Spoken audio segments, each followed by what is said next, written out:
The story begins with a violent explosion on a cliff, and as the dust begins to settle, a man approaches, striking downward with a powerful blow. The other man laughs, impressed, asking how it is that his opponent is still able to move despite such a severe injury. Before he added an elaboration that his mental fortitude matches his title of the Phantom Swordsman. He admits that the sword technique his opponent created is impressive, but with a push backward, he adds that the Phantom Swordsman won't be able to use internal energy in his current state. He pushed the injured man with more power before he spoke once more. It is miraculous enough that he is still able to move, and there's no need to continue fighting, as he plans to end it and put his opponent to sleep. Imbuing a purple aura into his blade, the man draws it back and swings forward, sending multiple sword arc made of inner energy of attacks at the Phantom Swordsman. While his opponent is busy deflecting them, the man rushes in, delivering a powerful kick to his gut, causing the Phantom Swordsman to fall to the ground. The man then stabs downward toward his head, but the Phantom Swordsman rolls to the side to avoid it. He quickly counters, delivering a kick that knocks the man's sword from his grasp, sending it flying through the air. The Phantom Swordsman grabs his own blade and thrusts forward, but the man dodges, though the blade still grazes his cheek. The Phantom Swordsman follows up with a left hook to the man's face, knocking him to the ground. The man, now lying on the floor, insists that he won't let his opponent win. He imbues inner energy into his hands and releases an aura wave, despite being unarmed. To his surprise, he finds that the Phantom Swordsman is no longer there, leaving him to wonder where he has gone. As he looks up, horror spreads across his face, just in time to see the Phantom Swordsman descending from the air. In a single swift motion, the Phantom Swordsman cuts him down the middle. The scene shifts to another man, sighing in relief. He asks the Phantom Swordsman if he has killed the old demon head, to which the Phantom Swordsman confirms. With the old demon head gone, the bloodbath, the Shangxi massacre, will finally come to an end. The man refers to the mysterious group known as the Black Knight Palace, who had swept through numerous smaller sects and clans in the last 3 days. He reflects on how the world was able to witness the alliance of 2 rival factions, the Orthodox and Unorthodox, because of this incident. The Phantom Swordsman's true name is revealed to be Dako Hien, and the other man recalls a promise they made to duel after creating their own sword techniques. Sadly, he admits that he will not be able to fulfill it. When asked if that is what he's thinking about in his final moments, the man responds affirmatively, laughing. He has dedicated his entire life to the sword and has fought countless martial artists, witnessing many techniques. Yet, none have been as difficult to deal with as the Phantom Swordsman's. His devotion to the sword surpasses all others, and because of that, he asks the Phantom Swordsman to look after his disciple in Manhwa Sect. Dako Hien, surprised, asks if the man has lost his mind, especially since the disciple belongs to the Manhwa Sect. He is asking why the best swordsman of the unorthodox faction would look after a disciple of the orthodox faction.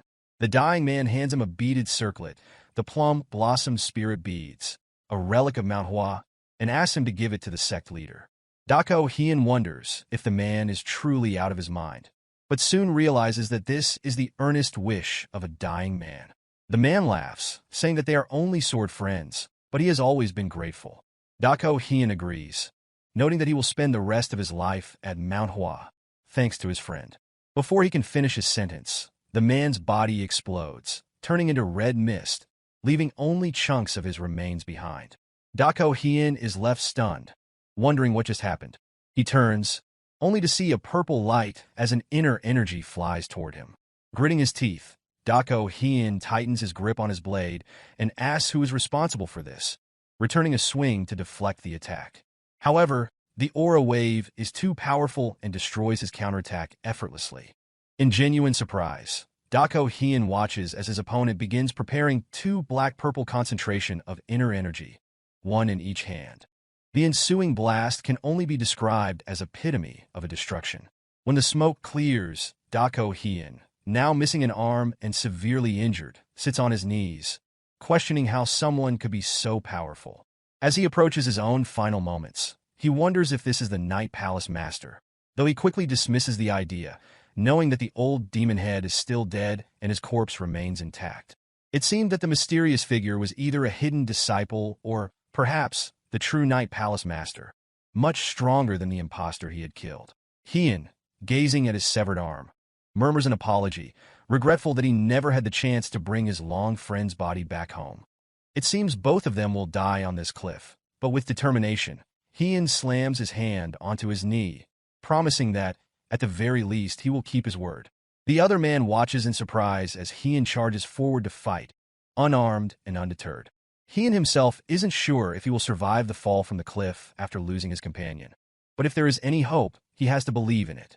Though he may be fleeing now, he will never forget his fallen friend. When they meet again, it will be for the final confrontation. But of course, that chance will never come. Just as Hyun runs, an attack cuts him directly in half. He turns in shock, realizing that the masked man launched the attack from a distance, his power much greater than Hyun had initially thought. The masked man laughs after landing the blow, prompting Hyun to retort that such laughter is disrespectful, especially in someone's final moments. As he begins to fall, his final words are an apology to his friend, admitting that he likely won't be able to keep the promise he made.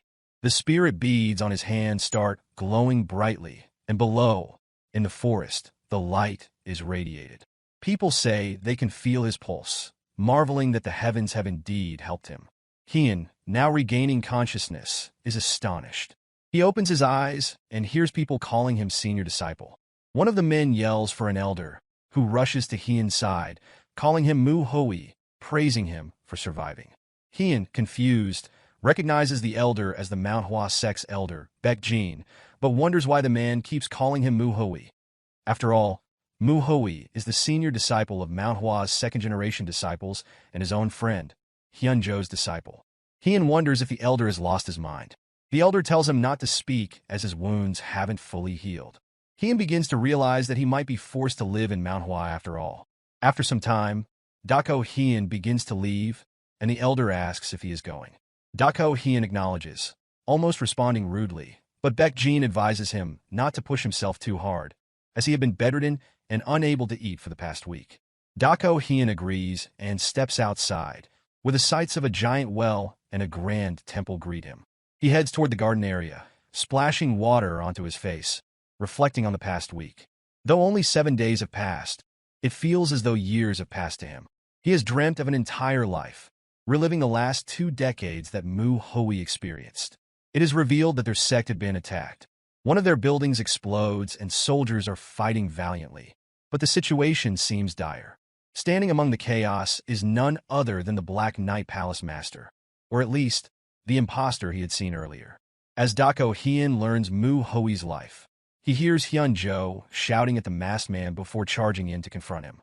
Manhua watches as a man raises a weapon to kill one of his fellow disciples, and without hesitation, he dashes forward to block the attack. However, he is struck across the chest, falling to the ground like a warrior from that attack. Dako Hyun, seeing this, calls manhua a fool, asking why he would throw himself in harm's way when his body was so weak. The injury proves fatal, and Dako Hyun realizes that the light from earlier must have come from the spirit beads. Now he wonders why it had to be him. Why manhua and not Hyunjo? Wondering whether that is fate. Sighing, Dako Hyun acknowledges that, despite his reluctance, he cannot waste this second chance at life. He vows to find the masked man and exact his revenge, determined to become stronger than ever before. After all, he had nearly perished at the hands of the imposter, and if he hoped to defeat him, he would need to surpass his previous limits. Dako Hyun walks up the steps to an empty training room, likely Hyunjo's, and reflects on his late friend's final words. Hyunjo had led their disciples bravely, urging them to protect their home without fear. As Dako Hyun picks up a book from the wall, he makes a promise to fulfill Hyunjo's last request and avenge his death, no matter the cost. The scene shifts to a discussion among the elders, who are deliberating whether they need to rebuild a total of 8 pavilions. Among them informs the sect leader that the damage has been worsened because they were unable to extinguish the last ambush's fire in time. The sect leader sighs, assuming that they lack the funds for such an extensive project due to prior damages. He turns to Baek-san, asking if that is the case. Baek-san confirms, adding that profits and visitors will be drastically reduced. He appears to be the one in charge of the sect's finances. The sect leader falls silent, concluding that large expenditures must be avoided, suggesting they should start with the most important pavilions. His name is Baekyu. He then turns to Baekjin, asking how the disciples are recovering. Baek Jin responds that they are all recovering well, and even those in serious condition are improving. Baek Yu is relieved, but asks about Mu Hui, expressing concern that the news of Hyun-jo's death must have been a great shock. Baek Jin reassures him that Mu Hui has taken it better than expected. His wounds have healed significantly, and he was walking around outside yesterday.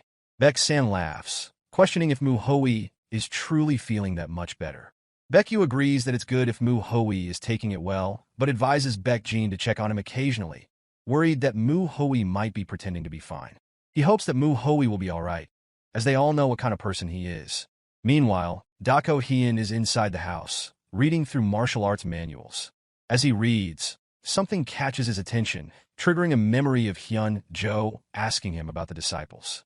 Hyun-jo had inquired what Dako Hyun thought of them, to which Dako Hyun had replied they were useless. Hyun-jo agreed, noting that the sect seemed to be regressing. He found it ironic that they clung to the belief that the plum blossom sword technique, which represented variability and illusions, was perfection. Hyun-jo was certain that Dako Hyun understood the future consequences of a sect that failed to reflect and innovate. Dako Hyun had pointed out that such stagnation could lead to their downfall. Hyun-jo acknowledged the truth of this, but emphasized that change could not be forced.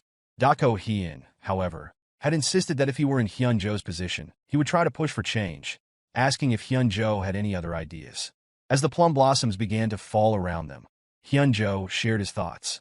He believed that the only way forward was to show the disciples that the plum blossom sword technique was not the end, but rather a stepping stone to a higher realm. Dako Hyun asked if this was why Hyun-jo had made the promise to create their own sword techniques and duel in the future. Hyun-jo explained that he had reached his current level by renovating various martial techniques, and he thought it might be possible for Dako Hyun, given his title as the Phantom Swordsman and his standing as the best swordsman in his faction.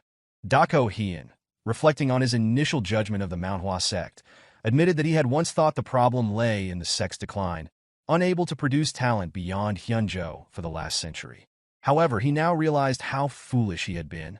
He had focused on martial arts techniques like the six-fold combo circulation technique and the sword technique itself, seeing them as flawless. But he now understood that martial techniques grow in power over time as they are passed through the hands of others. This was the true strength of a sect, and Manhwa had hit a wall because of its greatness. The sect's determination to break through that wall by showing the disciples a new realm was key. If Hyun-jo's wish was to demonstrate this determination and lead the disciples to a higher understanding, then the unfinished sword technique would be Dako Hyun's to complete, as a way to honor their promise. This sword technique would need to reflect not just Manhwa's form and movements, but its deeper intentions. To achieve this, Dako Hyun realized he must align himself with the teachings of the sect and start from the basics. Only then could he complete Hyun-jo's sword technique. Sitting in a lotus position, Dako Hyun begins cultivating his inner energy, letting out a slow exhale. He reflects on the need to let go of the martial arts teachings that Hyun-jo had imparted to him. Even if he tried, he could not deny that they were part of him, and he could not underestimate the basics. The autumn flower circulation technique, for instance, was stable and not inferior to the ghost arts. In his past life, Dako Hyun had only sought efficiency and used unorthodox sword techniques. However, the techniques of the Manhwa sect were different, and he might learn something entirely new from them. This marked the end of his life as the Phantom Swordsman. From now on, Dako Hyun would fully embrace his new identity, Mu Hui. Some time later, a man is seen heading up the stairs toward Mu Hui's abode. He seems curious about something, calling out to Mu Hui, asking if he's inside. Mu Hui, looking noticeably tired, hears the voice and opens the door, surprising the man. He recognizes him as Mu Cheol, who explains that he came to check on Mu Hui, noting that it's been 3 days since he left the Harmony Medicine Palace, yet Mu Hui hasn't been attending the morning training sessions. Mu Hui, startled, asks if it's really been 3 days. Mu Cheol stands in silence, and Mu Hui reflects on the fact that he hadn't eaten properly for 7 days, which brings to mind his previous experience being trapped in the Blood Tempest sect's inescapable net technique. He says he lost track of time then as well. With that, he suggests they head to the training hall. Mu Cheol agrees, though it's clear he's thinking about something else, commenting that Mu Hui seems different. Mu Hui, undeterred, thinks that a drink would be nice, heading toward the training area. As they approach, they hear a man yelling out skill names and demonstrating them to a group of disciples. Mu Hui watches as the disciples follow the instructor's commands, though they appear to be struggling. One disciple, Mu Ryan, is told to raise his arm higher. He complies, but Mu Hui observes that they're all performing terribly. Their feet move when they shouldn't, their balance is off, and they're unable to generate any real power in their strikes. Their posture is also completely wrong, and overall, they lack the basic skills. Mu Hui acknowledges that the instructor, Mujin, isn't bad and at least seems to know what he's doing. He's the only one who's doing his job correctly. Mu Hui reflects that Mujin is more like the senior disciple of the second generation, though he wonders why Mujin is the one leading the training rather than a senior disciple. It seems the previous owner of his body had a shy personality and lacked martial arts and leadership skills, but Mujin is different. He has the ability to lead, a calm demeanor, and has shown great potential since a young age. Mu Hui thinks it's natural that more disciples listen to Mujin. Talented individuals with the right skills should be given opportunities, and Mujin's personality makes him a more natural fit for the role of senior disciple, at least for now. Mujin finishes the training session, telling the disciples to leave, noting that they all seem particularly beaten today. As they exit, one of them asks Mu Hui if he's feeling all right. Mu Hui replies that he's fine, but another disciple notices that something feels different about him. Mujin then steps down, apologizing for not properly greeting Mu Hui earlier due to the training. Mu Hui tells him it's fine, acknowledging that it must be difficult to handle the responsibilities that should have been his. He then wonders if he's not going to come down the stairs, which might be seen as rude. Mujin, however, just expresses gratitude that Mu Hui is letting him take the lead. Mu Hui then declares that from now on, he'll be taking over the responsibilities. Mujin looks irritated, and one of the disciples asks if she heard correctly. The others seem unsure, but Mu Chiol thinks to himself, remarking that he's not just being sensitive. Something has definitely changed about Mu Hui. Mujin, frustrated, responds that he had given Mujin the task because he didn't have confidence that he could carry it out properly. Mu Hui, smiling knowingly, thinks that he had suspected this all along. He then assumes that Mujin's ultimate goal is to become the head disciple. It is explained that the head disciple's role is one that carries the potential to succeed the sect leader. With the loss of many first-generation disciples due to the Shangxi massacre, the remaining elders are busy with the reconstruction of the sect.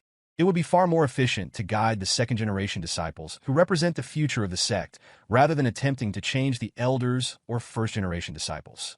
Mu Hui also understands that the head disciple is the only one, aside from the sect leader, who can learn the purple aura circulation technique, one of the top 10 techniques for internal energy circulation. To surpass his previous self, Mu Hui needs to master this technique, so he has no choice but to take on the role of head disciple. While it may be shocking, this is the path he must take.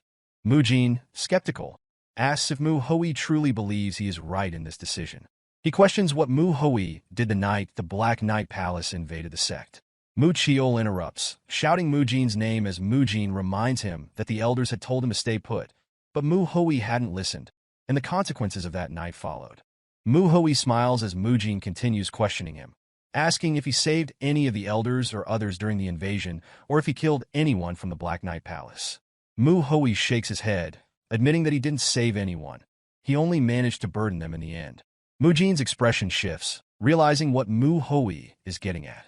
He then states that because of Mu Hui's actions, several disciples followed suit, and if the first-generation disciples hadn't risked their lives to protect everyone, many of them wouldn't be here now. Mu Hui agrees, acknowledging that Mujin is right, but Mujin seems annoyed that he's simply accepting the blame without further explanation. Mu Hui then declares that, as the senior disciple, he intends to take responsibility for everything moving forward. Mujin, not entirely convinced, asks how they are supposed to trust him now. Mu Hui, already heading up the stairs, smirks and replies that Mujin is misunderstanding something. When Mujin asks what he means, Mu Hui turns and, glaring at him, asks since when did he need to look up to him.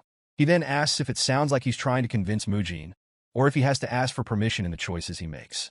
Mu Hui isn't trying to convince anyone. He's simply notifying them of his decisions.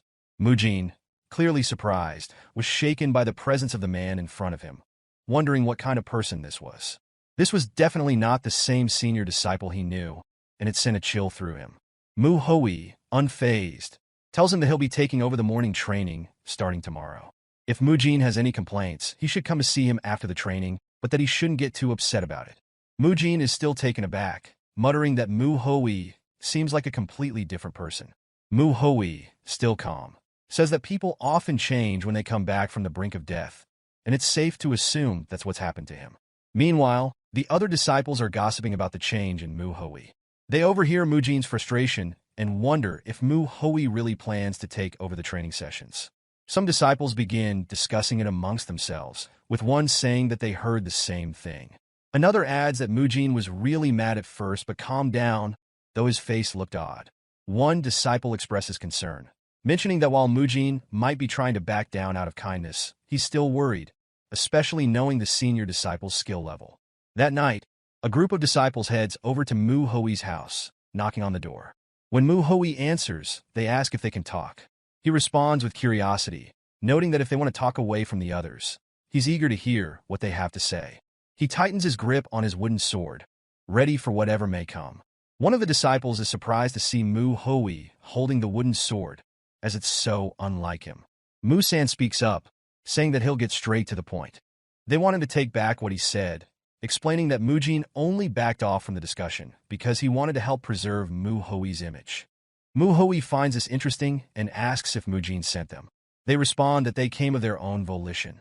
Mu Hui nods, still intrigued, but he makes it clear that they have no say in his decisions, and he'll pretend he didn't hear what they said. He suggests they leave. Mu-san calls out to him, asking him to consider their perspective. He tells Mu Hui that it isn't about disliking him. They just want to be taught by someone who is actually skilled. They point out that, right now, Mu Hui's skills are subpar, and this is him being greedy, nothing more. Mu Hui sighs, acknowledging that Manhwa's hierarchy seems to have degraded. He understands their doubt about his skills, so he'll prove himself to them. He tells them to grab their swords.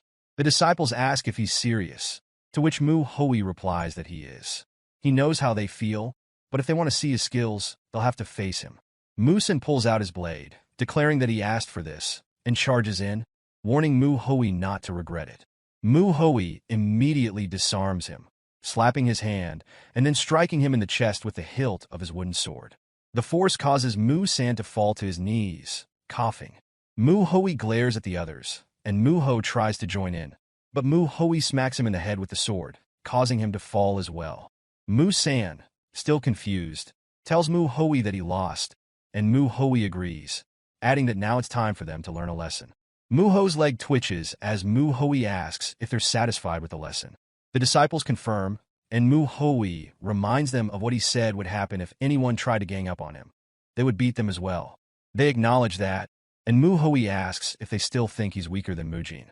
They quickly respond that he's much stronger than him, and when he presses them, they admit that Mu Hui is definitely stronger than the other disciples as well. Mu Hui looked at the disciples, noticing that they seemed to have learned their lesson. He decided to forget about what had happened, acknowledging that everyone made mistakes. With morning training approaching, he told them to go get some rest. They thanked him for his mercy and left, with Mu Ho being carried away. Mu Hui watched them leave and then called out, asking someone how long they planned to stay hidden. He told them to come out, and it was none other than Mu Chiol, who seemed surprised and asked how Mu Hui knew he was there. Mu Hui found it amusing that Mu Chiol had tried to hide, given how large he was, and asked him what he wanted. Mu Chiol explained that he had just seen Mu San and Mu Ho head in this direction. Mu Hui was curious and asked who they were, to which Mu Chiol replied that he had followed them just in case, not expecting Mu Hui to win against them. He added that he didn't think he could defeat them. Mu Chiol then asked if Mu Hui had been hiding his true skills all this time. Mu Hui reflected on his observations of the second-generation disciples, noting two types: those who kept their distance while still respecting him, and those who secretly looked down on him. Mu Chiol didn't belong to either group, as he had often helped Mu Hui, despite his blunt and indifferent personality. Mu Hui thought it had to be because Mu Chiol was worried about him. When he was younger, Mu Hui hadn't understood this, but now he realized that Mu Chiol's actions were driven by concern. Mu Chiol had been worried that Mu Hui might be gravely injured by Mu San and Mu Ho, which was why he had followed them to ensure he would be all right. Mu Hui decided to make an excuse and said that he wasn't hiding his skills, but had simply reached a new realm of understanding. Mu Chiol, seemingly convinced, asked what he meant. Mu Hui replied that he would explain it during the morning training and suggested Mu Chiol return for now, since it was still a bit early. Mu Chiol agreed and watched Mu Hui head back into his house. As Mu Chiol walked away, he thought about what Mu Hui had said, realizing that the move Mu Hui had used was the six-fold combo sword technique, a beginner-level technique. However, it had been executed in a way he had never seen before, with such beauty and precision that it made him wonder what Mu Hui had truly learned. Mu Chiol, who had always believed Mu Hui was weak, found himself amazed at how much Mu Hui had changed. For the first time, he felt a genuine excitement about morning training. Mu Hui, reflecting on the excuse he had made up on the spot, wondered how he was going to explain himself further. Meanwhile, Mu Ryan asked Mu San and Mu Ho if they really had gotten beaten so easily. They both affirmed, noting that Mu Hui wasn't the same senior disciple they once knew. He had become a different person. Mu San advised caution, explaining that they couldn't act rashly. Mu Ho, still in disbelief, hoped that Mu Hui wouldn't turn against them. Mu Ryan dismissed their concerns, saying they were just talking nonsense, and suggested they prepare for morning training. Mu San, carrying Mu Ho once again, reminded them that they would likely face the consequences if they disrespected the senior disciple. As they walked by, Mu Jin, curious about their condition, asked Mu Ryan if something had happened since they both looked terrible and were limping. Mu Ryan downplayed it, saying it was just about Mu Hui leading the morning training. After a brief explanation, Mu Jin expressed that he understood, but he would have to scold them later. Mu Ryan was puzzled, asking why, and Mu Jin explained that, while he understood that the senior disciple was standing up for himself, it wouldn't be beneficial to act behind his back. He was ashamed of their actions. Mu Ryan, surprised that Mu Jin wasn't taking it well, explained that they were just worried about him. Mu Jin, however, assured him that he understood their concern and would handle it himself. He told them not to worry about it. As they approached the training grounds, Mu Jin's thoughts wandered. He couldn't understand how someone could change so much overnight. He speculated that Mu Hui had been hiding his skills, but it was still hard to believe that he could have injured Mu San and Mu Ho. Perhaps Mu Chiol had helped him, but Mu Jin knew that the truth would soon be revealed. He would be able to tell if Mu Hui was bluffing or not by how he led the training. Mu Hui, now in front of the disciples, began the morning session. He observed that they were all weak and explained that while there were many reasons someone could be strong, there was only one reason for weakness: a lack of the basics.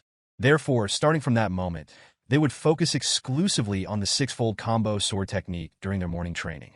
The disciples were all taken aback as Mu Hui spoke, assuring them that he knew they were eager to quickly move past the basics and advance to higher-level techniques. Before he could continue, Mu Ryan interrupted, questioning what was wrong with that. Mu Hui, stunned by the interruption, couldn't believe it, and even Mu Chiol and Mu Jin turned around in confusion.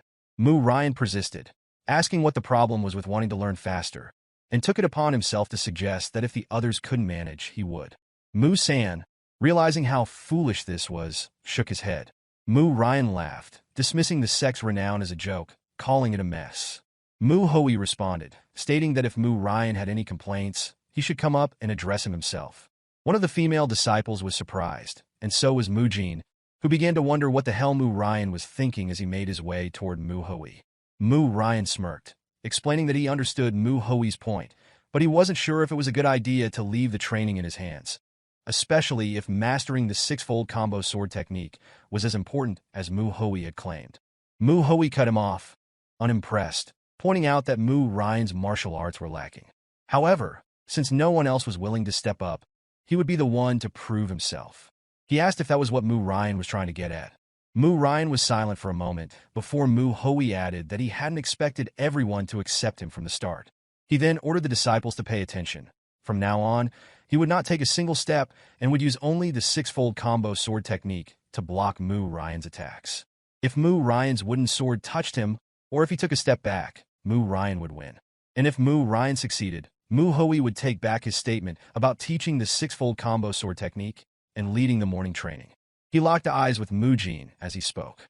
Mu Ryan laughed, mocking Mu Hui's confidence, asking if Mu Hui thought his victory over Mu San meant something. Mu Hui didn't respond directly, instead saying that he wasn't sure what Mu Ryan meant, though it did seem like Mu San and Mu Ho had sustained some serious injuries. Mu Ryan jokingly added that Mu Hui shouldn't hate him too much if he ended up losing in front of all the disciples. Mu Hui, serious, replied that he hoped Mu Ryan wouldn't cross that line. With that, Mu Ryan charged, aiming to strike. Mu Hui raised his sword, easily blocking the first attack. Mu Ryan followed with a swift attack from the side, which Mu Hui blocked in turn. Mu Ryan then attempted a feint, but it was no more successful. Every move Mu Ryan made was swiftly blocked by Mu Hui, leaving the other disciples in stunned silence. As Mu Ryan became more desperate, he began thrusting forward rapidly, trying to land a hit. One of the female disciples recognized the movement as the concentrated wind sword, a technique known for its speed. Mu Chiol explained that it was the technique Mu Ryan excelled at, and he had even become faster since the last time Mu Chiol saw him use it. Despite the rapid flurry of strikes, Mu Hui blocked every single one with ease. Mu Ryan was clearly frustrated, and Mu Hui commented that he needed to use more strength in his shoulders when facing him, as he was stronger than the other second-generation disciples. However, Mu Hui also implied that Mu Ryan's skills were still lacking. Mu Ryan, feeling the pressure, began to worry about how to proceed, as he could feel everyone's eyes on him. The disciples murmured among themselves, impressed by Mu Hui's performance. They couldn't believe how much stronger he was than they had initially thought. They noted that his feet had not moved an inch, and his balance was impeccable, making it seem like he had become a different person. Mu Jin, struggling to make sense of what was happening, was in disbelief, unable to comprehend what he was witnessing. Mu Ryan, meanwhile, began to think about what he could do next, realizing that he couldn't recover from this. He had proven the senior disciples' martial arts skills, but not in the way he had hoped. He wondered how Mu Hui had improved so much. Mu Hui, reading his thoughts, explained that it wasn't about being strong. A sword should be swung with the whole body, and the most important part of swinging a sword was using your feet. If one overlooked the importance of the feet, focusing only on the swing, the sword would be useless. Mu Ryan, still trying to grasp it all, thought about what Mu Hui had said. He was beginning to realize that Mu Hui was right, but Mu Hui, sensing his hesitation, pressed on. He said that Mu Ryan probably didn't fully understand, but deep down Mu Ryan was starting to get it. Mu Hui then raised his sword into the air, preparing to demonstrate what it truly meant to swing a sword with the entire body. Mu Ryan, confused, protested, but before he could say anything, Mu Hui moved with lightning speed and smacked him with the sword. On the ground, Mu Jin could hardly believe what had just happened, witnessing the senior disciple had easily subdued Mu Ryan. Mu Hui turned to Mu San and Mu Ho, telling them to come forward and bring Mu Ryan to the Harmony Medicine Palace. They nodded and began running, taking Mu Ryan away. Mu Hui looked around at the disciples, asking what they were doing. He told them that they needed to raise their swords. If they didn't, he would take it as a complaint about his method, and they could come up and voice their objections at any time. Seeing that no one had any complaints, they all got into their stances. Mu Hui, pleased, declared that it was time to officially begin the morning training. As he did, he noticed that Mu Ryan's blood was still on his face. The morning training session spent on Mu Hui instructing the disciples.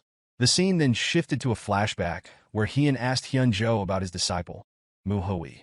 Hien was perplexed, calling Mu Hui the worst of them all and questioning if he possessed any hidden talent that Hien had failed to see. He wondered why Hyunjo had chosen Mu Hui as his disciple. Hyunjo, acknowledging that Mu Hui was indeed an ordinary kid, explained that he had never seen him give up on anything in his life. Hien then asked if Hyunjo had chosen Mu Hui purely because of his determination. Hyunjo agreed, but added that the talented disciples had reached enlightenment on their own. However, to create a martial master out of an ordinary person was the duty of a mentor in the essence of martial arts. The flashback ended, and Mu Hui reflected on Hyunjo's words. He admitted that, ideally, he would have picked out only the most talented disciples to train. However, he was no longer the Phantom Swordsman. He was the senior disciple, responsible for leading the second-generation disciples of the Manhwa Sect. He realized that, to fulfill his duty, he had to stick with them until the very end. Mu Hui noted that though he had never properly taught the disciples before, he found that having disciples was far more annoying than he had anticipated. He sighed, joking that if they met again after his death, they would have to buy him a really good drink. Mu Hui glanced at Mu Jin, asking if he was already tired, urging him to put more strength into his movements. As Mu Hui trained the others, his mind wandered to one of his disciples, wondering how he was doing. He knew he had always focused on bettering himself and never teaching others. He couldn't help but wonder if his disciple was even eating properly, but at least he was confident that his disciple wasn't losing any fights. It would be nice to see him again someday. The scene shifted to Mu Ryan, who had a bandage on his head and was now instructed by Mu Hoi to properly train their lower bodies using logs as weights. Although it was a rough path that required starting from scratch, Mu Hoi was confident that, through this trial, the plum flower would blossom. Its scent strong and deep, impossible for anyone to replicate. He too had a long way to go, but his first step in changing the sect was to raise his martial realm. One of the most important aspects of this was sharpening his senses. As the sharper his senses became, the easier it would be to notice small changes in his surroundings, which would naturally improve his martial arts training. Though he hadn't felt much when he first opened his eyes, he could now sense that someone had been watching him. It didn't feel threatening, more like someone was observing him out of curiosity. While he couldn't pinpoint who it was just yet, he was certain that, soon enough, he would be able to tell who they were and where they were. Mu Hoi continued walking through the Crimson Forest, thinking about his path forward, and made his way to a pavilion.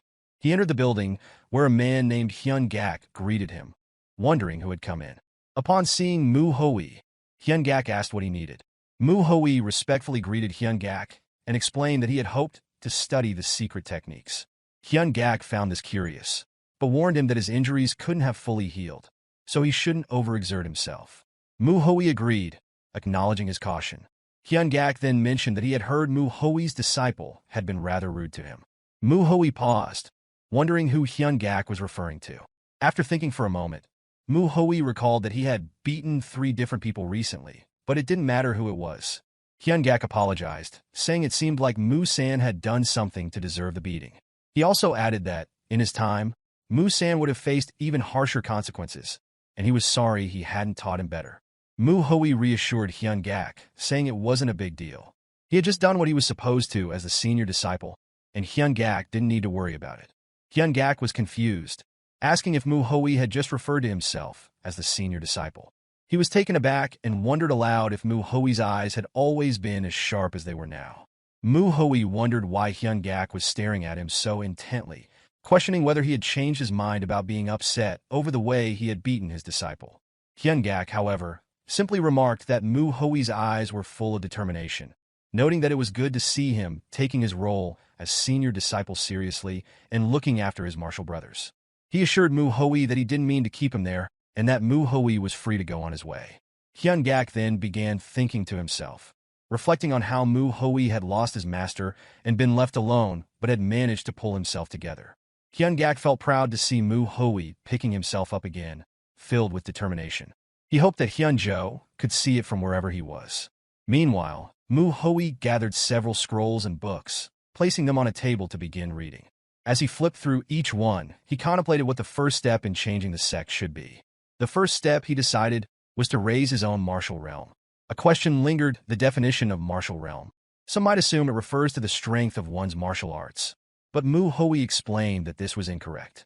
Life and death in the martial world were not determined solely by the strength of one's techniques. No one would fight recklessly when the stakes were life and death. What truly mattered was the ability to utilize the martial arts one had learned, combined with quick, precise judgment and the physical capabilities to back it up. For this reason, a martial realm wasn't just about martial arts. It was the mastery of those arts, along with the wisdom and experience to go with them. That enlightenment came through endless contemplation and reflection. This was the definition of a martial realm that he had created when he was Heian, the Phantom Swordsman, and the best swordsman of the unorthodox faction. It was a truth he had reached after years of training, contemplation, and learning all kinds of secret techniques. The first step in raising his martial realm, Mu Hoi concluded, was to understand his martial arts fully. However, he acknowledged that he still didn't truly know what the martial arts of manhua were. But he wasn't going to remain ignorant forever. At this point, there were things he was not yet allowed to read. Books forbidden to disciples to prevent those who were too greedy or curious from foolishly attempting to learn higher-level techniques and ruining their key paths. All sects restricted access to their secret techniques, and manhua was no exception.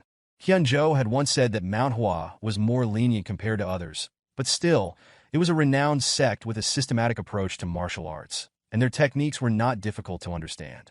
Mu Hoi had already learned the basics, starting with the six-fold combo sword technique, the most fundamental technique. After that, he had mastered 3 more techniques: the concentrated wind sword, the falling plum blossom sword, and the thousand-cent sword. Once one learned these 3 techniques, they would gain access to the plum blossom sword secrets, which were essential for becoming the best martial artist in Manhwa's sect. Only by mastering the plum blossom sword techniques could one use the sect's signature sword techniques: the 7 deadly plum blossom sword, the 3-edged plum blossom sword, and the lucid plum blossom sword. These skills were the foundation of Manhwa's reputation as one of the 3 most renowned swordsmanship sections. It was said that the best swordsman of Manhwa had mastered more than one of the 3 plum blossom swords. Manhwa reflected that the 6-fold combo sword technique was the root, the 3 techniques that followed were the trunk, and the sword's secrets after that were the branches. Finally, the 3 plum blossom swords were the flowers. A martial artist who delved deep into the sword techniques of Manhwa became part of the plum blossom tree, representing the mastery and strength of the sect. At his current level, Manhwa had only reached the trunk. While he was eager to study the branches and beyond, he needed to acquire the plum blossom sword to do so. This sword was given only to those who had proven their martial mastery, and it was a symbol of the sect's highest honor. Manhwa knew he needed to obtain it as soon as possible. Just then, he heard someone approaching. Baekyu, the sect leader, asked if Manhwa truly wished to learn the plum blossom sword secrets. Manhwa immediately greeted Baekyu, who had come to check on him, as it had been a while since anyone had been in the room so late. Baekyu asked if he was allowed to sit with him. Manhwa, politely allowed, realized that the candles had been lit for him, presumably by Hyungak. Baekyu, noting Manhwa's focus, asked if he had really read all the materials before him. Manhwa confirmed that he had. Baekyu, now aware that Manhwa had been leading the 2nd-generation disciples in the morning training, mentioned that he had heard Manhwa was focusing on the 6-fold combo sword technique again. Manhwa looked at Baekyu and confirmed that everything he had said was correct. Baekyu, still curious, asked why Manhwa had chosen the 6-fold combo sword technique specifically. Manhwa, sensing Baekyu's probing, wondered what exactly he was trying to get at. Baekyu inwardly thinking that when Manhwa had first spoken to him before, he had always hesitated to answer him, even to simple questions. Now, Manhwa was doing things he hadn't done before, and he guessed that these were the kinds of things Baekyu was thinking about. He assumed Baekyu just wanted to check on him, to see if he was truly all right or if he was merely pretending to be fine and overexerting himself in the process. He figured that Baekyu was trying to gauge his well-being, wanting to give the answer he expected. Manhwa, in response, stated that the foundation of the sect was the 6-fold combo sword technique. Baekyu, acknowledging this, agreed. But Manhwa continued, explaining that while the foundation was sound, the 2nd-generation disciples had started off on the wrong foot. However, it was kinder to say that they might as well have never started at all. Baekyu, surprised by the bluntness of Manhwa's words, was taken aback. Manhwa thought that this was likely a good answer. After all, the sect leader himself knew how bad the 2nd-generation disciples were. By thinking these thoughts, Manhwa figured that just the fact they were in agreement on the matter would reassure Baekyu. Baekyu, however, was still in disbelief. He thought to himself that Manhwa's state was much worse than he had imagined. He appeared to be truly broken. Baekyu shook his head, realizing that Manhwa's situation might be more severe than anyone had anticipated. Baekyu silently pondered the child before him, trying to reconcile this figure with the Manhwa he once knew. That boy had been innocent, incapable of speaking ill of others, yet now he seemed like someone entirely different. The thoughts settled heavily in his mind. Something had changed him. Perhaps the Black Knight Palace's invasion, the weight of being the sole survivor, or the lingering guilt over the deaths of his master, the elders, and the 1st-generation disciples.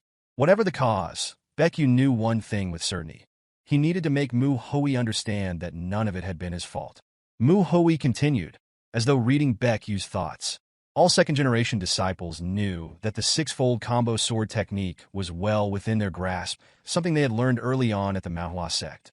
But despite their years of practice, their skill with the technique had deteriorated, a result of years spent training without focus. Baekyu listened closely as Manhwa elaborated. The martial arts of different sects and clans in the Jianghu were shaped by their distinct ideologies. These philosophies were embedded in their martial arts, making them more than just techniques. Manhwa went on to explain how each sect's martial school expressed its ideology.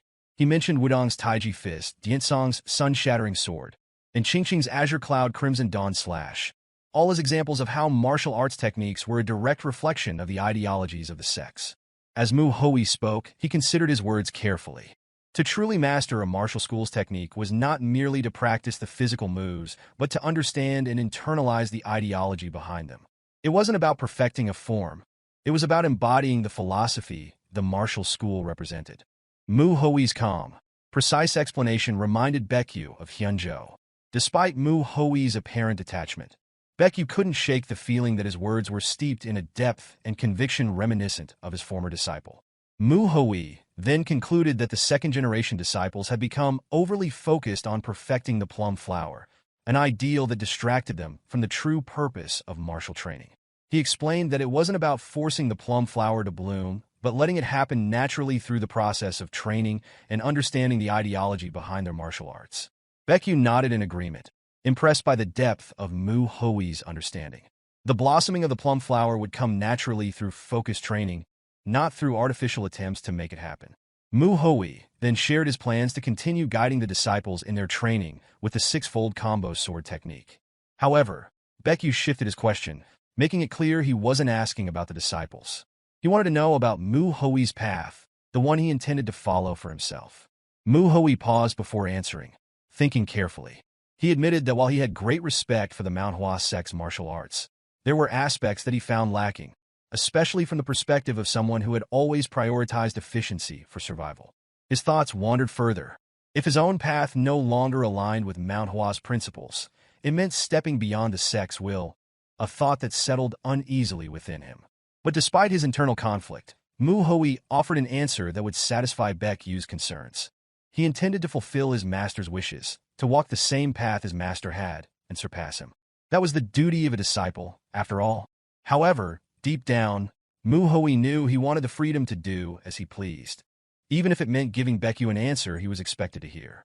Baekyu's realization struck him. It wasn't Mu Hui's talent that reminded him of Hyunjo. It was his intent to carry on Hyunjo's will. The road ahead would be difficult. Creating new techniques was no small task, but there was something about Mu Hui's resolve that intrigued him. Baekyu's pride in Mu Hui swelled, and he laughed heartily, expressing his happiness at seeing his growth. He was sure that Hyunjo, wherever he was, would be proud as well. Mu Hui simply acknowledged the praise, quietly thanking him. Baekyu smiled contentedly as he thought back to the plum blossoms that had bloomed amidst the snow. Despite their delicate nature, the plum flowers had endured the harshest cold to bloom more intensely than ever. He thought of the ones he had failed to protect on Manhwa. He should have been the one to fall, not them. Even though the plum flowers had fallen, a small bud remained beside them. His thoughts deepened further. His duty now was to nurture that bud and help it bloom. He gazed out the window, watching the moonlight illuminate the night, his resolve firming with every passing moment. He turned back to Mu Hui. There were many flowers on Manhwa, not just the plum flowers, Baekyu remarked. Mu Hui, curious, asked why the plum flowers had been chosen. Baekyu smiled faintly, encouraging him to think about it. There were lessons to be learned, and Mu Hui would understand in time. Baekyu then realized the conversation had gone on long enough. He stood, apologizing for keeping Mu Hui so long. As he made his way, he remembered something important. He turned to Mu Hui, mentioning that there was something he had meant to tell him before he left. Baekyu, reflecting on his own experience, expressed that though he, too, had lost his master, he couldn't claim to fully understand the depth of Mu Hui's sadness. He acknowledged that everyone experiences emotions differently. He continued, explaining that life and death were one, an inevitable cycle where the end of something marked the beginning of something new. It was a natural flow of things. Instead of viewing Hyunjo's death as an ending, Baekyu advised Mu Hui to see it as a new beginning and to think of his actions as a way of celebrating Hyunjo's life. This shift in perspective, he believed, could help ease the grief. He was sure Hyunjo would have wanted Mu Hui to think this way. Mu Hui reflected on the idea of celebrating his master's life. It didn't sound bad at all. He thanked Baekyu for his wisdom, genuinely appreciating the advice. The wisdom reminded Mu Hui of a past memory with his senior when he was Dako Hien. The senior had once commented on his fragility and how he had been young and impetuous then. Hien had been blunt in his response, asking if the senior wanted to die. He had called Hien arrogant and rash, but had added that those very qualities were perfect for training the body. The senior had then proposed a new way to train, something Heian hadn't forgotten. Now Mu Hui was using that very training method. Tying 3 massive logs together, he lifted them using his legs, holding onto a tree branch as he lifted his leg high to train his lower body. The less trained the body, the more effective this method was. Mu Hui thought back to the eccentric old man, the Iron Mountain Fist King. The training method was certainly a brute force approach, but it worked. He hadn't expected that connection to come in handy like this. As Mu Hui lost himself in thought, a female disciple approached him, calling out to him. It wasn't the time to be training, she said. Mu Hui was briefly confused, unsure of what she meant. Brimming with excitements, she explained that the sect leader had ordered him to make a trip down the mountain. The morning had been spent discussing the concerns surrounding the third-generation disciples, and it was already late, so they had to prepare immediately. One of the elders spoke up, noting that they should have taken in third-generation disciples by now, but the Shanxi massacre had delayed their efforts. Baekyu added that they should also consider bringing in disciples from the outer sects, so others would know they were still doing well despite the setbacks. One elder agreed, and Baekyu confirmed the suggestion, seeing the need to reassure everyone. Baekjin raised a question about sending someone to check on the Shanxi outer sect, knowing that an unorthodox alliance or some other evil organization might be eyeing the power vacuum left behind. Baekyu agreed that this couldn't be ignored any longer. He considered how martial halls set up outside the main sect would attract new disciples eager to learn Manhua's martial arts. The massacre had weakened their forces, and the Shanxi outer sect had taken the hardest hit. As they deliberated on who to send, one elder raised a concern about who would go. Baekyu, however, suggested sending a second-generation disciple to give them a real taste of the Jianghu. The elders were hesitant, worried about how unstable the outside world still was. Baekyu suggested sending a few of the most talented disciples, and the idea quickly turned to the 3 flowers. Baekjin sought clarification, asking if Baekyu meant the 3 best disciples. Baekyu then proposed sending Mu Hui as well, certain that Mu Hui would have no problem dealing with the outside world. At first, Baekjin agreed, but then, in surprise, realized that the sect leader had proposed Mu Hui for the task. One elder expressed concern about sending Mu Hui, especially since he had changed a lot in the past month. Baekyu responded calmly, assuring them with a weary yet calming smile that Mu Hui would be fine. Thus, Mu Hui was sent out to see the outside world, and the scene shifted to Pasang City. Mu Hui led 3 other disciples in accordance with the sect leader's orders. The town was small and unremarkable, with little to draw attention except for a simple establishment that sold drinks. Mu Hui couldn't help but think to himself about how mundane the place seemed. However, Manhwa, his fellow disciple, was completely distracted by the sight of a braised chicken, mesmerized by how delicious it looked. She excitedly asked her senior to look at it. Mu Jin, ever the voice of reason, reminded her that they were wearing the Manhwa sect's uniform and needed to behave accordingly. Manhwa acknowledged him, but her attention quickly shifted to the scent of lamb meat a few steps away. Mu Jin had to call her out again. Manhwa, still distracted by the smell of the food, insisted that they look at it, her hunger apparent. Mu Hui noticed her distraction, but before he could comment, Manhwa bumped into a thug on the street. Surprised, Manhwa turned to face the man she had bumped into. The thug stared back at her, and the 4 disciples stood there awkwardly, with Manhwa still startled by the encounter. Mu Jin immediately urged her to apologize, but before he could finish his words, Mu Hui raised a hand to stop him. The thug, sizing them up, asked if they were second-generation disciples of the Manhua sect. He remarked that it must have been their first time in the Jianghu and wondered if Manhua sect didn't know how to ask for forgiveness. Manhwa, still confused, wondered aloud about the thug's words. He went on to say that she should be the one to apologize as she had bumped into him first. The thugs pressed the issue, making it clear they believed Manhwa was at fault. Mu Hui, assessing the situation, realized the thugs must be from some criminal organization, given their appearance. He thought that they had likely taken advantage of the power vacuum left by the Shanxi outer sect. Despite the setback from the massacre, Mu Hui felt that Manhua was not so weak as to allow lowlifes like them to push them around. It was clear that someone influential was backing these thugs. Mu Hui didn't know who, but he wasn't concerned with that. His focus shifted to how this situation would be a valuable experience for the younger disciples. Meanwhile, the thug in the green robe seemed to be fixated on Manhwa's chest, his gaze unwavering as she continued to argue with his companion. Without warning, Hui drew his sword and pointed it at the thug's eyes, asking where he thought he was looking. This caught the thug off guard, and Manhwa was startled by the sudden tension. Hui explained that he had known from the beginning that the thug was the one who had bumped into her, and he had been waiting to see how the situation would unfold. He had seen the thug's arrogance and was now certain that the thug had crossed the line. He warned them that they had just started a fight with the Manhwa Sect. Hui conveyed an understanding of how the Jianghu underworld perceived the Manhwa Sect. The thug's mind raced in response. It was clear that their origins had been uncovered. A silent curse formed in his thoughts as he struggled to comprehend how this realization had come about. Regardless of the method, action was necessary. With urgency, he acknowledged the mistake and sought to rectify it, offering an apology, but Hui rejected the apology, unwilling to accept anything from such scum. With a cold, commanding tone, he told them to leave immediately if they didn't want to risk one of them losing an eye. The thugs, fearing that Hui would follow through with his threat, fled in haste. Manhwa, still rattled, apologized to Hui, but he reassured her, telling her that the thug was in the wrong, not her. Chiol remarked that those from the underworld must be far worse than they had imagined.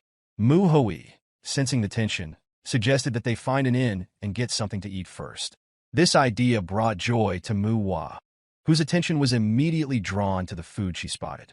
On the other hand, Jin remained deep in thought. Jin reflected on the situation. They had been the ones who had picked the fight, yet he had rushed to tell Manhwa to apologize without even realizing that. He had been focused on being careful with their behavior, considering they were representing the Manhwa Sect. But he had failed to recognize the need to address those who had dared to look down on the sect.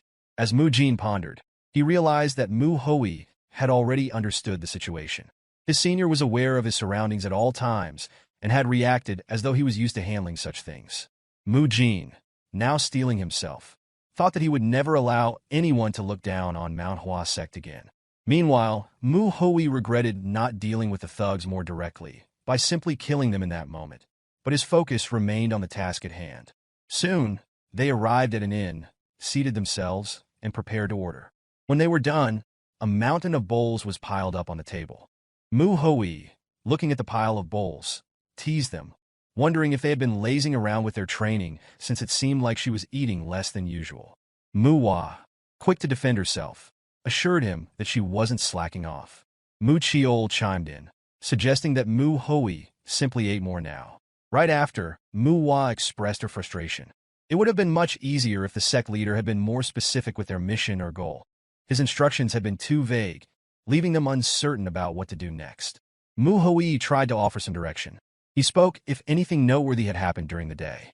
Manhwa, still thinking, racked her brain, trying to recall anything important. Some people had picked a fight with them. They had reserved rooms, and then they had eaten. Her thoughts finally led her to the underworld. It clicked in her mind, and she realized the significance of the encounter. Hui then clarified their situation. The sect leader had given them his full trust to make their own decisions. He was considering teaching a lesson to those from the underworld, though he stopped short of saying it outright, instead suggesting they deal with them. He turned to his fellow disciples, asking what they wanted to do. That night, the 3 second-generation disciples decided that their first course of action would be to gather information. Hui, donning a cloak, moved through the night, keeping to the shadows as he witnessed a group of random thugs harassing a young woman. In the dark alleyway, the man from the underworlds placed his arm on the woman, trying to convince her that they were the only ones who asked so little. The term underworlds referred to those who committed immoral acts based on incorrect beliefs or thoughts. While the word might evoke images of demonic forces, like the Black Knight Palace, there was a distinct difference between the underworlds and the various martial artists within the unorthodox, including the demonic forces. The woman trembled in fear as a bald man spoke to her, trying to exclaim something. He mentioned that the calculations were off and pointed out that the interest rate had recently increased, but they had overlooked it. The woman was confused, and the bald man explained that it was only right to collect the money at once. However, since the mistake was his, he suggested that instead of money, she pay with something else. His gaze lingered on her bosom as he spoke. The difference between the underworlds and the various martial artists within the unorthodox was in their goals. The underworlds sought money, pleasure, or the cheap thrill of dominion over the weak. Organizations that killed for money could also be considered underworlds, though they were usually just called assassins. In contrast, the underworld were often seen as thugs and ruffians, living dirty lives and never aspiring to become anything more. However, Hui had not expected them to start a fight upon seeing a disciple from Manhwa. He joined the conversation, calling the man either arrogant or ignorant, though he couldn't fully comprehend their behavior. The thugs turned to him and asked who he was. They complained about being told to stand watch by the bastard Yungbong, who was nowhere to be found. They assumed Yungbong had grown impatient and wandered off like a bum. Hui demanded to know who they thought they were to act in such a manner, questioning if they had some backing. The thugs were confused, thinking Hui was looking for a fight. They threatened him, saying that if he didn't want to get messed up, he should just leave. Hui had other intentions, though. He had come to find them for a different reason. The man told Hui to leave, but the bald man kept his arm on the woman's shoulder, suggesting they continue what they had started. Before the bald man could finish his sentence, Hui's knee struck the other man's face, sending him flying backward. The bald man was left dumbfounded. Hui approached the man on the ground and kicked him again, knocking him unconscious. With the bald man now stunned, the woman escaped his grasp. Hui called the bald man a pig, to which the bald man meekly replied with respectful affirmation. Hui noticed that the men had learned some third-rate martial arts and suggested that the bald man approach him with killing intent. At the very least, that would give him a chance to live. He then ordered the man to hand over his wallet. A few moments later, a man was groggily urinating on a tree when the men at the table called to him, teasing him about pissing all day. One man complained that he'd sober up at that rate. The old man responded, saying that the other man would be coming soon. The groggy man grumbled, having failed to notice the men tied to the branches of a tree. He returned to the table and asked why the other man was rushing to drink. The man explained that he had seen something interesting and wanted to share it. He pointed to the next table, where someone had ordered an enormous amount of food, about 3 bundles worth. However, he was confused because the person was no longer there. He insisted that a man in a cape had been there just moments ago, ordering food to go. Even at night, the streets bustled with people. Manhwa was deep in conversation with a merchant, while Chiol secretly followed some men. Jin, meanwhile, was drinking and eavesdropping but remained focused on his task. In a slum area of the city, the smell of pork belly and spring rolls filled the air. One man commented that he didn't know where the bastard had been rolling around eating, but found it ridiculous that he brought food in front of them.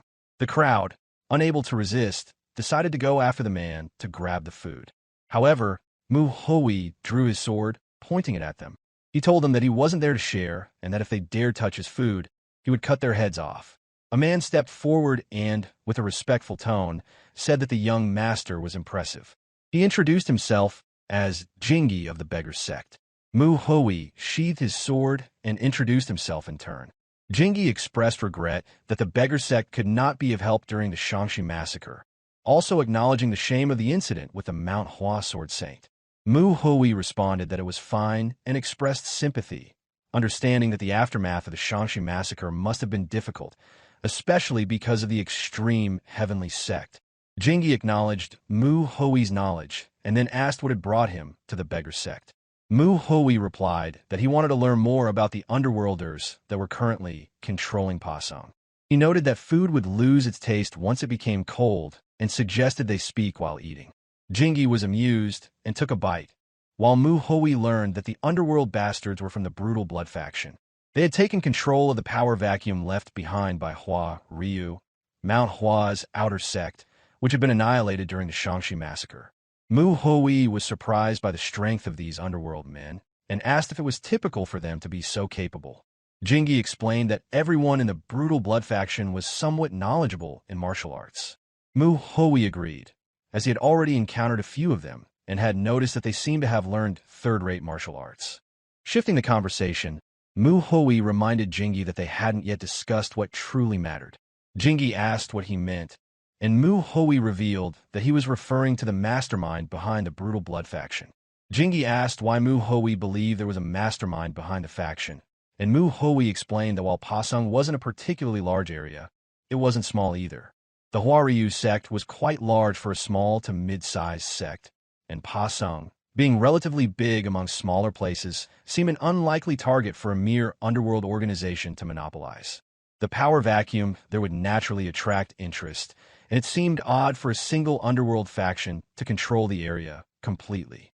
Mu Hui explained that it wouldn't be surprising if dozens of underworld groups controlled different parts of Pasong, competing against one another. Jingi complimented Mu Hui's discernment, noting how it was hard to see him as a mere rising prospect in Jianghu. He then explained that he hadn't brought it up earlier because he wasn't yet certain, but now that Mu Hui had voiced his thoughts, he could share what he knew. Clearing his throat, Jingi told Mu Hui not to be surprised. He revealed that there was a martial artist who was frequently in contact with the Brutal Blood faction, and that they were from the Nine Hellsword Sect.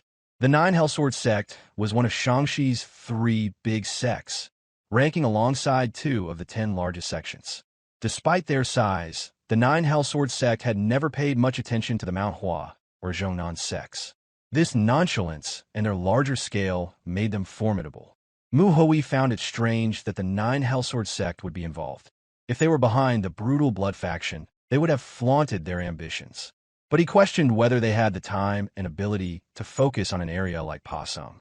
Jingi clarified that he wasn't certain the mastermind was from the Nine Hellsword Sect.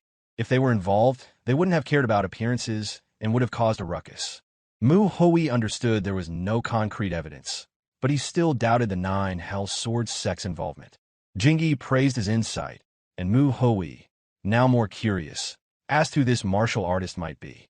Jingi seemed to have forgotten to mention the name, and then revealed that he suspected the martial artist was the Red Wolf Sword from the Nine Hellsword Sect. Mu Hui was taken aback and clarified, asking if Jingi had just mentioned the Red Wolf Sword. Jingi confirmed and, seeing Mu Hui's reaction, noted that it would have been strange if he hadn't heard of the name.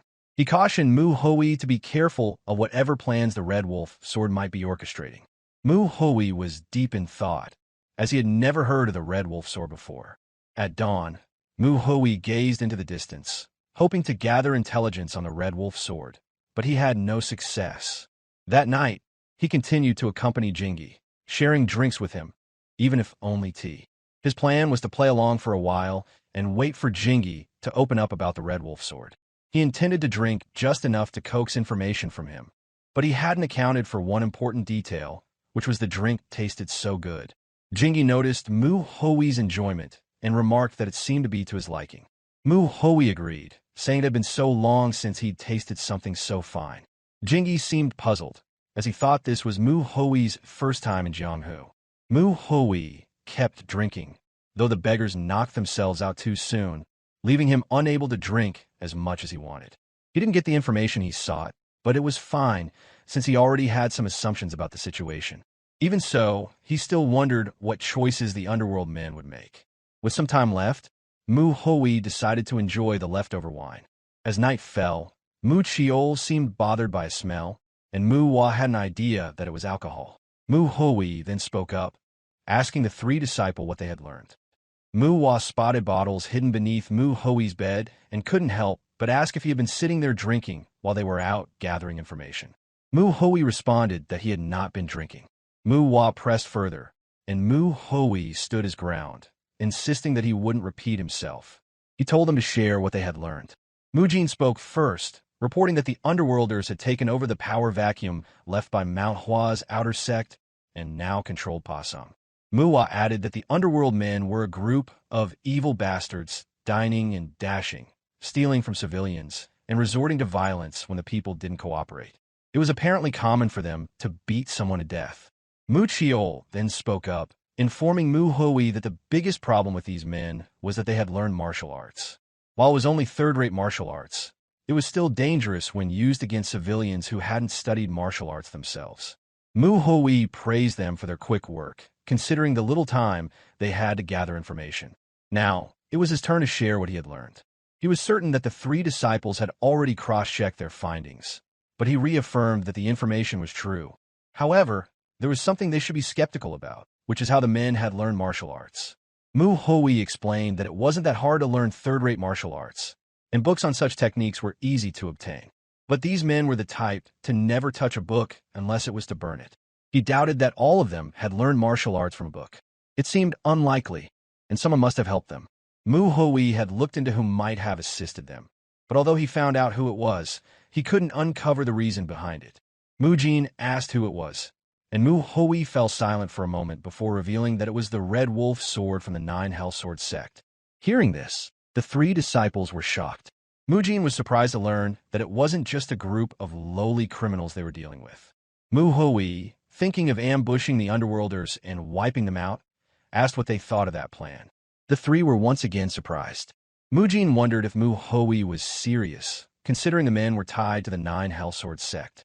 Mu Chiol spoke up, saying he had no idea why the Nine Hellsword Sect would work with a criminal group, but he didn't think it was something they should decide on their own. He suggested that it would be best to report to the elders before making any decisions. Mujin silently cheered for Mu Chiol as he shared the same opinion. Mu Hui simply questioning the suggestion. Manhwa expressed agreement with Mu Chiol's stance, adding that they needed to stand up against the injustice. Mu Hui was amused, while Mujin was internally disagreed. To Mujin, the situation in Manhwa was already overwhelming, recovering from the Shanxi massacre. If they clashed with a large sect like the Nine Hellsword Sect, it could spell disaster for them.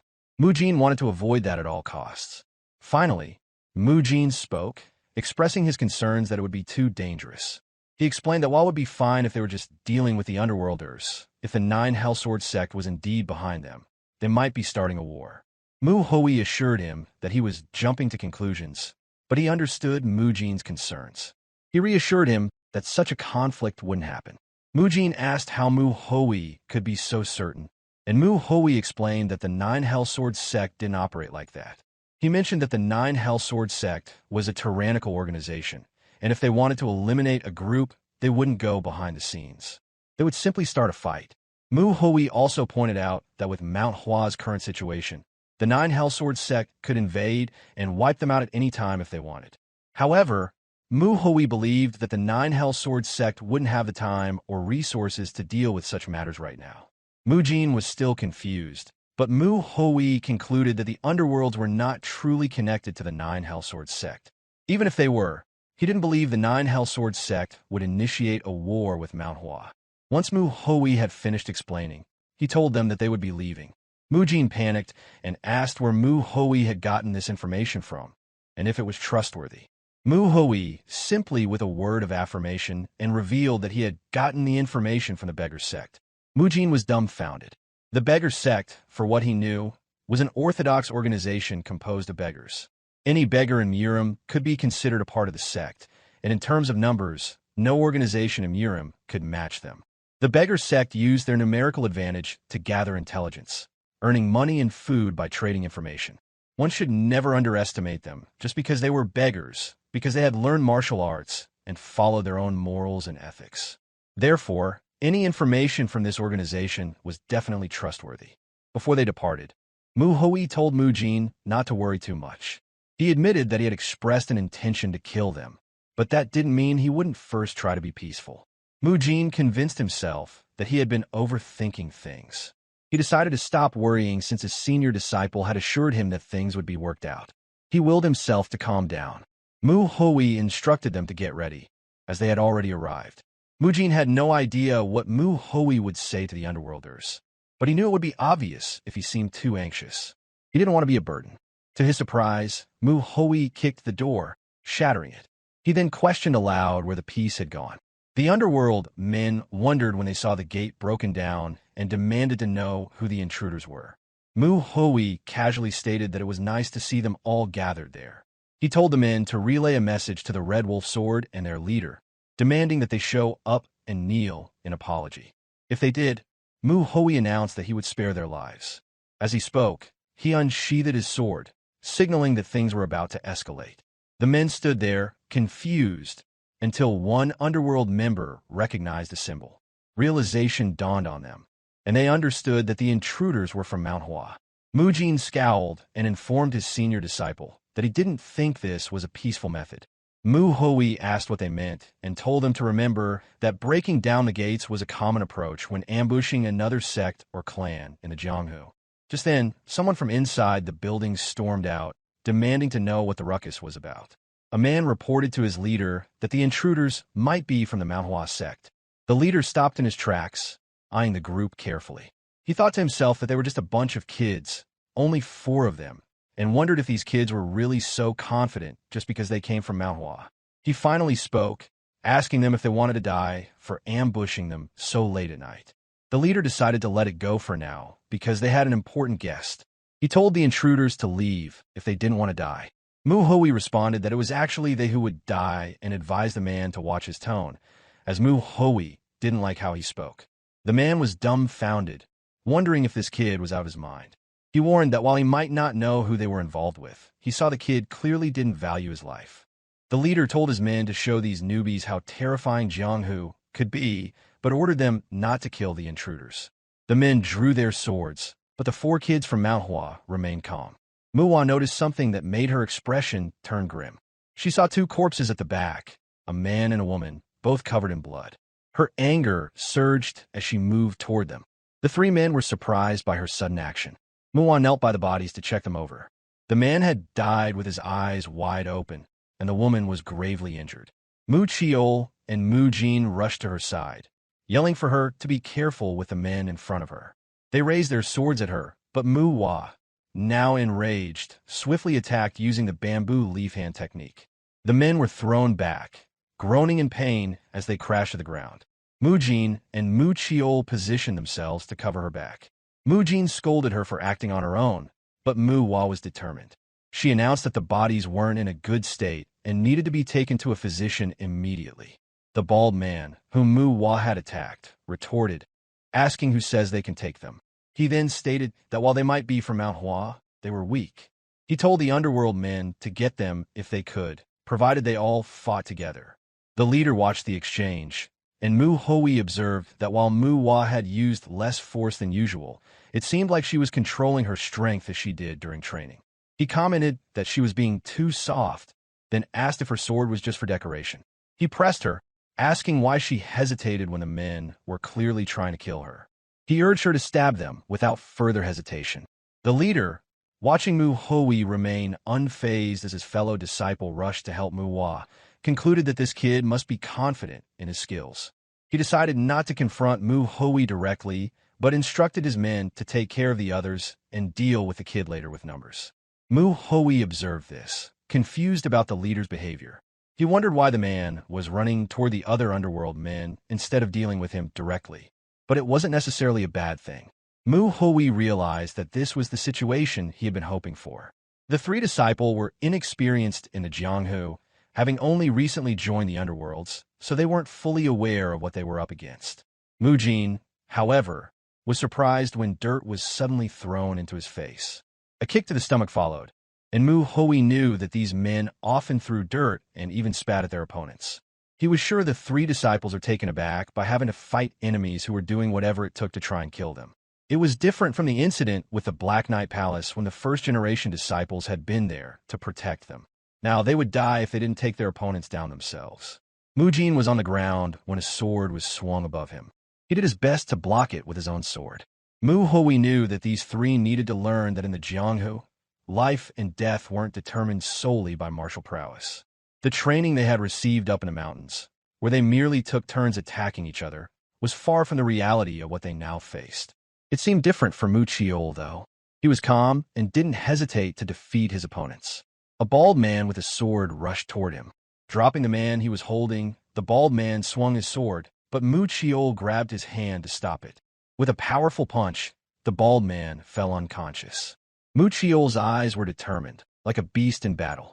When the leader saw this, he rushed back to Mu Hui. He noticed him and remarked that he was wrong. It seemed that the leader thought he could take down the weaker ones first, then team up with the others to deal with the stronger ones. Before the leader could do anything, however, he was buried waist-deep, upside down in the ground. The men saw their leader down and panicked, unsure of what to do, especially now that their opponents seemed far stronger. A long-haired man suddenly appeared and said they could simply pick one of them to fight. He announced that anyone who could kill a Manhwa disciple would be given the leader's position. He told the men to stop being dramatic and finish their job. The disciples recognized this man as the Red Wolf Sword, and Mu Hui couldn't help but express that he had been wondering when this man would finally show himself. The Red Wolf Sword seemed amused that they knew him. He said it was an honor for a young disciple of the Manhwa Sect to recognize him. But Mu Hoi replied that he had only just learned of him the day before. He insulted the man, saying he didn't care to learn the names of weaklings. The Red Wolf Sword scoffed, stating that a manhua disciple should follow orthodox ways. Yet here was this kid, speaking like a demonic martial artist. He warned Mu Hoi that if he wanted to continue this path, the Red Wolf Sword would make him regret it. The Red Wolf Sword dropped his cup and jumped down from the building, unsheathing his weapon as he prepared for battle. He told Mu Hoi that he would need to give it his all. Mu Hoi simply replied that he wasn't sure if that was necessary and challenged the Red Wolf Sword, asking if he was strong enough to handle it. In an instant, Mu Hoi passed by the Red Wolf Sword, and the man covered his ear, stunned by how quickly Mu Hoi moved. Before he could react, Mu Hoi smacked him on the head, sending him face first to the ground. The Red Wolf Sword used the scabbard of his sword to help himself up, then performed a maneuver and landed on his feet. He was surprised by the kid's speed. He realized that he hadn't just missed the movements. On top of that, he hadn't even seen Mu Hoi's feet move. The Red Wolf Sword watched him closely, now wondering why Mu Hoi wasn't using his sword. The Red Wolf Sword refused to believe that a young kid like this could be at a higher level than him. He thought there had to be something more to Mu Hoi, but still, there was no special reason why he wasn't killing the old man. He simply wanted to see his swordsmanship against another martial artist. It had been a month since Mu Hoi had respawned in his new body, and he hadn't missed a single day of training. His research into combining Manhua's martial arts with his techniques was continued. However, he couldn't prove the results of his work yet, as the disciples weren't strong enough to see the difference, and neither the elders nor the first-generation disciples had time for him. That was why the Red Wolf Sword was valuable to Mu Hoi. The Red Wolf Sword attacked again, but Mu Hoi simply stepped aside to avoid the strike. Then, with open palms, he used the bamboo leaf hand technique. The Red Wolf Sword flew backward, but Mu Hoi wasn't done. He struck the old man with his sword, sending him reeling. The Red Wolf Sword was dumbfounded. He wondered if Mu Hoi had read his movements. After all, for a kid to be at the level where he could follow someone's steps with such subtlety, it had to be due to a huge difference in their levels. The Red Wolf Sword refused to believe it, but after a brief moment, he acknowledged that the kid wasn't just a talented young prospect. He apologized for underestimating him and decided to go all out. He rushed toward Mu Hoi with renewed resolve. Mu Hoi noticed something approaching, as if a large golden mystic beast charged toward him. The three young disciples turned, worried for their senior disciple, looked on with concern as they prepared for what was to come. Mu Hoi gripped his sword and slashed at the beast using the falling plum blossom sword technique. The beast vanished into thin air. He remarked that the red bud sword technique was fierce, but had many gaps, noting that based on Red Wolf Sword's movements, he hadn't even fully mastered it. Red Wolf Sword was surprised that Mu Hoi knew about the red bud sword technique. He asked how Mu Hoi had learned of it, but before he could get an answer, Mu Hoi charged forward. Red Wolf Sword barely saw him coming and was momentarily confused, thinking he had blocked the attack. He initially considered that it might be an illusionary sword attack, but then he doubted that, although perhaps it was the rapid sword technique. In the blink of an eye, Mu Hoi's slash passed through him. He didn't even have time to realize it before his blood began dripping onto the ground. Everyone was stunned. Not only had blood spilled, but Red Wolf Sword's long hair was cut, leaving only bangs on his left side. The attack also had cuts on his cheek and ear. Red Wolf Sword realized that in that brief moment, Mu Hoi had purposely shifted his sword to avoid killing him. He understood that Mu Hoi could have killed him easily, but had chosen not to. This realization made him wonder why Mu Hoi had shown such restraint. He thought back to how Mu Hoi had stayed behind him, never using his sword to strike directly. It was as though Mu Hoi was going easy on him, and he couldn't understand why. Red Wolf Sword, feeling a surge of frustration, acknowledged that Mu Hoi's talent was undeniable. He thought about how Mu Hoi seemed to be the same person he had in his mind, someone with immense potential. He cursed the meaning of talent, feeling resentful that Mu Hoi was better than him, especially since he had lived at least twice as long as this young man. He cursed Mu Hoi and warned him not to look down on him. He claimed he was a martial artist of the 9 Hellsword Sect and released 3 golden beasts, all of which charged straight for Mu Hoi. Mu Hoi swung his sword, and in a single movement, the beasts vanished. Moments later, Red Wolf Sword was struck by something resembling wind blades. Mu Chiol, watching in awe, recognized the move. Red Wolf Sword bled from several wounds, his body shaking with disbelief. He thought about how he had trained continuously since the kid, not even born, perfecting his martial arts so that his skills would be acknowledged. He questioned how this young man could destroy the results of his decades of effort so easily. He couldn't understand why he couldn't follow Mu Hoi's movements or even cut him. In a moment of frustration, Red Wolf Sword screamed, wondering why his efforts weren't being recognized. Mu Hoi, unfazed, simply cut him down further. The man who had been buried earlier by Mu Hoi regained consciousness, lifting his head from the hole. He coughed and spit out dirt, complaining about the pain in his head. He remembered brandishing his sword just before everything went black, then heard Red Wolf Sword's frustrated cries about his efforts being unacknowledged.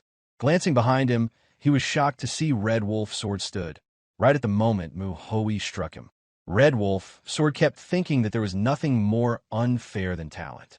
His efforts had been trumped by the innate abilities of a young prospect. The young man had only trained for a few years at best, yet he had already surpassed him. Even though Red Wolf Sword was on the ground, bleeding from his shoulder, he muttered bitterly about the young prospect and the martial artist from the Nine Hell Sword Sect. He chuckled, acknowledging that it must be nice for Mu Hoi to have the talent to surpass him. Mu Hoi was confused by the man's words, but didn't waste time pondering them. Red Wolf Sword continued, saying that he had seen many talented and young martial artists and could tell that Mu Hoi had grown used to being praised by those around him. He added that it must be nice to cut him down and gain honor from it. Red Wolf Sword warned Mu Hoi to enjoy it while he could, because once the Nine Hell Sword Sect confirmed his death, it would only be a matter of time before he met the same fate. No matter how talented Mu Hoi was, he could never stand against the Nine Hell Sword Sect. Mu Hoi commented dryly that for someone about to die, Red Wolf Sword sure had a lot to say. He kicked Red Wolf Sword, knocking him onto his back, then noted how the man had spoken with a tone of inferiority. As Mu Hoi looked closely, he noticed something. Letters were inscribed on Red Wolf Sword's chest. Mu Hoi realized that Red Wolf Sword was part of the Otherworld unit of the Nine Hell Sword Sect. In the Nine Hell Sword Sect, one could identify which unit a person belonged to by the letters on their chest. The Otherworld unit, the Hell unit, and the Despair unit were considered the three axes that supported the sect, though that term was only used by outsiders who didn't fully understand the internal structure. Mu Hoi knew that the Otherworld unit had not earned any merits and had been completely pushed aside in the competition for succession. The true power lay within the Hell and Despair units, which were at war with the brutal dragon faction. Mu Hoi found it strange. He wondered why the Nine Hell Sword Sect, which was at war with the hidden dragon faction, suddenly had its eyes on the south of Shangxi. After thinking for a moment, he figured out the mission of the Otherworld unit in this war, which their task was to protect the headquarters and provide rear support. However, the Otherworld unit, hungry for merits, had pretended to fulfill their duties on the outside while actually being involved in their dealing to line their pocket. Red Wolf Sword asked how Mu Hoi knew this, but Mu Hoi simply replied that he knew Red Wolf Sword assumed the Otherworld unit would step in for him if he died. Unfortunately for him, the Otherworld unit would do nothing but hide his death at all costs. Mu Hoi told him that instead of supporting the war, Red Wolf Sword had been up to something else entirely. He pointed out that this situation provided the perfect opportunity for the Hell unit and the Despair unit to strike the Otherworld unit down. Even if the Otherworld unit came for revenge at Manhwa, Mu Hoi asked Red Wolf Sword if he thought he would be scared of them. Mu Hoi continued, stating that even the Hell and Despair units wouldn't be enough to face him, let alone the Otherworld unit. It was him who had faced the Nine Hell Sword Sect alone. Red Wolf Sword's eyes widened, realizing that his fate was sealed. The leader, who had been watching this, decided to bury his head back in the ground, trying to convince himself that he hadn't seen anything. But someone grabbed him. Mu Hoi pulled him out and asked why he was still lying down. He ordered the leader to deal with the situation immediately. The leader, nervously, replied with a single word of affirmation. Several books were scattered on a desk. Mu Hoi browsed through them, noticing entries detailing protection taxes, gambling den income, and lists of people who had borrowed money, along with the amounts they owed. He observed how well the leader had kept track of the financial flow. The underworld men sat on the floor, while Mu Chiol stayed at the back, guarding them. Mu Hui asked if this was all the leader had, and the leader confirmed. Mu Hui then told them that the money they had taken and extorted from others would be returned to its rightful owners. Additionally, they would shut down the gambling den, and the underworld men had to finish the job by the end of the day. He asked if there were any complaints. The leader expressed that completing all of this would be difficult. Mu Hui looked unimpressed, and the leader decided not to argue further. Mu Hui clarified that his decision not to kill them wasn't out of mercy. He described the men as trash who didn't deserve to die, but if they did, there would be no one left for the victims to direct their anger toward. He told them not to think they could atone for their actions through death, as their sins were heavier than death itself. It was only right for them to live and atone for the rest of their lives. He asked if they understood, and they bowed their head in affirmation. Mu Hui instructed the faction leader to stay, while the others should start moving. They needed to act swiftly to complete everything by the end of the day. He told Mu Jin, Mu Chiol, and Mu Hua to ensure the underworld men were tearing things down and returning the money. Mu Hua then inquired about what Mu Hui planned to do. Mu Hui simply replied that he had something else to take care of. Mu Hua asked if Mu Hui was going to go drinking again like last time. Mu Hui, with a slight grin, responded with a question of his own, if it looked like he was the kind of person who could drink any time. Mu Hui reminded her to keep an eye on the underworlds, to which Mu Hua assured him that they would be fine. Mu Hui noted that Mu Hua was quicker to catch on than he had expected, but this time, he wasn't going to ask for alcohol. The leader, still shaken, asked why Mu Hui wanted him to stay. Mu Hui told him not to try to hide anything, as he could clearly smell what was going on. He ordered the leader to take him to where the tuber fleece flower was located. Mu Hui, recalling that in his past life, remembered the time he had searched for rare opportunities to grow stronger. He didn't have a sect to support him, so to obtain elixirs, he needed a vast amount of money. Lacking the funds, he searched for rare ingredients on his own. Of course, these were hard to find for a reason, and they couldn't be acquired by simply looking. One day, while resting after training, he had stumbled upon the tuber fleece flower, which had taken 7 years wandering to find. The smell was bitter, with a dull, earthy scent, the one he could never forget. The leader led Mu Hui down a passage, and as they descended the stairs, the scent of the tuber fleece flower grew stronger, signaling that they were close. The leader explained that it was a 200-year-old tuber fleece flower they had obtained by accident and had been storing ever since. He admitted that he had forgotten about it due to the chaos, but didn't expect Mu Hui to recognize it by its scent.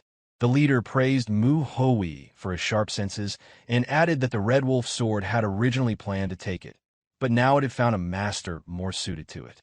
Mu Hui praised the leader for his good work and instructed him to go back to his tasks. He locked the door behind him, the tuber fleece flower now within his reach. Most organizations or forces capable of martial arts have a space where they can practice energy circulation. The iron doors and thick stone walls were solid, leaving Mu Hui with no reason to worry. In his past life, he had consumed a 300-year-old tuber fleece flower. While a 200-year-old one wouldn't be as potent, it was still incredibly valuable. When he opened the box to enjoy it, he was taken aback. He exclaimed in surprise, noticing that this 200-year-old tuber fleece flower was far larger than the 300-year-old one he had eaten in his past life. He speculated that the tuber fleece flower must be at least 400 years old. The one he had found in his previous life had been exceptionally difficult to obtain, so he hadn't expected to find such a rare one so easily. As Mu Hui swallowed it, he felt something was off about ingesting it by himself. He decided that the next time he found something good, he would share it with others. Some time passed. The leader sensed something, an unsettling tremor occurred, almost like an earthquake. He looked around, then peered out the window. Dust covered the area, and eventually a man stepped out. It was Mu Hui, looking refreshed. The leader rushed to him and reported the strange noise, but Mu Hui dismissed it as unimportant. He then asked the leader if he really had time to stroll around. He questioned whether the leader had thoroughly checked the ledger, to which the leader responded that he had been doing so until he had to come down. Mu Hui told him he would check it later to ensure the money had been returned, urging him to do it properly. The leader wished him a safe trip, but once Mu Hui left, he muttered under his breath, calling him a bastard and complaining about his rude manner. Putting that aside, the leader found himself curious about the noise, especially considering the condition of the building. However, he didn't pay it much mind since the building was bound to be destroyed regardless. He couldn't help but wonder what effect the tuber fleece flower had on Mu Hoi to cause such a disturbance. The building was in disarray, with parts scattered everywhere. The underworld men looked exhausted. Mu Chiol approached the leader and reminded him that the sun was about to rise. He asked if the leader really had time to rest. The leader stood up, replying that he didn't. Manhwa also instructed the rest of the men to hurry and tear the buildings down since daylight was fast approaching. Meanwhile, a box filled with silver was opened. The recipient could hardly believe it, and the underworld men bowed down, explaining that it was the money they had unfairly extorted from him, so it was only right for him to take it. He apologized profusely. Someone had been spying on them. It was Jingi, who hadn't expected Mu Hoi to defeat the Red Wolf Sword and handle the brutal blood faction so swiftly. It had only been 2 days since he provided Mu Hoi with information, and now, witnessing the aftermath, he realized Mu Hoi was no ordinary person. To Jingi, it seemed like Manhwa was hiding a dragon. Mu Hoi appeared behind him and casually uttered a greeting. He explained that he came to have a drink because he was feeling a little peckish but realized it wouldn't be fun to drink alone. He added that the alcohol and refreshments were ready and asked Jingi what he thought. Jingi was puzzled, noting that it was still too early in the morning. He commented that the young master seemed to know how to drink, but he agreed to join him. Once they were seated at the table, Mu Hoi asked Jingi what he was curious about. Mu Hoi knew that Jingi already knew about the events, but still, he shared that the Red Wolf Sword was dead and the brutal blood faction was being dealt with. Mu Hoi had already returned the funds to their rightful owners, but the problem remained with the Underworlders. They had become Underworlders out of necessity, with no other way to survive or make a living. Mu Hoi expressed his desire to rehabilitate them, to use them for the reconstruction of Pasung. He then asked Jingi if he knew anyone who could take them under their wing and provide them with work. Though they were possessed martial arts, Mu Hoi reassured Jingi not to worry. He was thinking of severing their dantian while he was there for 3 days. Jingi replied that severing dantian was not so easily done. He was surprised once again by Mu Hoi's words, but assured him that he knew a few merchants. He also reassured Mu Hoi not to worry about the Underworlders, promising to check on them from time to time to ensure they were learning trades and not causing problems.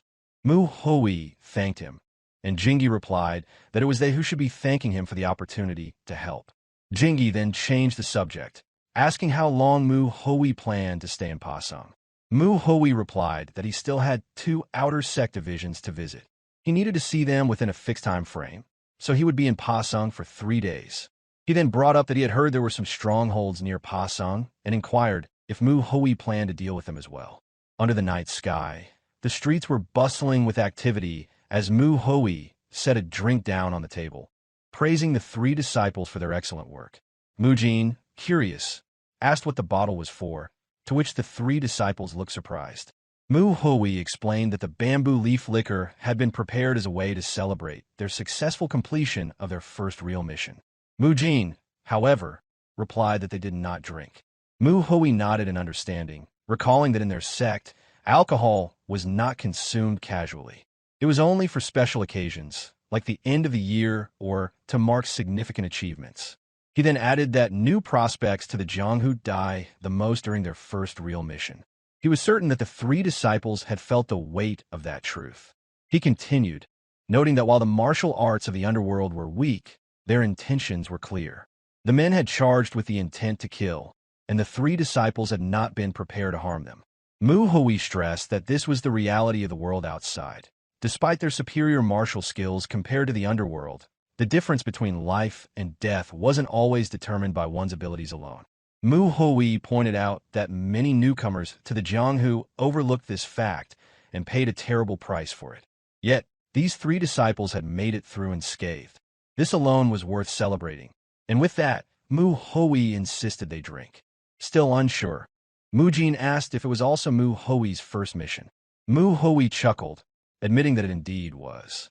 The 4 disciples raised their cups, congratulating themselves for having completed their first mission safely. The bamboo leaf liquor was surprisingly smooth, and Mujin remarked that it didn't taste bitter, which Manhwa readily agreed with. She added that if all liquor tasted as good, she could easily drink herself silly every day. However, Mujin warned her not to overdo it. Meanwhile, Mu Chiol remained silent, deep in thought. His mind drifted back to the fight with the Red Wolf sword.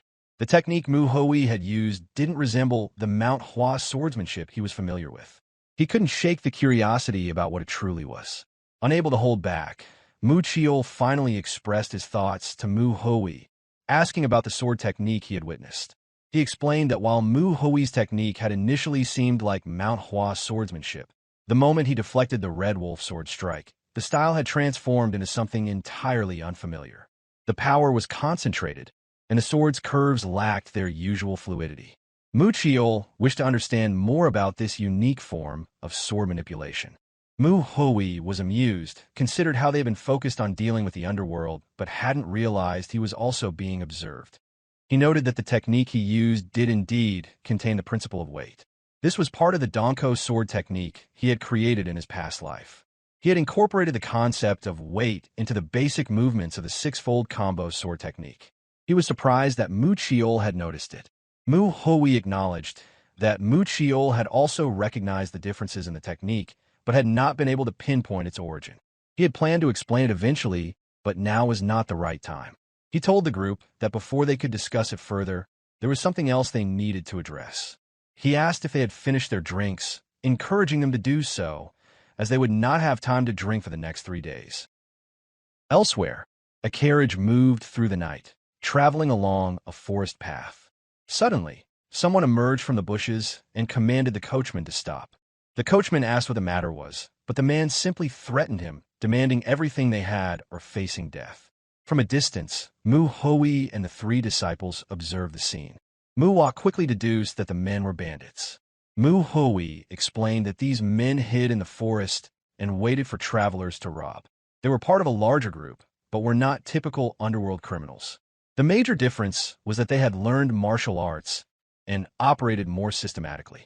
While the previous group they had encountered had also practiced martial arts, their training had been for specific, targeted purposes, making them different from the usual underworld figures.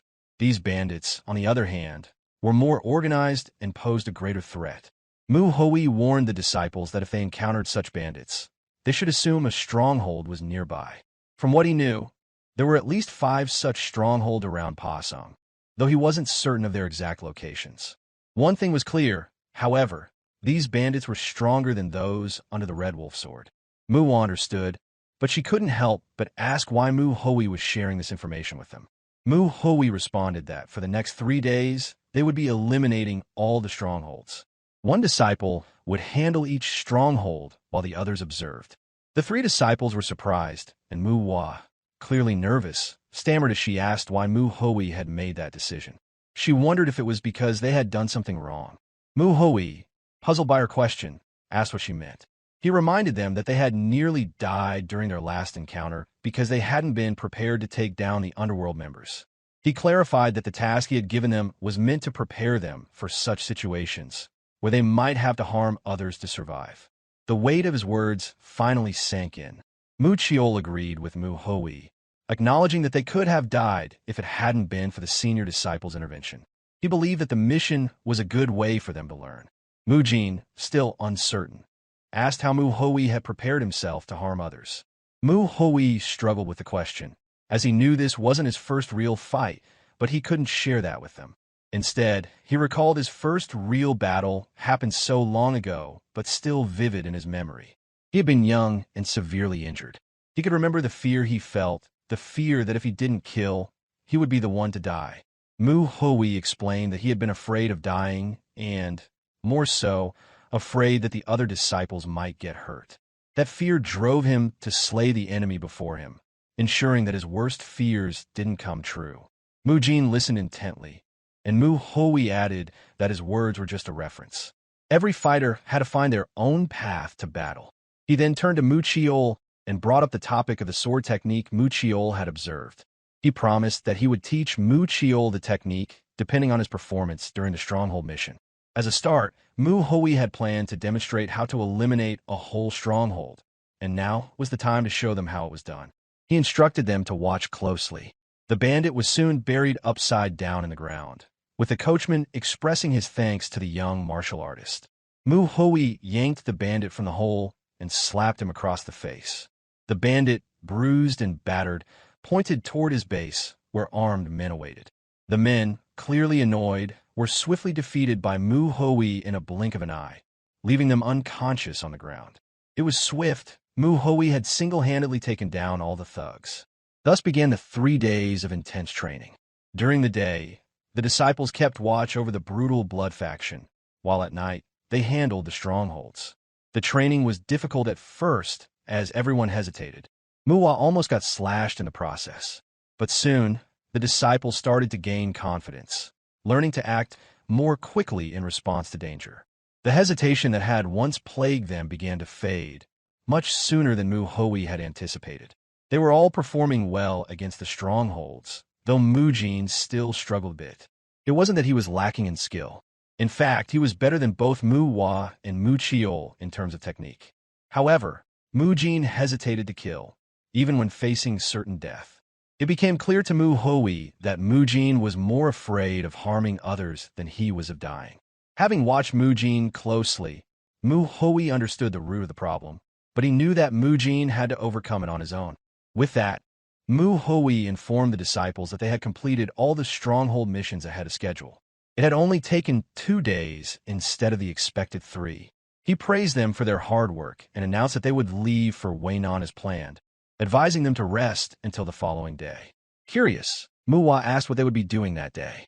Mu Hui replied that he would fulfill his promise to Mu Chiol and teach him a new technique. Manhwa inquired if the rest of them would be included as well.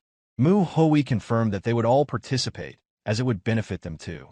Not enthusiastic, Manhwa had hoped for a break, but expected Mu Hui to push them further instead. Mu Hui gripped his sword and, with a single fluid motion, made a large slash that left a dent in the ground. The 3 disciples were left speechless. Mu Hui explained that what they had just witnessed was Manhua's 6-fold combo sword technique, modified by adding more weight to each strike. Mu Chiol, intrigued by the concept of weight, asked Mu Hui to elaborate. Mu Hui explained that the traditional Manhua sword techniques allowed the practitioner to proceed to the next move, even if the sword path was blocked or destroyed. This was partly due to the many variations in the movements, but also because there was no distinction between offense and defense in the 6-fold combo. The technique was fluid, linking together offense and defense seamlessly. Mu Hui went on to explain that, moving forward, he would be teaching them his personal interpretation of the 6-fold combo, with elements of illusion and change added to the technique. Mu Chiol, finally starting to grasp the concept, was eager to learn more. Mu Hui assumed that the 3 disciples were aware he was referring to the Manhua sword saint. He knew that Master Zhou wasn't the first to create such a technique, but as far as Mu Hui was concerned, Master Hyun Zhou was the best at it. That also meant that Master Hyun Zhou possessed a profound understanding of martial arts. Mu Hui explained that Master Hyun Zhou had spent considerable time thinking about the 6-fold combo sword technique. He had concluded that the flamboyant change, even the plum blossom, were all variations of the 6-fold combo, just different branches of the same technique. Mu Hui revealed that Master Hyun Ho had been quietly working on creating a new technique, one that involved the weight of the sword, much like Mu Hui had demonstrated. He shared that the technique was incomplete and, on top of that, Manhua didn't have a system that deeply explored the concept of the sword's weight. Learning an unfinished technique when a solid foundation already existed could be seen as foolish or even wrong. Mu Hui explained that Master Hyun Zhou had kept his work a secret because he understood the dangers of an incomplete technique. He asked the 3 disciples if this was truly the technique they wanted. After considering the question, Mu Chiol looked determined and responded affirmatively. He requested Mu Hui teach him the technique. The training began that same night. By the time the sun rose, Manhwa already had dark circles under her eyes. She couldn't help but wonder how long they were expected to keep watch. She turned to Mu Jin and suggested they go for a run. Meanwhile, Mu Hui was explaining to Mu Chiol that Mu Chiol had been wielding his sword using the principle of illusion. He told him to forget everything he knew about that principle and focus on understanding the principle of weight. Mu Hui explained the difference in how they should use the sword, and Mu Chiol, concentrating hard, tried his best to follow. Meanwhile, Manhwa and Mujin walked away. Manhwa suggested they go observe the underworld members and rest afterward. Mujin agreed, and they headed off. At a nearby building, a man yelled at a servant, complaining that he wasn't getting anything done at a slow pace. The servant approached the man and explained that his back and stomach had been aching since the day before. Manhwa, observing the situation, realized that Mu Hoi's words about those who joined the underworld out of necessity being more motivated when given the opportunity were true. Manhwa had once considered them nothing more than trash, but now she saw that, even if they were aware she was watching, their inability to use martial arts made them far less threatening. She assumed Mujin was also keeping an eye on the underworld somewhere, so she decided to head back and rest. She felt content, knowing she had done what was necessary, and planned to rest well after the intense training. As Manhwa walked, a woman approached her. Manhwa immediately became alert, but was taken aback when she saw the woman had a bruised eye and couldn't even open it fully. Manhwa recognized her from their previous encounter with the brutal blood faction. The woman apologized for startling Manhwa, explaining it wasn't her intention. Then Manhwa noticed the young girl the woman was holding. The woman introduced her younger sister, Young. Manhwa swiftly sheathed her sword and asked the woman how her wound was. The woman explained that she was a bit sensitive due to overwork and thanked Manhwa for saving her. Manhwa, feeling a warm surge of gratitude, blushed, feeling good about the situation. It made her wonder if this was why chivalrous fighters existed. The woman shared that her wound had healed quickly, and thanks to Manhwa, they had been able to carry out their father's funeral.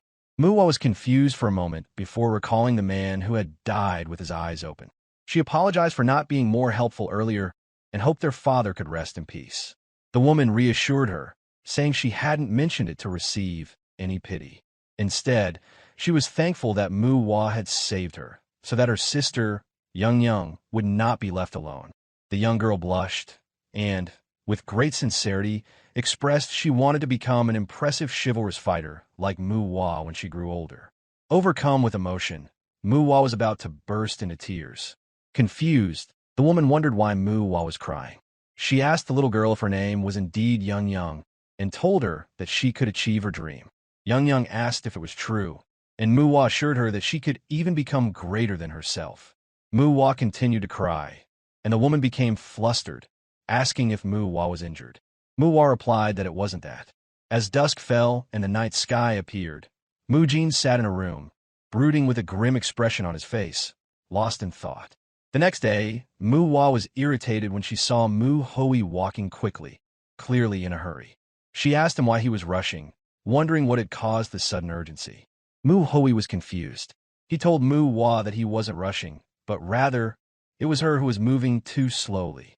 He asked if she had become lax after just one day of rest. It seemed to him that she had been slacking in her usual training, so he decided to keep a closer watch on her. Manhwa complained, saying they should have left earlier, questioning why they had even rested for a day. Mu Hoi glared at her, and immediately she stopped complaining. Mujin, noticing the tension, wondered if the underworld members in Pasung were rehabilitating properly. From their observation, there didn't seem to be any issues, but Mujin fell silent when he saw the senior disciple's grim expression. He quickly changed the subject, and Mu Hoi assured him that there was no need to worry. The beggar sect would continue to monitor the underworld members. What the disciples needed to focus on, Mu Hoi explained, was strengthening their mentalities. He considered increasing the difficulty of their training to push them further. Mujin realized that he had failed to change the topic, and both he and Manhwa shared a similar thought, that they were likely meeting their end soon. Out loud, Manhwa expressed that she missed Young. Mu Hoi, now curious, asked about her. Manhwa explained that Young was the younger sister of a girl she had saved during the brutal Blood Faction's attack. Manhwa recounted meeting the girl while watching the underworld members and how the little girl had told her she wanted to become an impressive chivalrous fighter when she grew up. Mu Hoi, feeling an unusual sense of nervousness, realized it was the first time he had ever worried about a young child's future. Manhwa realized Mu Hoi was teasing her. Just then, Muchiel noticed Mu Hoi had stopped walking. Mu Hoi announced that they had arrived in Wainan. He was glad they reached their destination before sunset. Mujin pointed out that there was a sect called the Fresh Flower Sect in Wainan. Mu Hui decided that they would have dinner there, and Manhwa was enthusiastic about the idea. Mu Hui, however, teased her once more, bringing up her earlier complaint about his speed. At the Fresh Flower Sect, a commotion broke out. A kid punched a gray-haired boy, causing him to fall into the arms of another bully. The one who punched told the others to hold the boy down while he struck him again. The gray-haired boy winced in pain.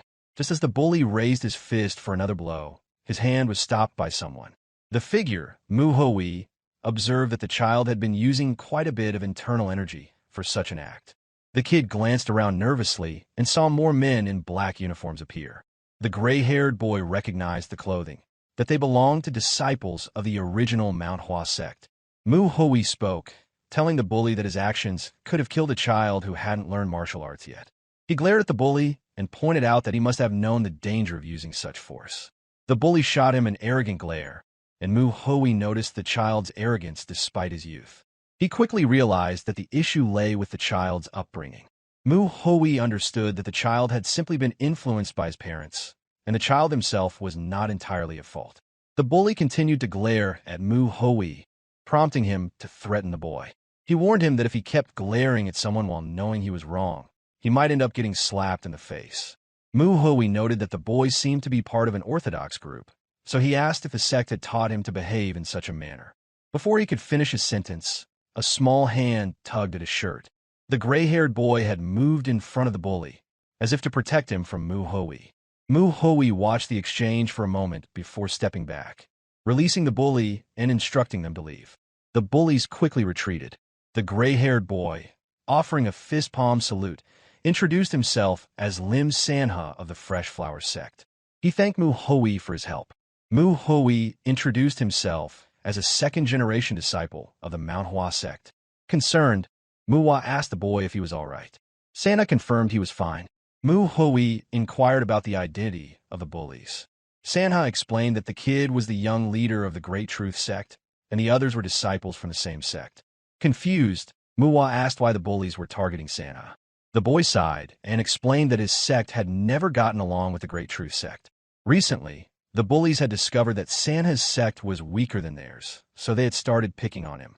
Mu Hui assumed that the young leader was the one throwing the punches. Curious, Mu Jin asked if Sanha's sect leader knew about the bullying.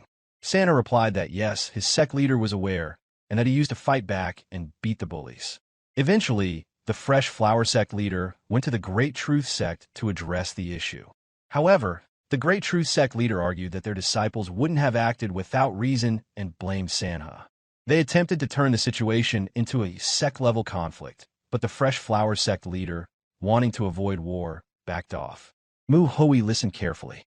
He knew that if the Fresh Flower Sect were to get into a conflict with the Great Truth sect, it would likely lead to their downfall. Mu Hui assumed the best the Fresh Flower Sect could do was ensure that the Great Truth sect had no reason to invade.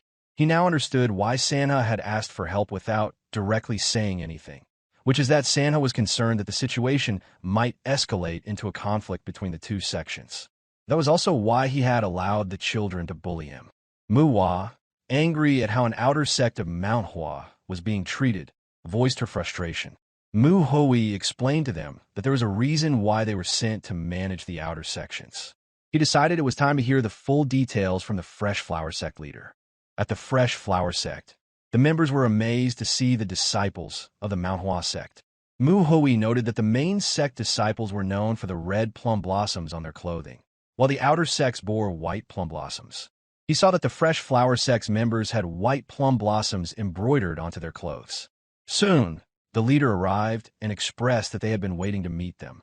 The four disciples made the fist-palm salute as a respectful greeting, and Mu Hui introduced himself, thanking the leader for the warm welcome.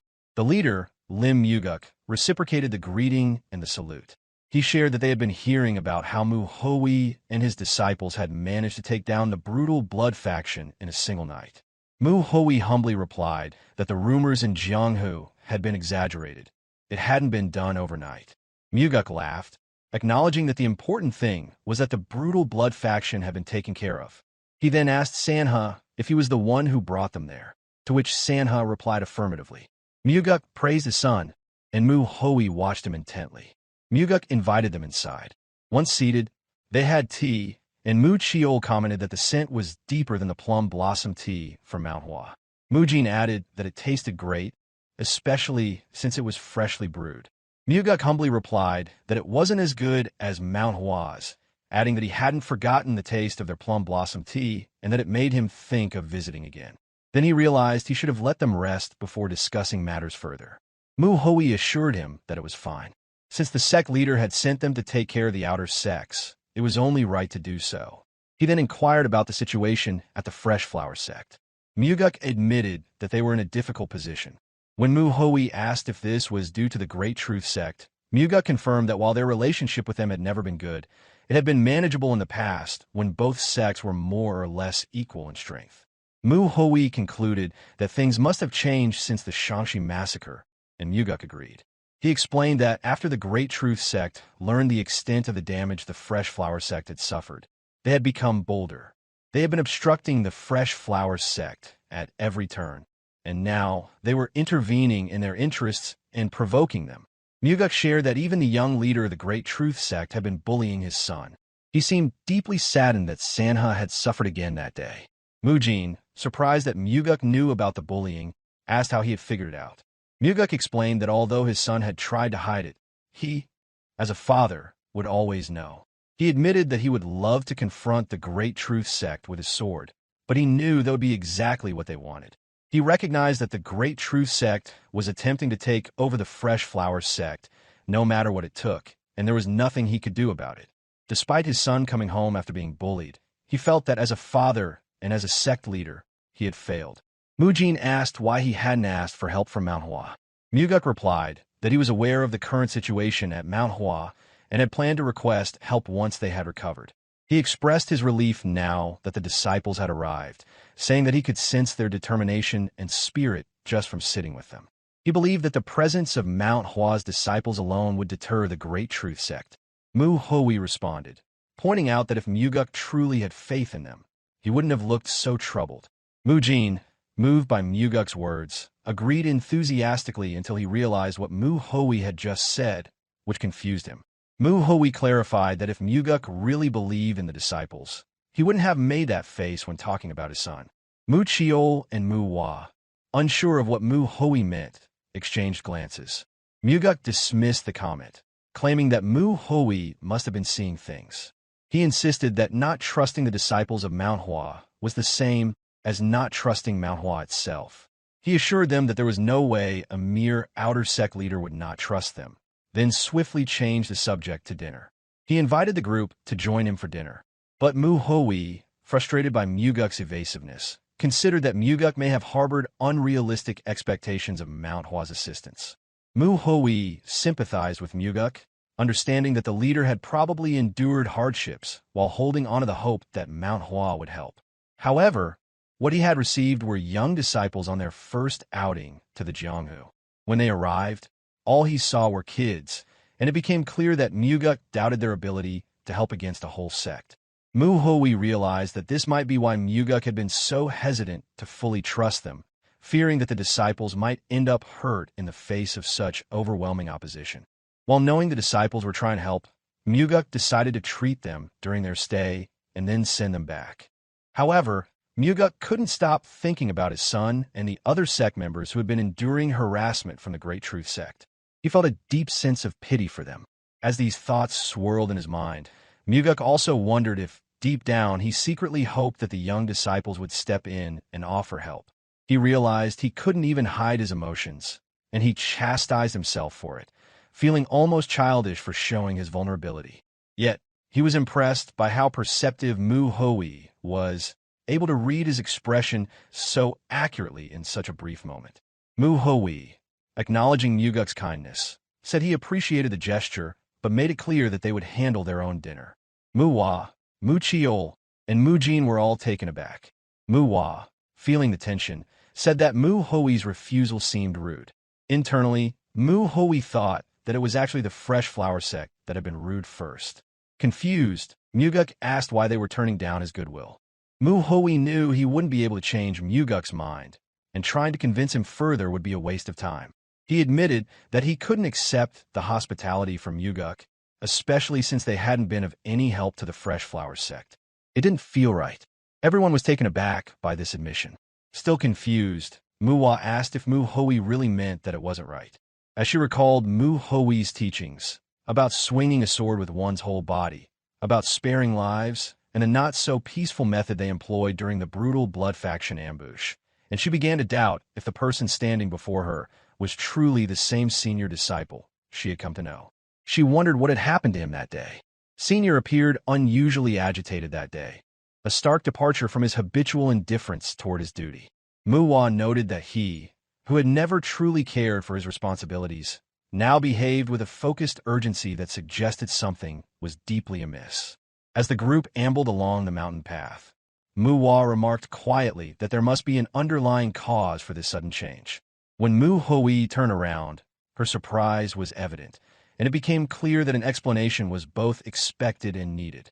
Mu Hoi contemplated internally that the progress made thus far should suffice, provided they were not an exceptionally advanced martial master present at the Fresh Flower Sect. After a reflective pause, he resolved to reveal the cause behind his altered demeanor. In a measured tone, he explained that the leader of the Fresh Flower Sect harbored a deep mistrust toward them, a revelation that complicated their mission.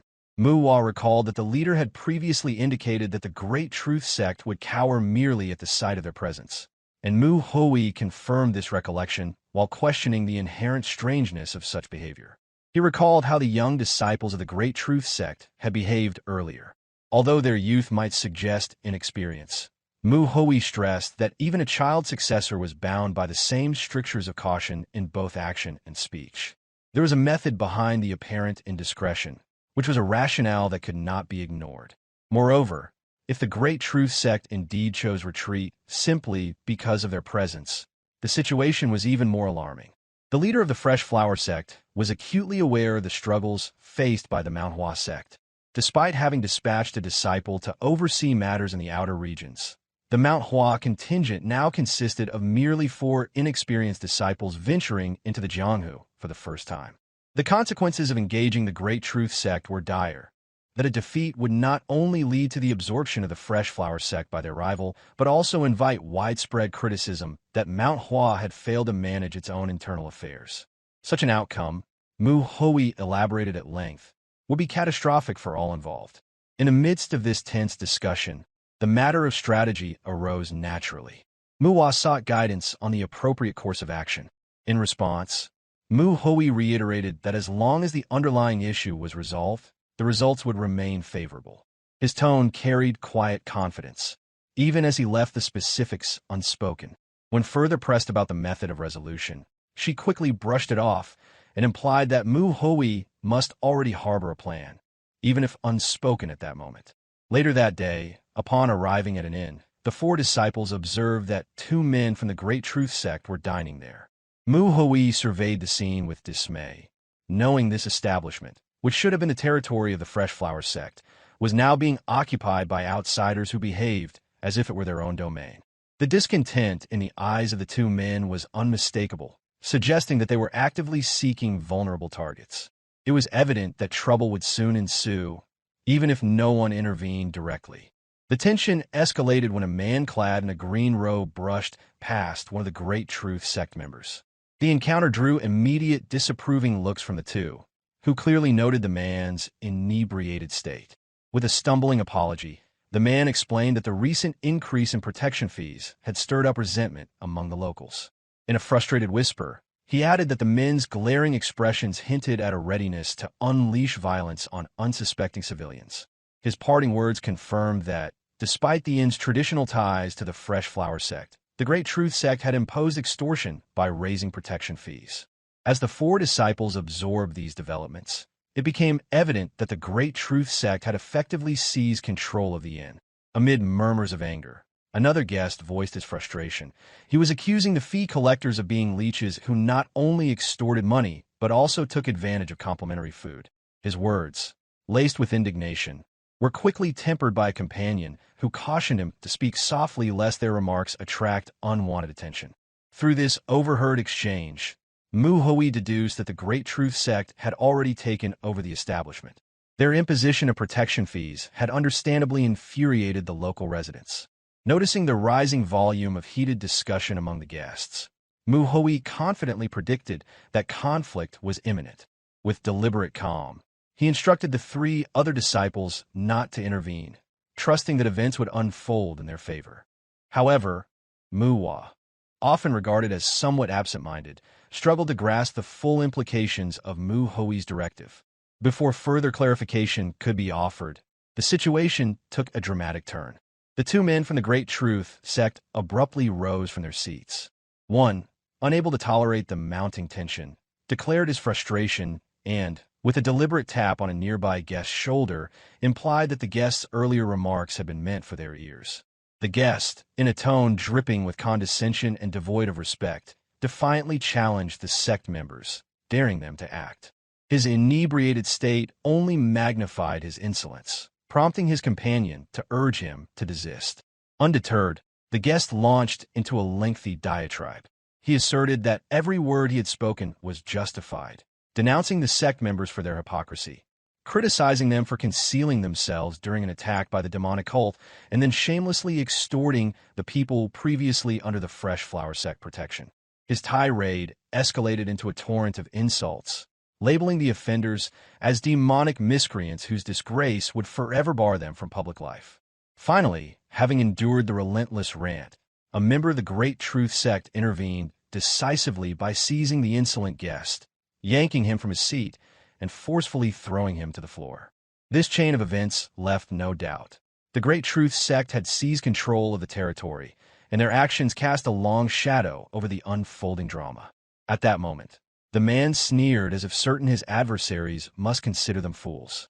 He made it clear that insults directed at the Great Truth Sect will be met with severe consequences, all while brandishing his sword menacingly at fallen civilian. In swift response, Manhwa acted without hesitation. With precise aim, he hurled the chopsticks in his hand toward the man. The chopstick struck true, landing squarely on his acupoints and preventing any attempt to strike the civilian. Nearby, the other member of the Great Truth Sect let out a startled scream as the unfolding scene intensified. The aggrieved man, his pride stung, unsheathed his sword and demanded, in a tone of incredulity, an explanation for the unexpected interference. In a fluid motion, Manhwa closed the distance, delivering a kick that sent the man sprawling. Paralyzed by the chopstick still embedded in his shoulder, the man raged in confusion and indignation, questioning why he had been rendered immobile. Calmly retrieving the fallen sword, Manhwa remarked that the very act of wielding a sword toward people without even a modicum of martial arts knowledge was utterly absurd. He noted that while the boundaries between the orthodox and unorthodox alliances were often blurred, the current transgression was far too egregious. The man, recognizing Manhwa as a manhua disciple, as Manhwa inquired about the intended use of the weapon. His explanation, that was meant solely to intimidate, prompted Manhwa to seize the sword firmly and elaborate further. According to Manhwa's logic, the sword was never intended as a tool of casual threat against a weak opponent. He argued that it would be far more sensible for the man not to possess a sword at all. He added that mobility would be restored only once the obstructing chopstick was removed, perhaps by the unconscious man nearby, once he regained awareness, and that the sword might be reclaimed only by presenting himself at the Fresh Flower Sect. This edict left little room for dispute. In response, the man's anger escalated as he protested the interference with the Great Truth Sect's affairs, accusing Manhwa of instigating conflict. Unperturbed, Manhwa countered that even the leader of the Great Truth Sect would never utter such insolence, and that the man's attitude demonstrated a grave underestimation of Manhwa. Though the man stuttered his denials, his words fell flat against Manhwa's resolute rebuke. With final authority, Manhwa decreed that the sole means of absolution lay in the Great Truth Sect leader personally visiting the Fresh Flower Sect to beg for forgiveness. He warned that if the leader failed to appear by sunrise the next day, the Great Truth Sect would be consigned to oblivion. His unwavering stare and commanding tone brooked no resistance, and the man, with little choice, conceded as the three observing disciples watched in silence.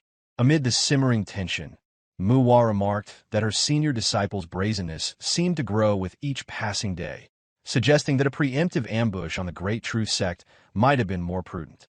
Mujin concurred with this assessment, while Mu Chiol voiced his apprehensions about the unfolding events. The following morning, the leader of the Great Truth Sect strode confidently toward the Fresh Flower Sect. Finally, armed with reason to challenge his rivals, he advanced with a smile and was flanked by his most senior members. Despite a clear sky overhead, an ominous thought suggested that those approaching should prepare for an impending storm of bloodshed. Muguk had only experienced such moments 3 times in his life. It felt as though a massive boulder was pressing down on his chest, suffocating him and making it hard to breathe. The first came during the bloody battle with the Black Knight Palace, when the disciples of Manhwa and its branch sects were slaughtered. The second came when his eldest son had passed away. The third was when he discovered that his youngest son was being bullied. Now, another moment had been added to that list: the arrival of the Great Truth Sect leader, accompanied by their strongest disciples. Mu Hui greeted them at the gate with Muguk standing behind him. Despite Mu Hui's tender age in the Jianghu, his expression remained unfazed, showing no fear whatsoever. Mu Hui observed their faces, and Mu Hui spoke, recognizing the lack of apology. Mu Hui looked at the sect leader and noted with a mocking tone in his words as he addressed him. The opposition sect's leader regarded him with amusement. He questioned whether Manhwa had taught him martial arts, but neglected his manners. Mu Hui responded with a tone laced with mockery, acknowledging his own lack of etiquette, but pointing out that the Great Truth Sect was far more negligent in such matters. The atmosphere surrounding the group was suffused with a killing intent, making them seem less like members of an orthodox sect and more akin to unorthodox warriors. No, perhaps even demonic cultists. The sect leader's temper flared at the young disciple's words, his hand reaching for his sword. Mu Hui, however, calmly interrupted him, suggesting that instead of standing there in a tense standoff, they move inside to avoid drawing the wrong attention. After all, the situation could easily be misconstrued, and given the claims of the Great Truth Sect being orthodox, misunderstandings would not help their cause. His words defused the tension, making the sect leader reconsider. The sect leader dismissed the remark, accusing Mu Hui of merely stalling for time. But since the matter would be settled regardless, perhaps there was some amusement to be found in humoring him. Reluctantly, the leader agreed to move inside. Had he refused, Mu Hui had already decided on breaking his wrist and dragging him inside, though such action was now unnecessary. Muguk, seeing how things were unfolding, simply gestured for the visitors to come in. Everything had gone as Mu Hui predicted, but now Muguk began to feel a growing unease. He had anticipated the situation, yet the weight of what had just transpired was heavy on his chest. The more he thought about it, the more nervous he became. He reflected on the moment he received the news of Mu Hui's actions. As soon as he had learned what Mu Hui had done, Muguk could not contain his frustration. He demanded to know why Mu Hui had done this, especially since he had hoped to avoid unnecessary conflict with the Great Truth Sect. Mu Hui responded calmly, affirming that he understood Muguk's concerns but offering no apology for his actions. Muguk, unable to suppress his frustration, asked why Mu Hui would act this way despite understanding the situation. Mu Hui then urged Muguk to calm down and speak honestly, offering a more measured approach to the conversation. Mu Hui continued, acknowledging that Muguk did not trust them. He explained that when the sect leader had sent them to observe the branch sects, they hadn't been given specific instructions or deadlines. The sect leader had trusted them to use their judgment, making decisions as necessary while overseeing Mount Hua's branch sections. He also mentioned that the areas they were assigned to investigate were quite expansive: Pasung, Weinan, and Yeo Mountain, and the responsibility of covering such a large area with just 4 disciples was not insignificant. Mu Hui admitted that he had left out some important details until now. He explained that the brutal blood faction in Pasung had connections with a warrior from the 9 Hellsword sect. Since their intention was to eliminate the brutal blood faction, a confrontation had been unavoidable. To avoid attracting unwanted attention from the 9 Hellsword sect, they had to handle the situation discreetly. Still skeptical, Muguk questioned whether Mu Hui and the others had truly subdued a warrior from the 9 Hellsword sect without injury, especially with only 4 people involved. Mu Hui clarified that it hadn't been 4 of them. It had been him alone who had dealt with a warrior. Now even more incredulous, Muguk asked how that could possibly be true. Mu Hui simply nodded, affirming the reality of the situation. He then spoke with conviction, emphasizing that just as the Manhwa sect leader had placed trust in them, the Fresh Flower sect needed to trust them as well. Mu Hui offered to prove his capabilities, suggesting that if Muguk doubted him, he could challenge him to a spar right then and there, and he will draw his sword without hesitation. However, Muguk did not take him up on the offer. Instead, Muguk asked if Mu Hui truly believed they could handle the entire Great Truth sect should it come to that. Mu Hui's response was unwavering. He assured Muguk that there was no need for such a confrontation, but even if a bloody battle were to break out, he would be more than capable of handling it alone. There was no doubt in his voice. He then spoke further, sharing his insights on the expected course of events. It was through this approach that the Great Truth sect leader had been brought to the table for discussion. Yet, despite those words, human nature was cunning, and now that the leader sat before them, the situation felt different. What had begun as a dispute between Mu Hui and a disciple of the Great Truth sect had evolved into something far greater, deeply entangling the two sects in conflict. Mu Hui proceeded with mediation, identifying himself as a disciple of Manhwa and recognizing the Fresh Flower sect as one of its branches. He suggested that it would be best for both sides to resolve the matter together. Since neither sect seemed inclined to coexist in Weinan, Mu Hui got straight to the point. He proposed that each sect select a representative and settle the matter with a duel. His tone was calm and nonchalant as he made the offer. At those words, a wave of horror washed over Muguk. It was as though something inside him had snapped, triggered by the proposal. On the other hand, the leader of the Great Truth sect laughed upon hearing Mu Hui's suggestion. He turned toward Muguk, a knowing smile on his face. He mused aloud, finally realizing the situation. He questioned whether this was a plan that Muguk and the Manhwa brat had devised together. He had thought there might be some trickery involved when they were invited in, but the suggestion of a duel seemed far too absurd to be a tactic. He mockingly wondered if Muguk had lost his mind, as there was no way that the brat would have proposed such a thing.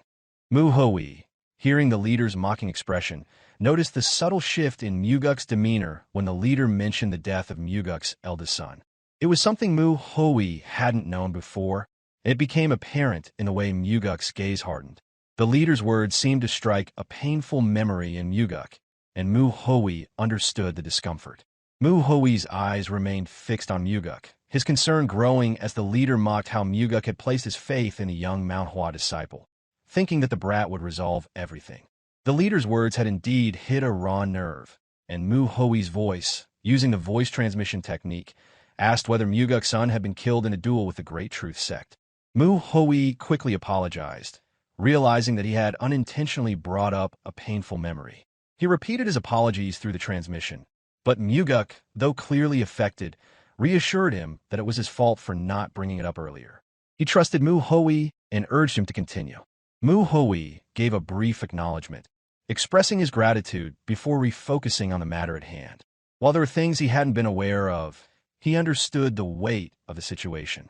He proposed that 3 individuals participate in the duel: the sect leader, the young master, and the strongest fighters from each sect. For the Fresh Flower sect, Mu Hui would take the role of the strongest fighter. He then suggested that they set the duel for 5 days later. The Great Truth sect leader, though still mocking the idea, requested that they consider their current situation. He explained that the last time they had been falsely accused of killing someone, it had caused a major headache for him. He was now cautious about being branded a murderer again, wondering if they would face such an accusation once more. Unbothered, Mu Hui responded nonchalantly, explaining that the Great Truth sect was already being labeled as a demonic cult by the commoners. He reassured the leader that there was no need for concern in that regard. The sect leader, irritated by Mu Hui's words, warned him that his mouth had been getting on his nerves. He threatened to attack the Fresh Flower sect right then and there, but admitted that he was holding back because Mu Hui's proposal intrigued him. Mu Hui continued his taunts, responding that he had only spoken out because he thought the leader wasn't fully aware of the situation. The leader, now visibly angered, warned Mu Hui to watch his tongue, saying that they were only tolerating him for now. One of the Great Truth sect disciples sneered at Mu Hui, suggesting that the brat thought they were easy targets because they had been holding back.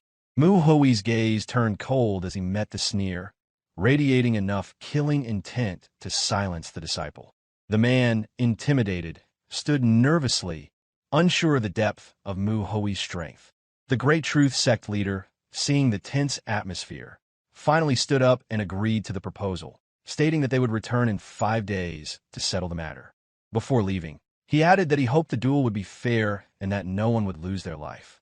Once they left, Muguk let out a deep sigh, his mind still troubled. He revealed that the Great Truth Sect's young master was far weaker than his own son in martial arts. While the sect leader and he had once been equals, the leader had now surpassed him. Muguk suspected that the warrior Mu Hoi would face might not be a true disciple, but an assassin the Great Truth Sect had secretly hired and disguised as a guest warrior. Mu Hoi nodded in agreement, acknowledging the possibility. Still unsure, Muguk asked if Mu Hoi was truly certain about the upcoming duel. Mu Hoi, without hesitation, replied that he was confident and might even find the duel too easy. Muguk, trusting him, agreed to put his faith in Mu Hoi and decided to proceed with the preparations. Mu Hoi suggested they head to the training ground, much to Muguk's surprise. He explained that while he couldn't be sure if the training would help, for the next 4 days, Muguk should consider himself as good as dead in terms of the difficulty he would face. Soon, they were at the training ground, where Mu Hoi began to train Muguk intensely, all the while being watched by 3 disciples who were both terrified and fascinated by what they saw. Among them, Manhwa voiced her concerns to her senior brother, Mujin, asking if this was truly the right approach, to which Mujin responded with uncertainty. Undeterred, Muguk pushed himself as though his life depended on it. His legs were tied to a tree branch, and he was forced to lift his body to do sit-up and hold it up, struggling under the weight of the intense training. Mu Hoi stood underneath him, holding a sword pointed upward, ready to welcome Muguk if he faltered. With a stern voice, Mu Hoi urged Muguk to push through. He reminded him that if he couldn't even handle this training, the Fresh Flower Sect would be finished. When Muguk hesitated, Mu Hoi's calm voice carried a hint of real threat, urging him to get back up quickly. As Muguk struggled to continue, one of the disciples, Manhwa, silently wondered if even the demonic cult would be impressed by such methods. In her mind, Mu Hoi's relentlessness seemed inhuman, bordering on demonic. Nearing the end of the day, the golden sun started to dim. Muguk continued his intense training with the sword still stood beneath his back. This time, the sword was held by Mukil. The manhua disciple warned that if Muguk lowered himself any further, he would be at risk of being stabbed. He encouraged him to hold on just a little longer, reassuring him that the training would soon be over and to stay strong until the very end. Mukil couldn't help but feel a twinge of sympathy as he watched, recalling that the senior disciple had assigned him the task of overseeing the sect leader's training, though he wondered where the senior brother had gone. Meanwhile, Santa sat alone, sulking. He was growing increasingly anxious about the upcoming duel in 5 days. Master Mu Hoi had promised to personally train him until the duel, but Santa knew that just 4 days of training wouldn't suddenly make him stronger.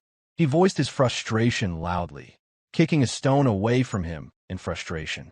It was then that Mu Hoi appeared suddenly, startling Sanha. Santa immediately called out to Mu Hoi in surprise. Mu Hoi, picking up on the boy's earlier frustration, answered him directly.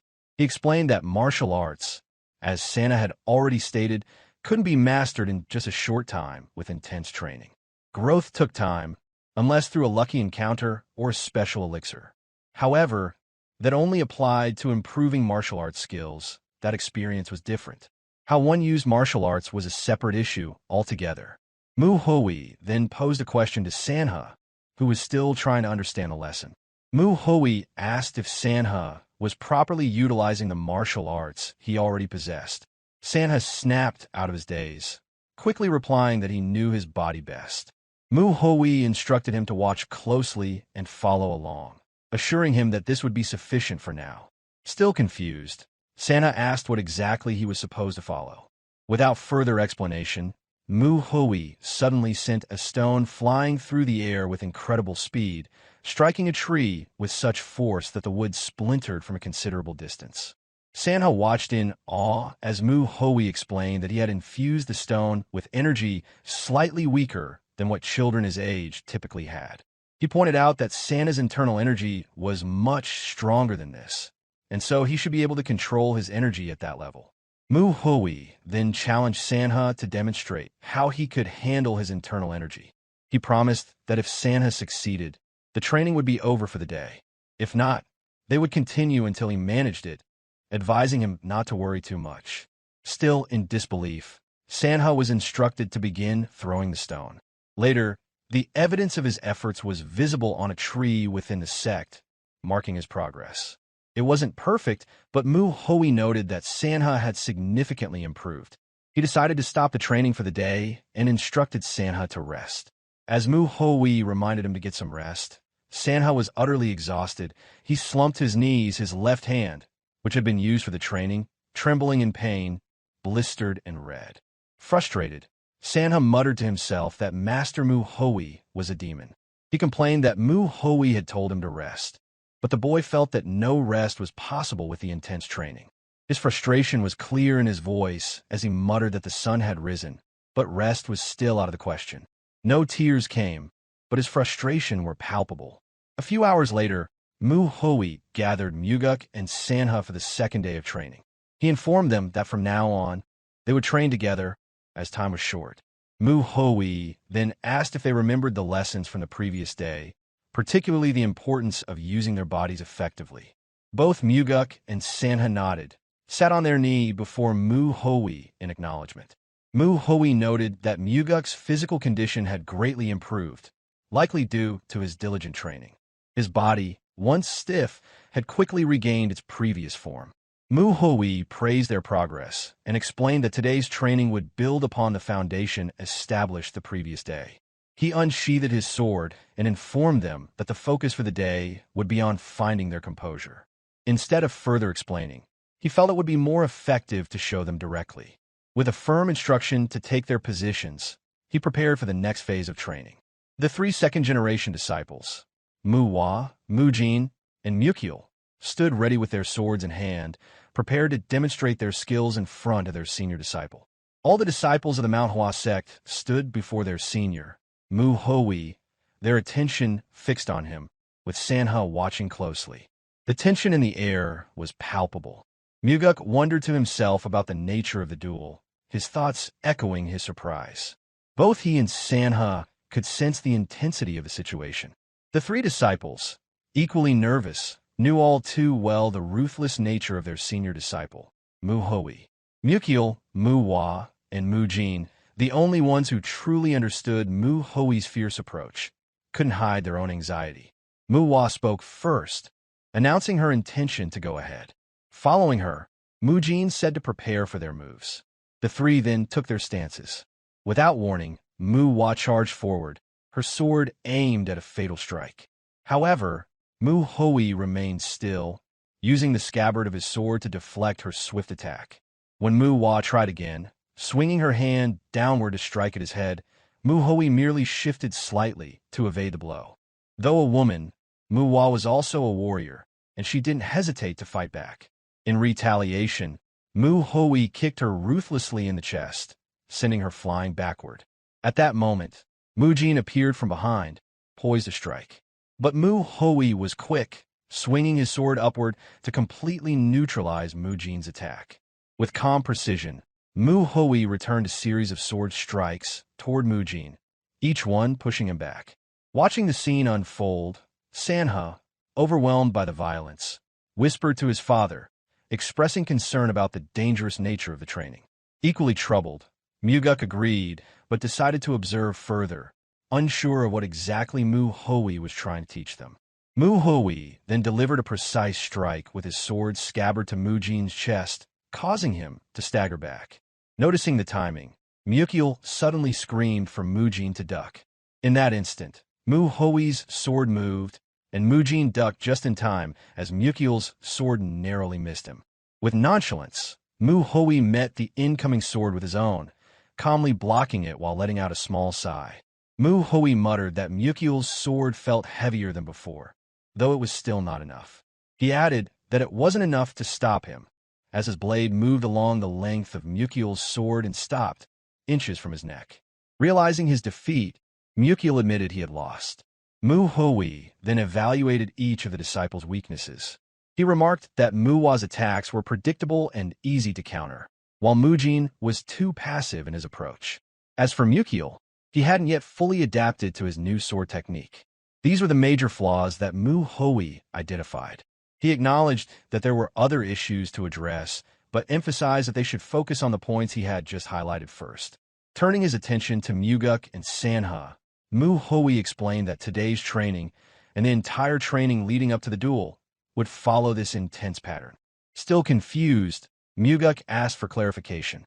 He questioned how this brutal training could be the way to find composure, as Mu Hui had earlier stated.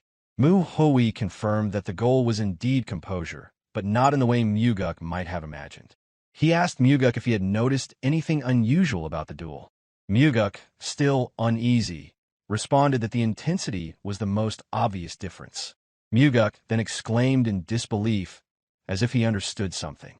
Mu Hui explained that one of the best ways to improve quickly was by gaining real combat experience, and the quickest way to achieve that was by repeatedly facing near-death situations. He added that once one had experienced the dangers of life-or-death combat multiple times, dodging attacks from ordinary fighters would become second nature. Mu Hui then instructed Muguk and Manhwa to grab their swords, stating that their goal was to kill him. He clarified that from that moment on, the training would be as close to real combat as possible. Muguk, horrified by the suggestion, immediately protested, fearing the severity of the training, especially with Manhwa present. But Manhwa, determined, set his eyes on his goal. He had already made up his mind. Without hesitation, he scooped up a handful of dirt and, in a flash of inspiration, he ditched the orthodox strats in the trash, then threw the dirt straight toward Mu Hui's face. The unorthodox move took Mu Hui by surprise, showing the young disciple's quick thinking and willingness to adapt. Without hesitation, Manhwa charged forward, his sword gripped tightly in his hand. Determined to make the best of the situation, he resolved to give his all, despite his reluctance. He gritted his teeth, mentally preparing himself for the inevitable beating that would follow. In one swift motion, Manhwa unsheathed his sword, swinging it horizontally toward Mu Hui. His unorthodox approach proved to be effective, creating an opening. However, Mu Hui wasn't particularly angered by the unorthodox strat. Instead, he simply covered his eyes with one hand and observed Manhwa's movements closely. When Manhwa came within range, Mu Hui effortlessly kicked him, sending him hurtling through the air with a force that suggested no restraint. In truth, Mu Hui had only exerted a fraction of his strength, careful not to kill the young man. Meanwhile, Muguk remained kneeling on the ground, seemingly oblivious to the intense situation unfolding around him. He turned his head, calling out to his son, as Manhwa crashed some distance away. However, Muguk had little time to worry about his son, as his instinct screamed for him to react. He quickly turned his head back. In the nick of time, Muguk ducked down, narrowly avoiding a horizontal strike from Mu Hui's sword. Mu Hui stopped the swing abruptly and then brought the sword down, the blade striking the ground just as Muguk leaped backward. He landed beside Manhwa, who called out to him, prompting Muguk to ask if his son was okay. Despite the pain, Manhwa assured his father he could endure it. Muguk expressed relief at hearing his son's response. But before they could fully recover, Mu Hui appeared behind them, almost as though materializing out of thin air. Mu Hui casually questioned whether they planned to chat during the duel. Both father and son turned in surprise to face the manhua disciple. Muguk was the first to respond. He swung his sword at Mu Hui, but the strike was easily stopped by Mu Hui's hand, done with effortless ease. Mu Hui's words were laced with calm authority. He reminded them to treat the duel as real combat, stressing that only by moving as if their lives depended on it could both the sect leader and his son survive. With a chilling calmness, Mu Hui prepared for the next round. At that moment, both Muguk and Manhwa understood the gravity of the situation. They knew they would face severe consequences if they didn't commit fully to the sparring. As the sun began to dip lower in the sky, Muguk remained determined, putting everything he had into each of his sword strikes. However, Mu Hui stood like an unmovable wall, blocking each attack as if sparring with a child, displaying an unsettling indifference. Muguk kept charging, launching strike after strike, but Mu Hui stepped back with calculated precision, evading each one. In a sudden motion, Mu Hui landed a punch to Muguk's face, causing him to involuntarily close his eyes. In that instant, Mu Hui brandished his sword, placing it at Muguk's neck, forcing him to open his eyes in surprise. Mu Hui's voice was casual but precise as he mentioned that Muguk had died 314 times. He then reminded Muguk that closing his eyes made it difficult to react to attacks. Muguk attempted to defend himself, arguing that even with his eyes closed, he could still sense movements using his internal energy. Mu Hui acknowledged that internal energy, if properly used, could grant a sense akin to sight. He noted that it was an essential skill, one that should not be difficult for a sect leader like Muguk. He then posed a simple but undeniable question. If Muguk could sense the movements, why couldn't he dodge? Muguk, attempting to justify himself, admitted that Mu Hui's attacks were simply too fast. Mu Hui scoffed at the excuse. He pointed out that if Muguk had kept his eyes open, he could have easily dodged the attacks. Even with his eyes closed, proper use of internal energy would have been enough to sense the incoming strikes. Mu Hui's words were sharp. He reminded Muguk that mistakes in combat were not something to blame on other factors. If a mistake led to death, there would be no second chances. As he withdrew his sword, preparing for the next round, he emphasized the importance of not letting such mistakes happen. With a firm kick, Mu Hui pushed Muguk back and signaled the beginning of the next bout. Despite the exhaustion, Muguk's determination remained unshaken. He gritted his teeth, ready to continue.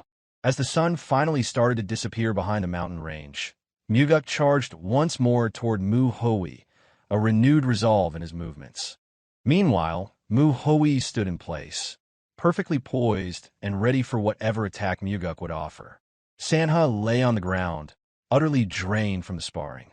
The day eventually gave way to night. Muguk, completely spent, collapsed onto the ground. Mu Hui, however, remained standing, unwavering. Turning his attention to Manhua, Mu Hui instructed him to keep going, as though his stamina were limitless. Through the night, Manhua endured a relentless beating, all the while receiving continuous instructions from Mu Hui. As soon as Muguk regained enough strength to stand, he immediately rejoined the sparring. With each exchange, their movements grew sharper and more precise. By the end of the night, Muguk had reached a point where he could keep his eyes open to track Mu Hui's sword strikes. But the training was far from over. For 3 consecutive days, Mu Hui continued to push both father and son to their limits. The two men sparred until they could barely move. As soon as they regained enough strength, Mu Hui was back in position, ready to continue the training without pause. Elsewhere, the leader of the Great Truth Sect sat with a sword master he had hired. The sword master, Yonho Blade Master, remarked that if the second-generation disciple of Manhwa Sect were truly skilled, the energy-charged sword should have been more than enough to defeat him. The Great Truth Sect leader admitted that while that might be true, his real goal was to humiliate the Manhwa disciples thoroughly. The leader of the sect suggested that to put the Manhwa disciples in their place, it would be better to do so overwhelmingly, to ensure their defeat was undeniable. Yonho responded with a wry smile, acknowledging his swordsmanship, but pointing out that calling it overwhelming seemed a bit much. Yonho's grin deepened, stating that regardless of the outcome, the Manhwa disciples would be lucky not to be crippled. Still, Yonho voiced his concerns, asking if the sect leader was sure about this approach. If someone were to get injured, or worse, killed, it could cause significant problems for them. The leader of the Great Truth Sect shrugged off the concern, dismissing rumors as irrelevant. Yonho raised an eyebrow, challenging the sect leader's casual dismissal of the situation. If rumors were truly so inconsequential, why was he so worried about them? If things went wrong, it wouldn't just be Manhwa they would need to worry about. Every other faction in Jianghu might take notice and start to hold them in check. The leader assured him not to worry. There was already a faction in Jianghu with a similar reputation, and he was confident he could handle any potential fallout from their actions. Yonho, deep in thought, began to question the sect leader's arrogance. He wondered how far the leader was willing to push things. Could someone who disregarded the possible consequences truly be so sure of their strength? Yonho contemplated the situation carefully, his thoughts turning to the Fresh Flower sect leader, whose martial arts were competent, but still a step below his own. Was this arrogance blinding the leader to the risks? Was the leader's greed starting to cloud his judgment? With a sense of finality, Yonho concluded that once this situation was over, it might be time to seek a new place to belong. On the night before the duel, Muhoi sat atop a pavilion roof in the Fresh Flower Sect, watching Mukiel train diligently in the yard below. As he observed Mukiel's movements, Muhoi evaluated him with a critical eye. The young disciple moved well with the sword, though it wasn't particularly heavy. It might be time for Mukiel to switch to a heavier blade, possibly even a great sword, Muhoi thought to himself. His thoughts quickly shifted to the Great Truth Sect and their possible plans. Though Muhoi had expected them to send assassins, he was surprised by how quiet they had been. It seemed they underestimated both Manhwa and the Fresh Flower Sect. Muhoi scowled inwardly. If the Great Truth Sect had sent assassins, he could have used that as a reason to raze them to the ground, but it seemed they weren't bold enough to make that move. What a shame, Muhoi thought. Just then, Muhoi heard footsteps. To his surprise, Muguk, the leader of the Fresh Flower Sect, was walking through the yard, deep in thought. Muguk's expression was serene, his eyes calm and full of life as he gazed at the distance, completely unfazed by the impending duel the following day. There was no sign of fear or anxiety in his demeanor. After a while, he turned and headed back to his residence.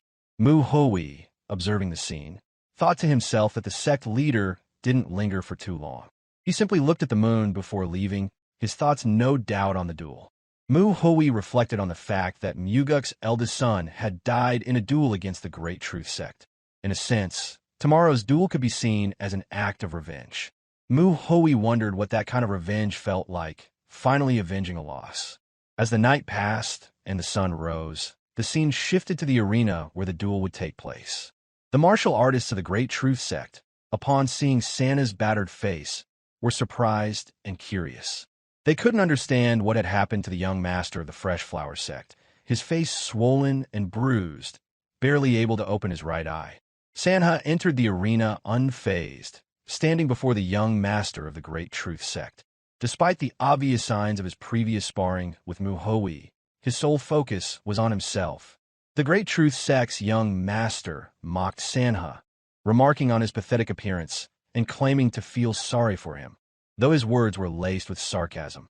Sanha, however, ignored him completely, his thoughts consumed by his complaint about the duel. He voiced his frustration that they would be using wooden swords for the contest. The harsh training from Muhoi had left its mark, not just on Santa's battered face, but on his tone as well.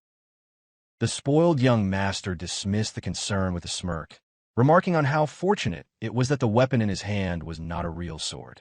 If it had been, he mused, he might have accidentally killed his opponent. His words carried the usual arrogance, yet there was no immediate response. Sanha remained motionless, prompting his adversary to ponder the unusual stillness. Something felt off. Typically, Sanha would react in anger to even the slightest provocation, but now he stood eerily calm. The spoiled young master felt irritation creeping in. Was he being ignored? The thought alone stoked his fury as he fixed a heated glare upon his opponent. As the tension in the air thickened, the referee's voice cut through it with authority.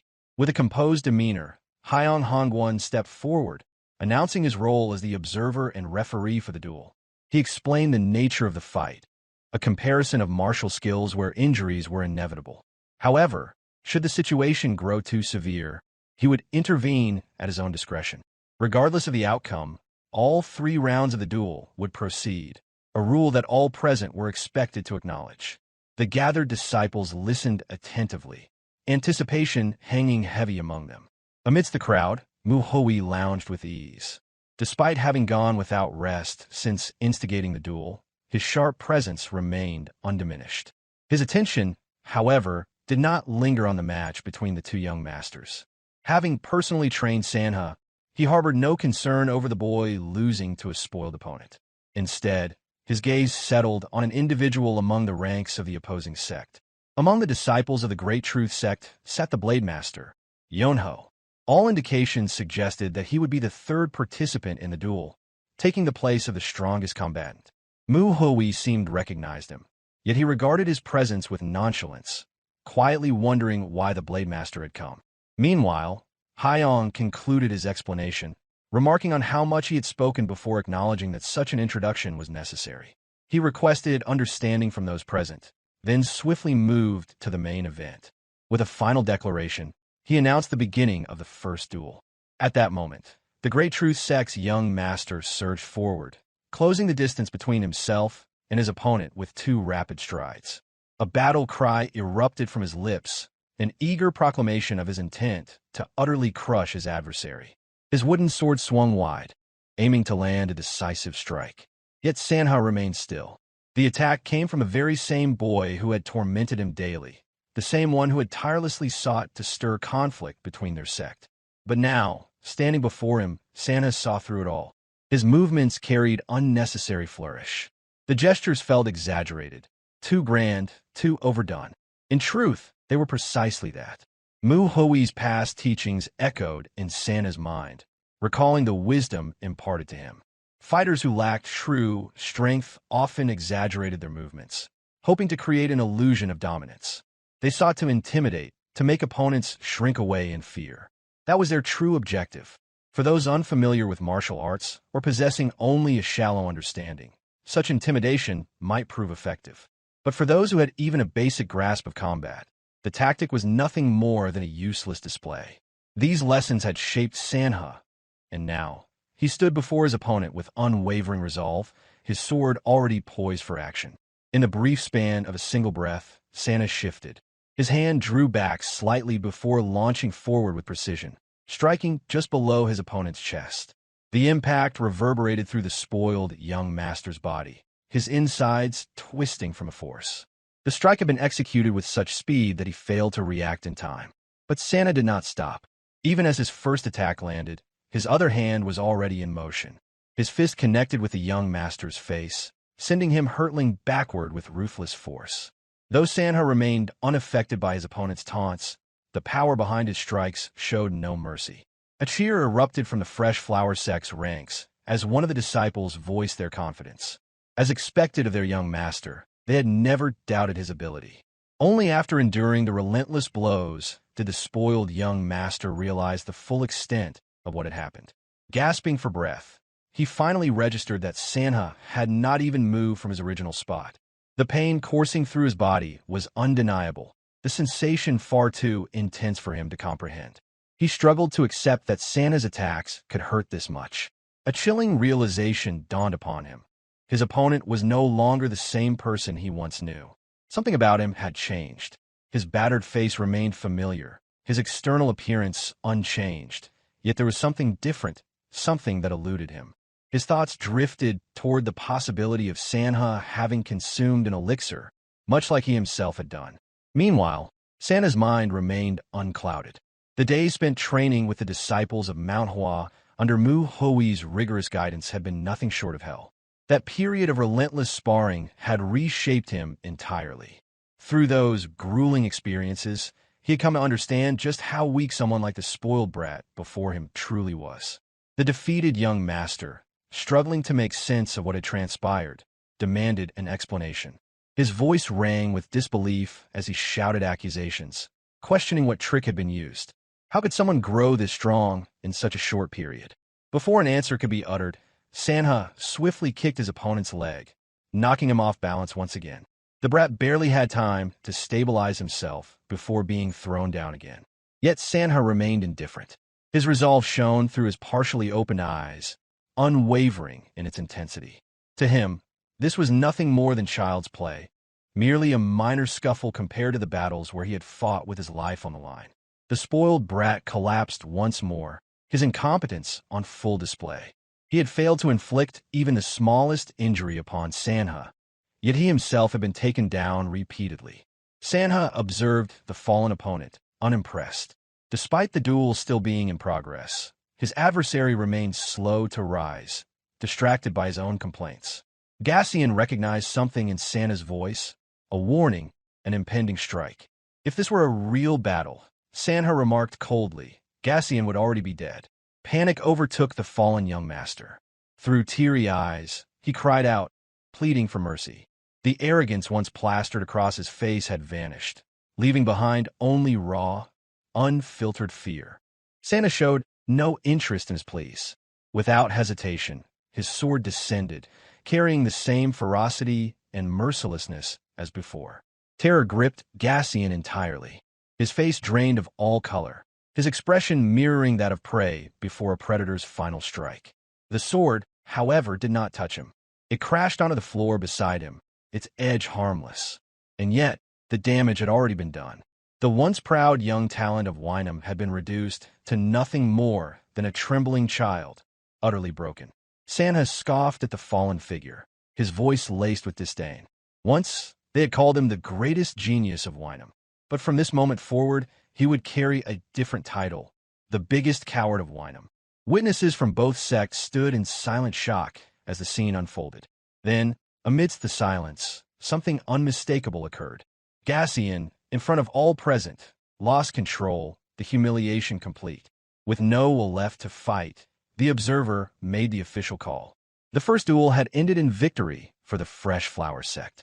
The leader of the Great Truth Sect clenched his fists, seething with rage. The brat had dared to humiliate his son, swinging a sword so seriously in what was supposed to be a children's duel. Santa had come fully prepared. In a muttered breath, he voiced his displeasure. He had even given Gassian an elixir as a precaution, never once considering that he would still lose. But in the end, it mattered little. Victory in the remaining 2 duels was all but assured. His confidence did not waver, for he believed there would be no trouble securing a win against Muguk. The arena was swiftly cleared as the observer called for the next participants. And so, the moment arrived. The leaders of both sects stepped forward to face one another. Muguk studied his opponent carefully. A few months ago, rumors had circulated that the Great Truth Sect leader had taken a rare elixir.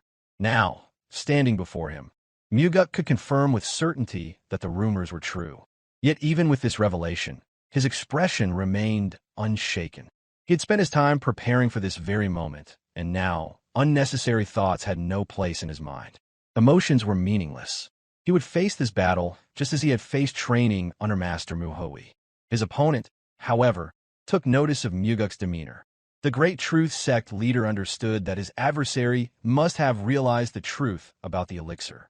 And yet, Muguk's face showed nothing but composure, more so than before. Scoffing inwardly, the sect leader mused to himself. That calm expression would not last for long. The observer's voice rang out once more, signaling the start of the second bout. The moment the announcement was made, the Great Truth Sect master vanished from sight.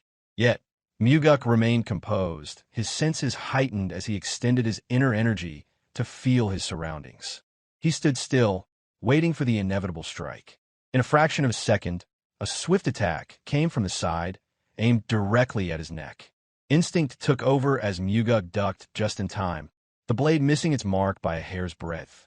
Without hesitation, he seized his opponent's arm, and in one fluid motion, he swung his sword wide, aiming for the opponent's head.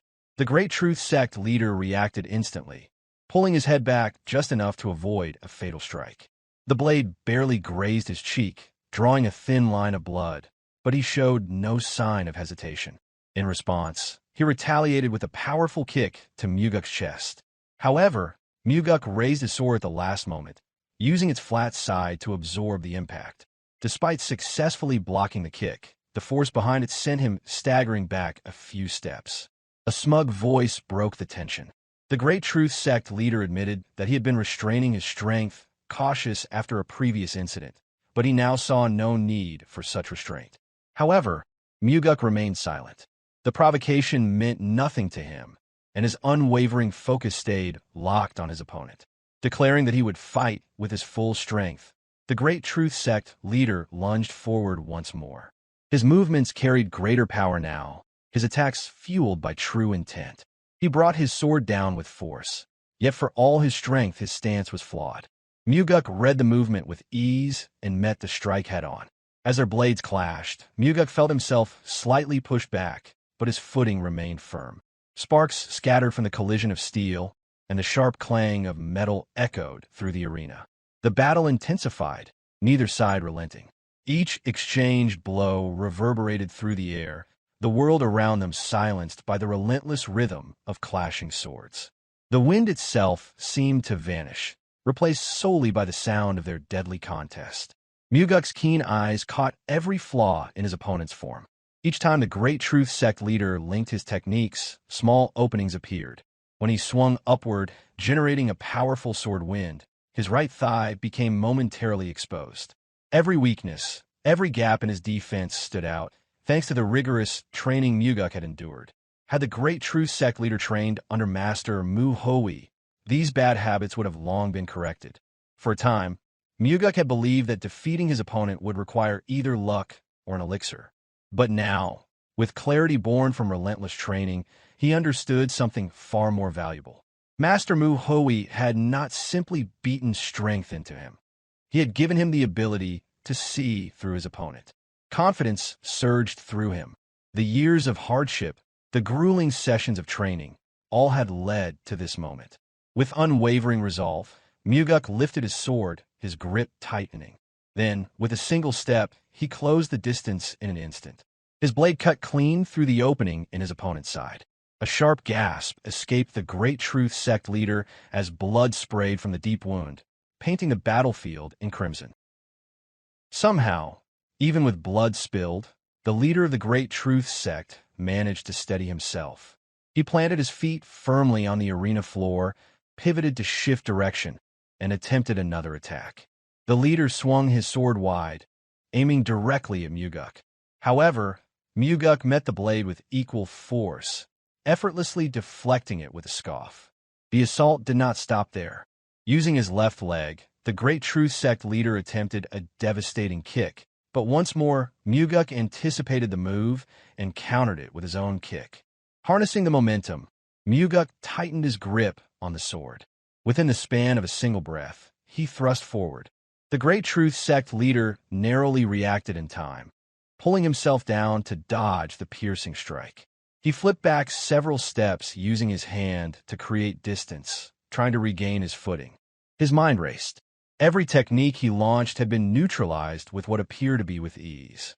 Through gritted teeth, he struggled to comprehend how even he, someone with greater inner energy, had failed to land a single decisive blow. It defied reason. By all appearances, he was stronger, yet in every exchange, he fell short. For those with a deep understanding of martial arts, it was no mystery. In the core of a practitioner's body lies the dantian, where energy is stored. This flowing life force, known as internal energy, could be refined.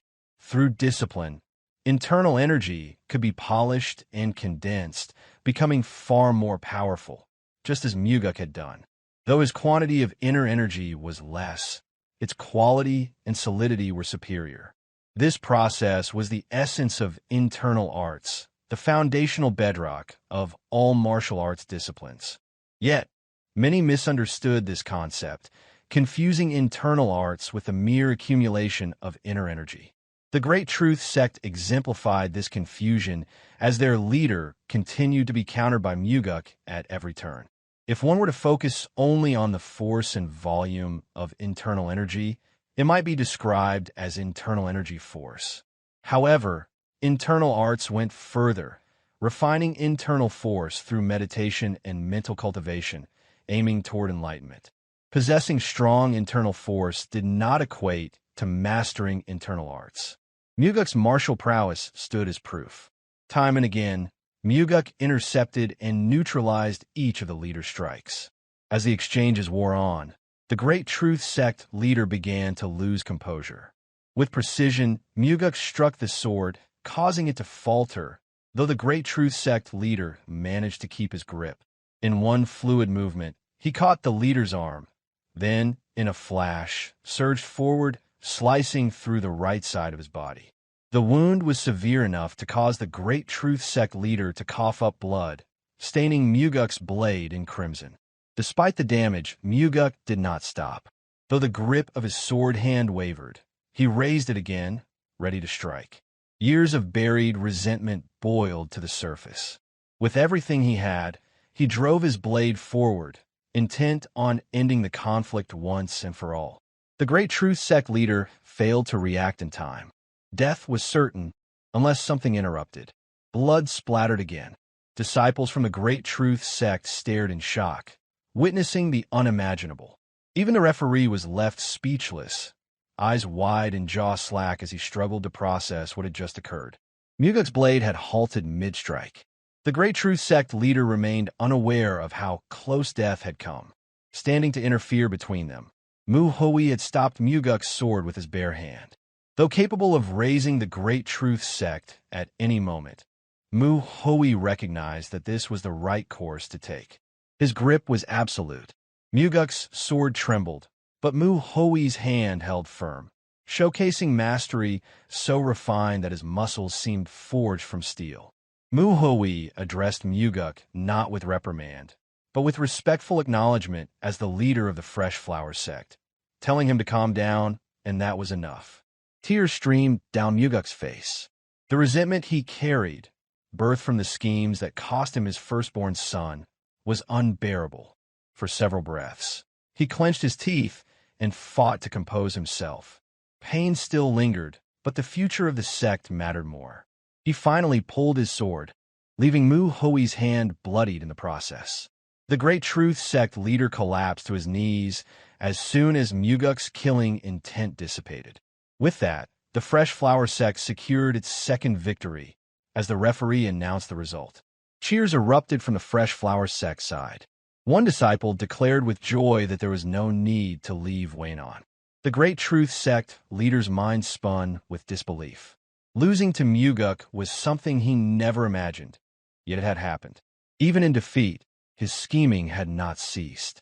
Yonho clicked his tongue in frustration. From his perspective, the Great Truth Sect leader could have emerged victorious had he maintained composure. But his downfall was inevitable, rooted deeply in his own volatile nature.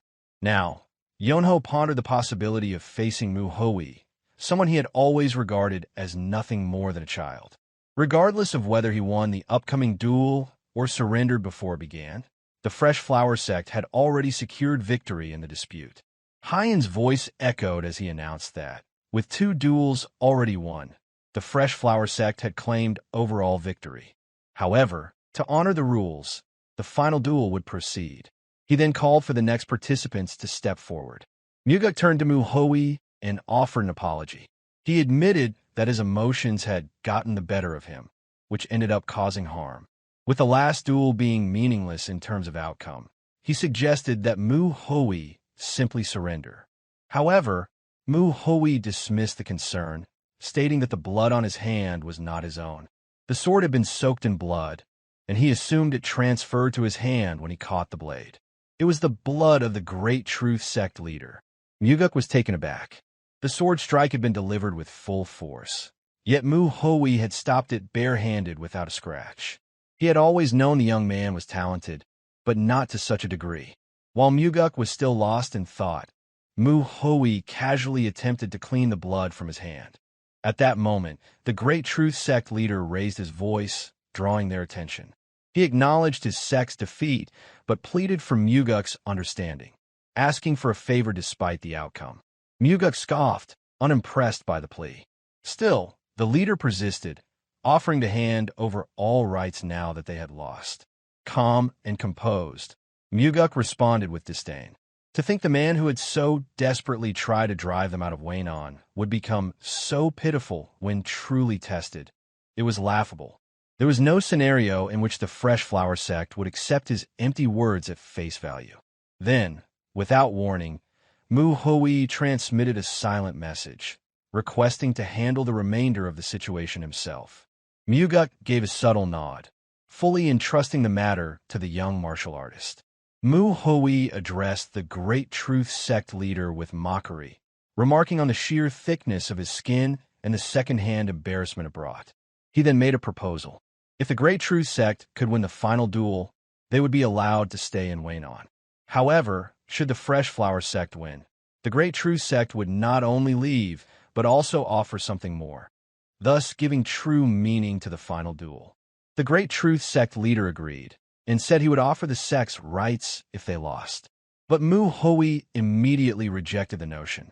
Once the sect left Waynon, all their rights would naturally fall to the Fresh Flower Sect. That offer held no value. If the offer did not include something unattainable through the duels alone, then there was no point. He threatened to rescind the proposal if the terms weren't improved. Internally, the Great Truth Sect leader cursed the cunning youth before him. There were no options left.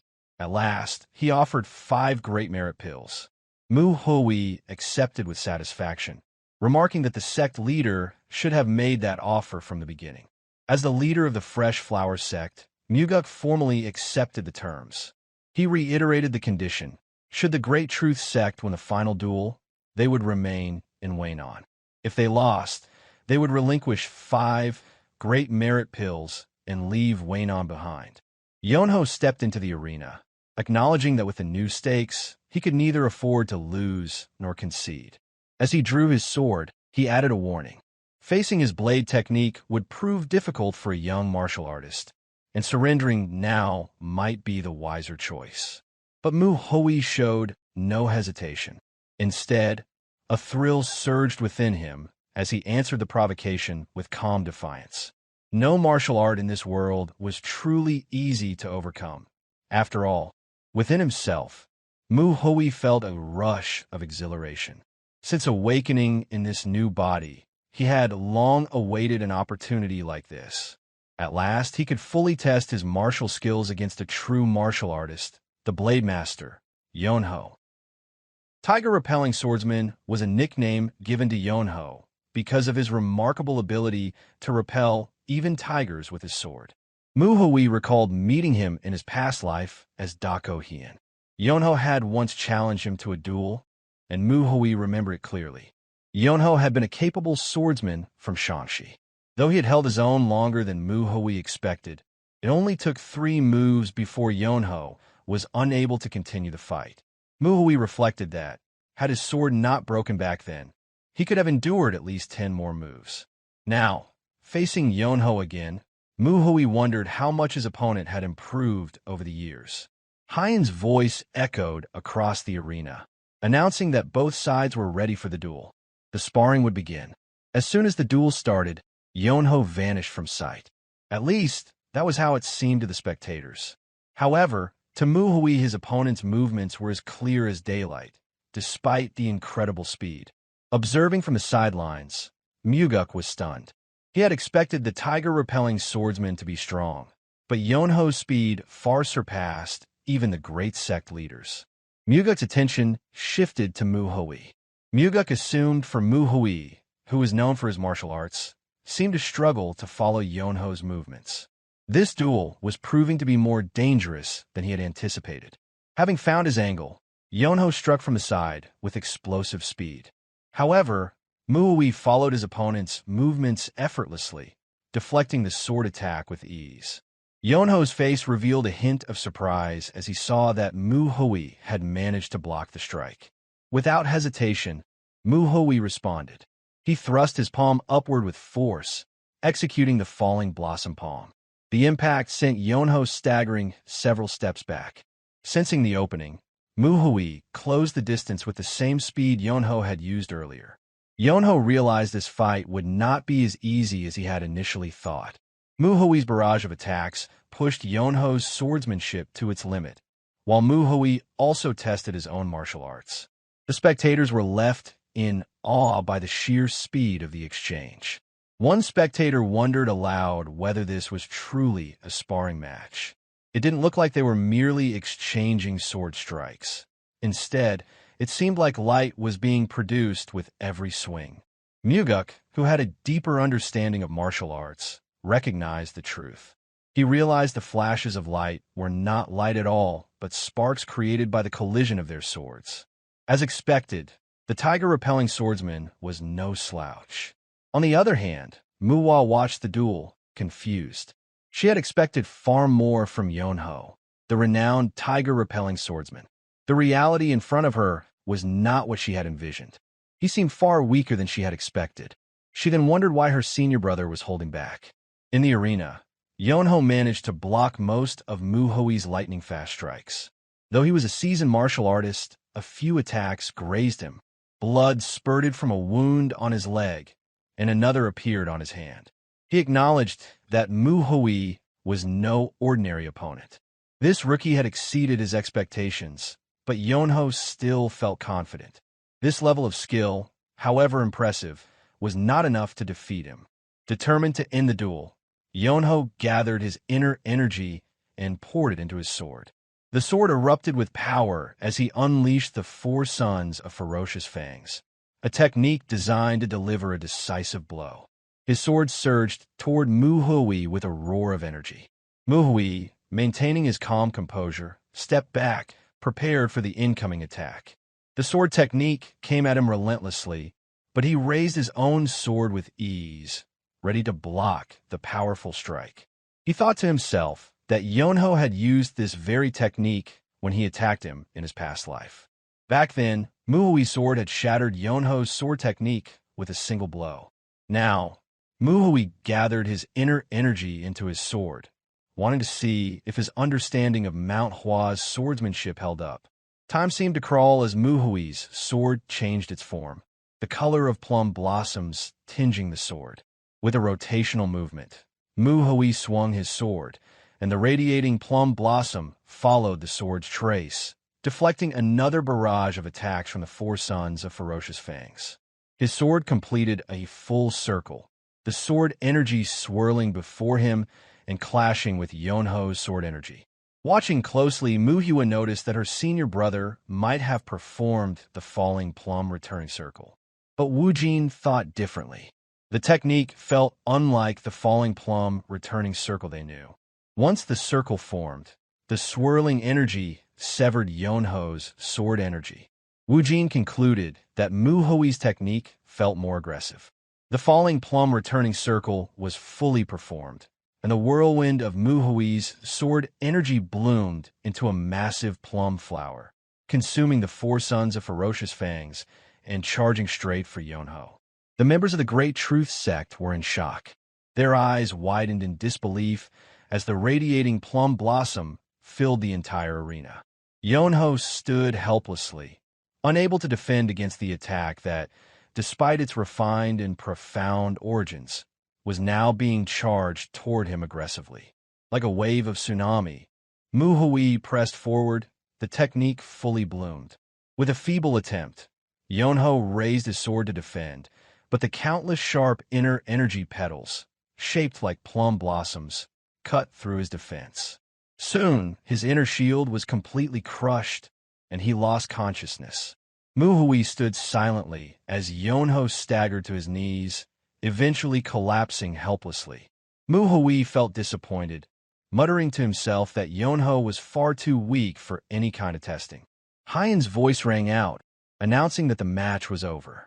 The winner was Manhwa of Manhwa Sect, and the victory of the sparring match went to the Fresh Flower Sect. The Great Truth Sect fell into silence, their spirits crushed by yet another loss. Now, they would have to pay the fortune promised in the 3rd duel. Under his breath, the leader of the Great Truth Sect murmured that this shouldn't have happened. He wondered what they would do now. Hyen entered the arena and handed Manhwa a box, saying that as promised, he would now hand over the 5 Great Merit Pills to the winner. Manhwa accepted the box, and the disciples of the Fresh Flower Sect murmured among themselves about how remarkable the disciples of Manhwa Sect truly were. With the rare elixirs in hand, Manhwa smiled contentedly and turned his gaze toward the Great Truth Sect side. The experienced tiger-repelling swordsman had been easily defeated, making everyone wonder who this young man truly was. However, Manhwa did not concern himself with the murmuring. Instead, he sent a voice transmission to the leader of the Great Truth Sect. Losing the 5 Great Merit Pills must have been difficult for him. The leader was surprised, wondering how Manhwa knew that someone was backing the sect. Manhwa continued, explaining that it was obvious. There was no way a small sect like the Great Truth Sect could obtain such expensive elixirs without outside help. No matter how much money they had, it was simply impossible. Manhwa walked off, smugly muttering under his breath that the sect providing such rare elixirs must have been quite influential. He concluded that he would enjoy these elixirs now and bid them to take care. The leader of the Great Truth Sect could only stay silent, even after the provocation. Yet something else occupied his mind. Somewhere in the distance, veiled by the shadows of the trees. A figure observed the entire scene as the Great Truth Sect lost the duel. The night arrived, and the victor remained in Waynon. Most of the Fresh Flower Sect were indulging in their victory over the duel, celebrating with drinks to their heart's content. This included Muguk, who drank until he was senseless. His mind wandered from the loss of his first child to the grueling, hellish training he had endured, and finally to the victory over the Great Truth Sect, which brought him a sense of peace. When asked about his performance, Muhui explained that he had no particular reason for holding back against the tiger-repelling swordsman. He simply wanted to test his martial arts, and for that, he felt the need to make himself appear easy to beat. Meanwhile, the four disciples were sneaking out under the cover of night, preparing to leave Waynon. Muchiol remarked that he had noticed the falling plum returning circle Muhui had used seemed different from what they knew. On the other hand, Wu Jin, curious, asked why they were leaving at night. Muhui replied that it was simply a hassle to stay. Listening to the Fresh Flower Sect leader's incessant whining was exhausting. If they left tomorrow, they'd have to deal with more people. Since they had obtained the Great Merit Pills, Muhui wanted to leave before things became more annoying. Mujin agreed, exclaiming that it made sense. Muhua then asked if their next destination was Mount Yeo, which Muchiol confirmed this. Inwardly, Muhui thought to himself that while that was true, it wasn't the only reason for leaving. He was also hoping to run into the figures who had been hiding before. Perhaps they had already completed their tasks, or were handling matters from afar. He couldn't be sure. What could those figures be after? Why did they choose to support the Great Truth Sect leader? Meanwhile, far from their current location, Yonho had already been dispatched to King Yama. Two figures were seen wrapping things up, and only the Great Truth Sect leader remained to deal with. The leading figure of the secretive organization addressed the leader of the Great Truth Sect with chilling tone. He explained that little had been done to halt the sect leader's growing transgressions, despite the clear pattern of his increasing arrogance. This escalation had been tolerated, he clarified, solely because the Great Truth Sect had continued to fulfill its obligations. Now, faced with the overwhelming force radiating from a man before him, the Great Truth Sect leader could not even rise to his feet. His body trembled uncontrollably beneath the oppressive pressure, a clear and crushing testament to the man's immense strength. The imposing figure pressed further. Despite being entrusted with miracle medicines to secure dominance over Waynon, the Great Truth Sect had chosen instead to ruin everything. The intended conquest had been reduced to failure, and the sect leader now sought to flee from responsibility. As the sword was drawn with chilling finality, the sect leader stumbled over his words, attempting to voice an apology. But no plea would reach salvation. With deadly calm, the man interrupted. Apologies were unnecessary. The responsibility would no longer rest on him. It would now pass to the son. The weight of those words did not fully register with the shaken sect leader. Even with the title of sect leader and the substantial support provided, he had failed in his schemes to claim Waynon. There was no time granted for his final words. The killing blow came so swiftly, so ruthlessly, that his consciousness had not even registered the strike before his severed head hit the ground. His death marked a conclusion both brutal and deserved, at least in the eyes of the one sent to clean up the disaster born from his incompetence. Turning to one of his trusted subordinates, the leading figure issued a cold command. The master of the Dark Flame Pavilion was to throw the Great Truth Sect leader's son into the slaughter cave. The order was met with immediate and unquestioning affirmation. A question followed shortly after. The subordinate inquired about the Fresh Flower Sect and the Manhwa Sect, both of whom had interfered with their plans. Would they not be punished as well? The man sought no action to be taken against them. Without pawns strategically placed within Waynon, eliminating those sects would be futile. Even bloodshed had to serve a purpose.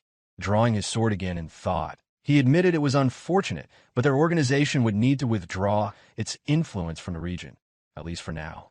Considering how effortlessly someone had dispatched Yonho during the duel, further investigation was needed. He instructed his subordinate to monitor a martial artist named Mu Hui. There was a chance the young master of their faction might take an interest in this individual. The subordinate offered a solemn nod, showing no hesitation in accepting the directive. The leading figure then announced his departure, remarking that any further delay would likely earn him a reprimand. His presence here had been a temporary detour. With a respectful gesture, the Dark Flame Pavilion Master assured him they would meet again. Within the blink of an eye, the figure vanished, racing off toward his next destination, leaving behind only silence. The Dark Flame Pavilion Master turned to deliver the remaining orders. The child was to be thrown into the slaughter cave without delay. They were also to begin tracking all movements and developments from the Manhwa Sect.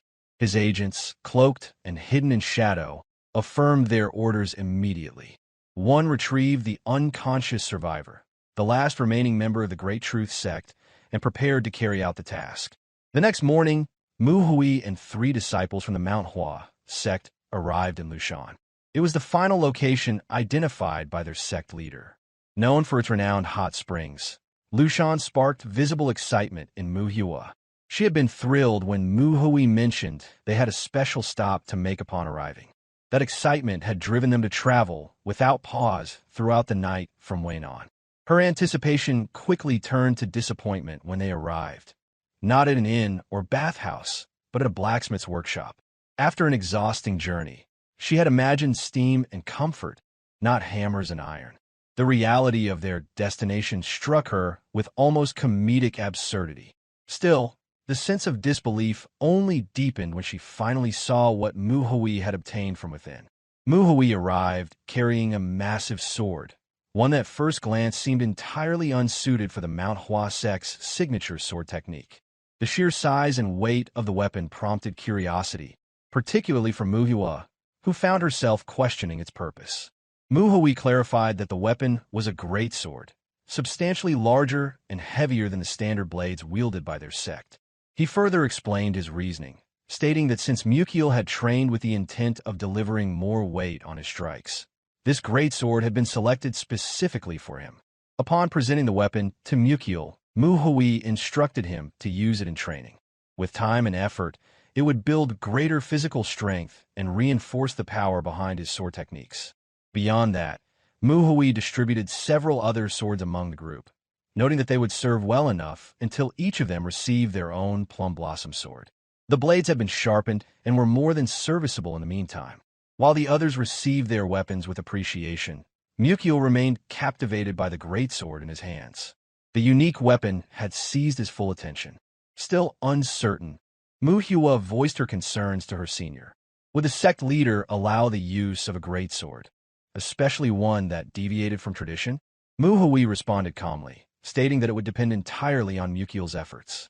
If Manhua could demonstrate that even a greatsword could harmonize with the Manhwa Sect sword techniques, then there would be no issue. Manhua acknowledged this with determination. The message was understood, and he accepted the challenge with resolve. Without delay, Manhua redirected their focus to the final destination on their journey toward the Shining Radiance Sect. Still unwilling to give up on her desire to visit the hot springs, Manhua attempted once more to make her case. Manhua reassured her.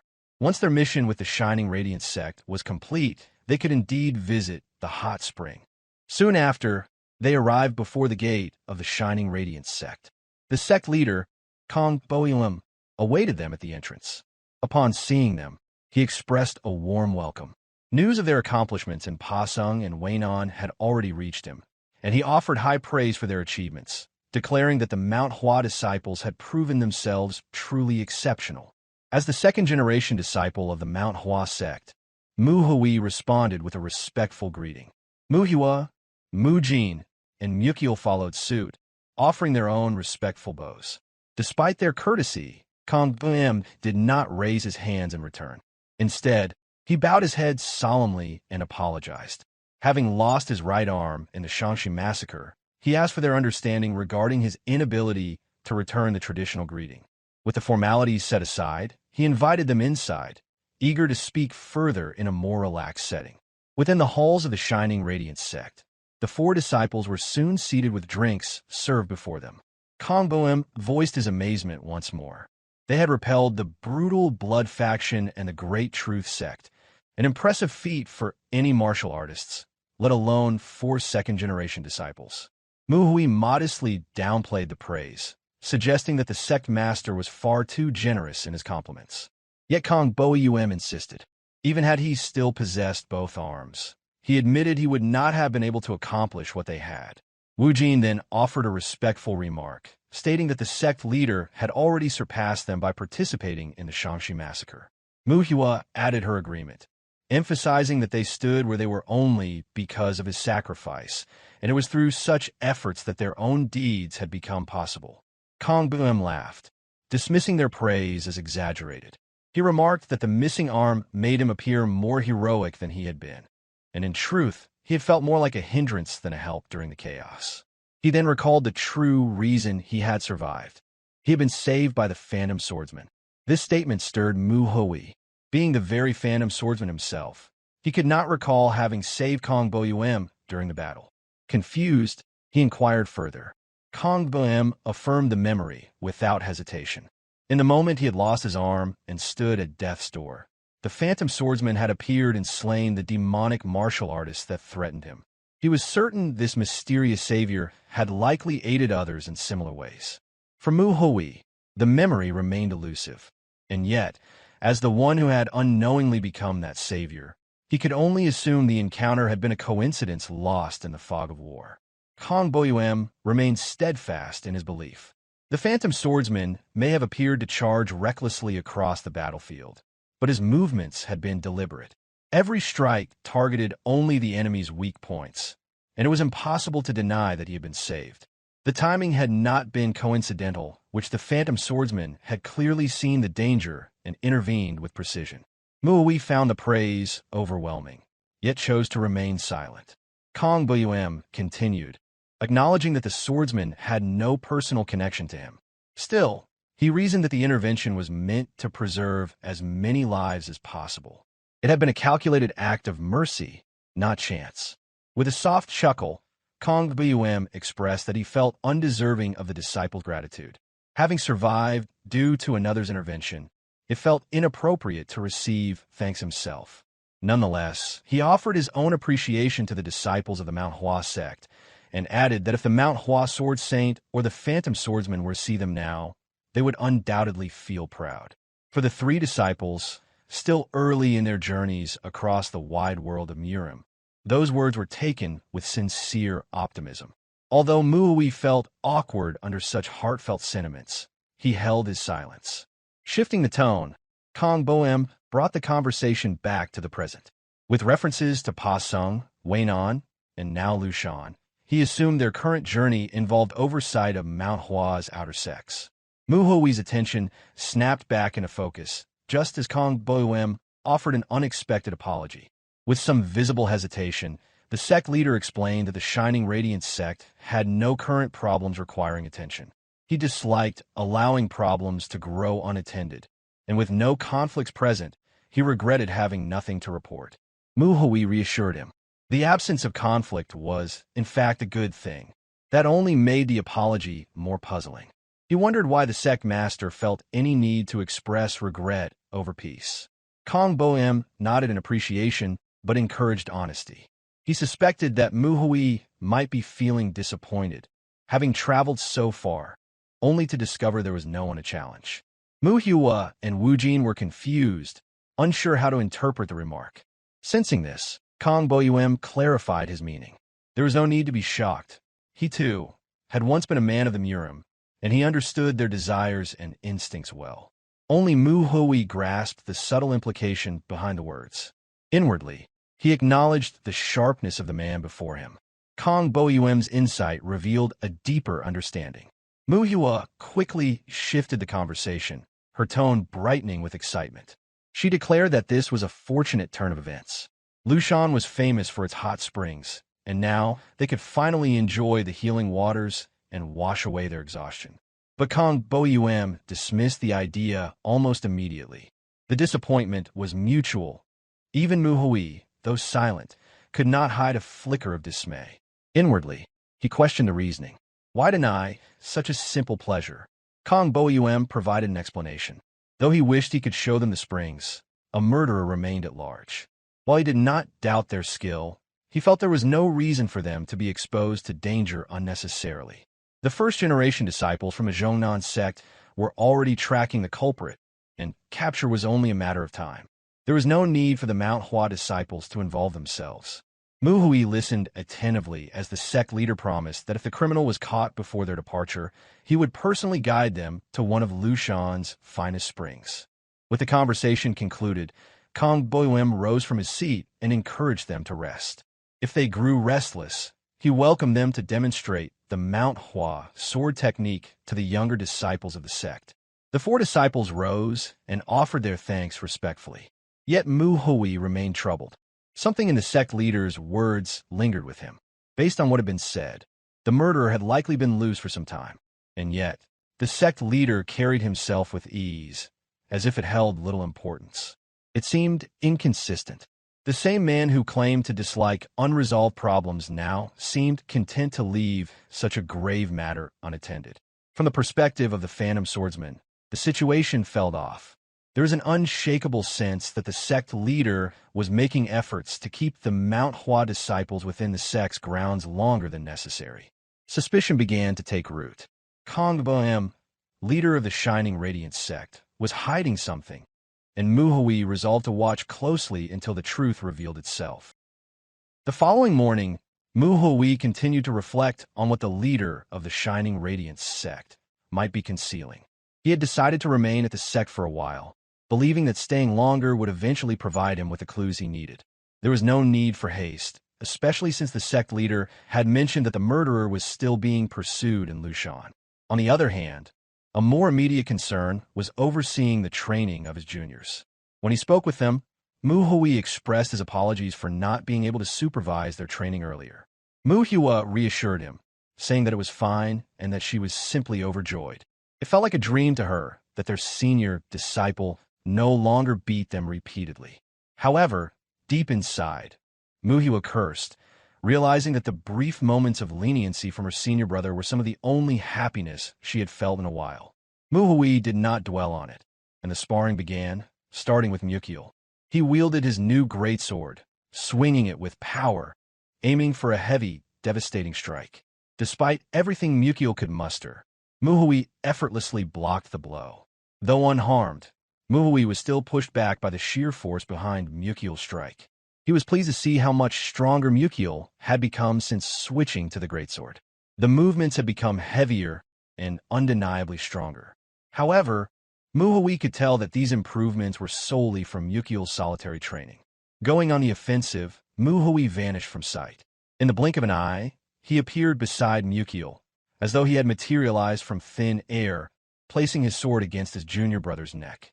With that, he ended the sparring session, satisfied with his evaluation of Mukiel's progress. Mu Hui then shared his thoughts. He noted that while the greatsword added immense power to Mukiel's strikes, it also made him slower. This was an important lesson. Against a faster opponent, such a flaw would create an opening. He warned Mukiel that once he wielded a greatsword, even a small mistake could be fatal. Despite this lesson, Mu Hui did not continue sparring with Mukiel alone. He noticed another sword strike coming his way.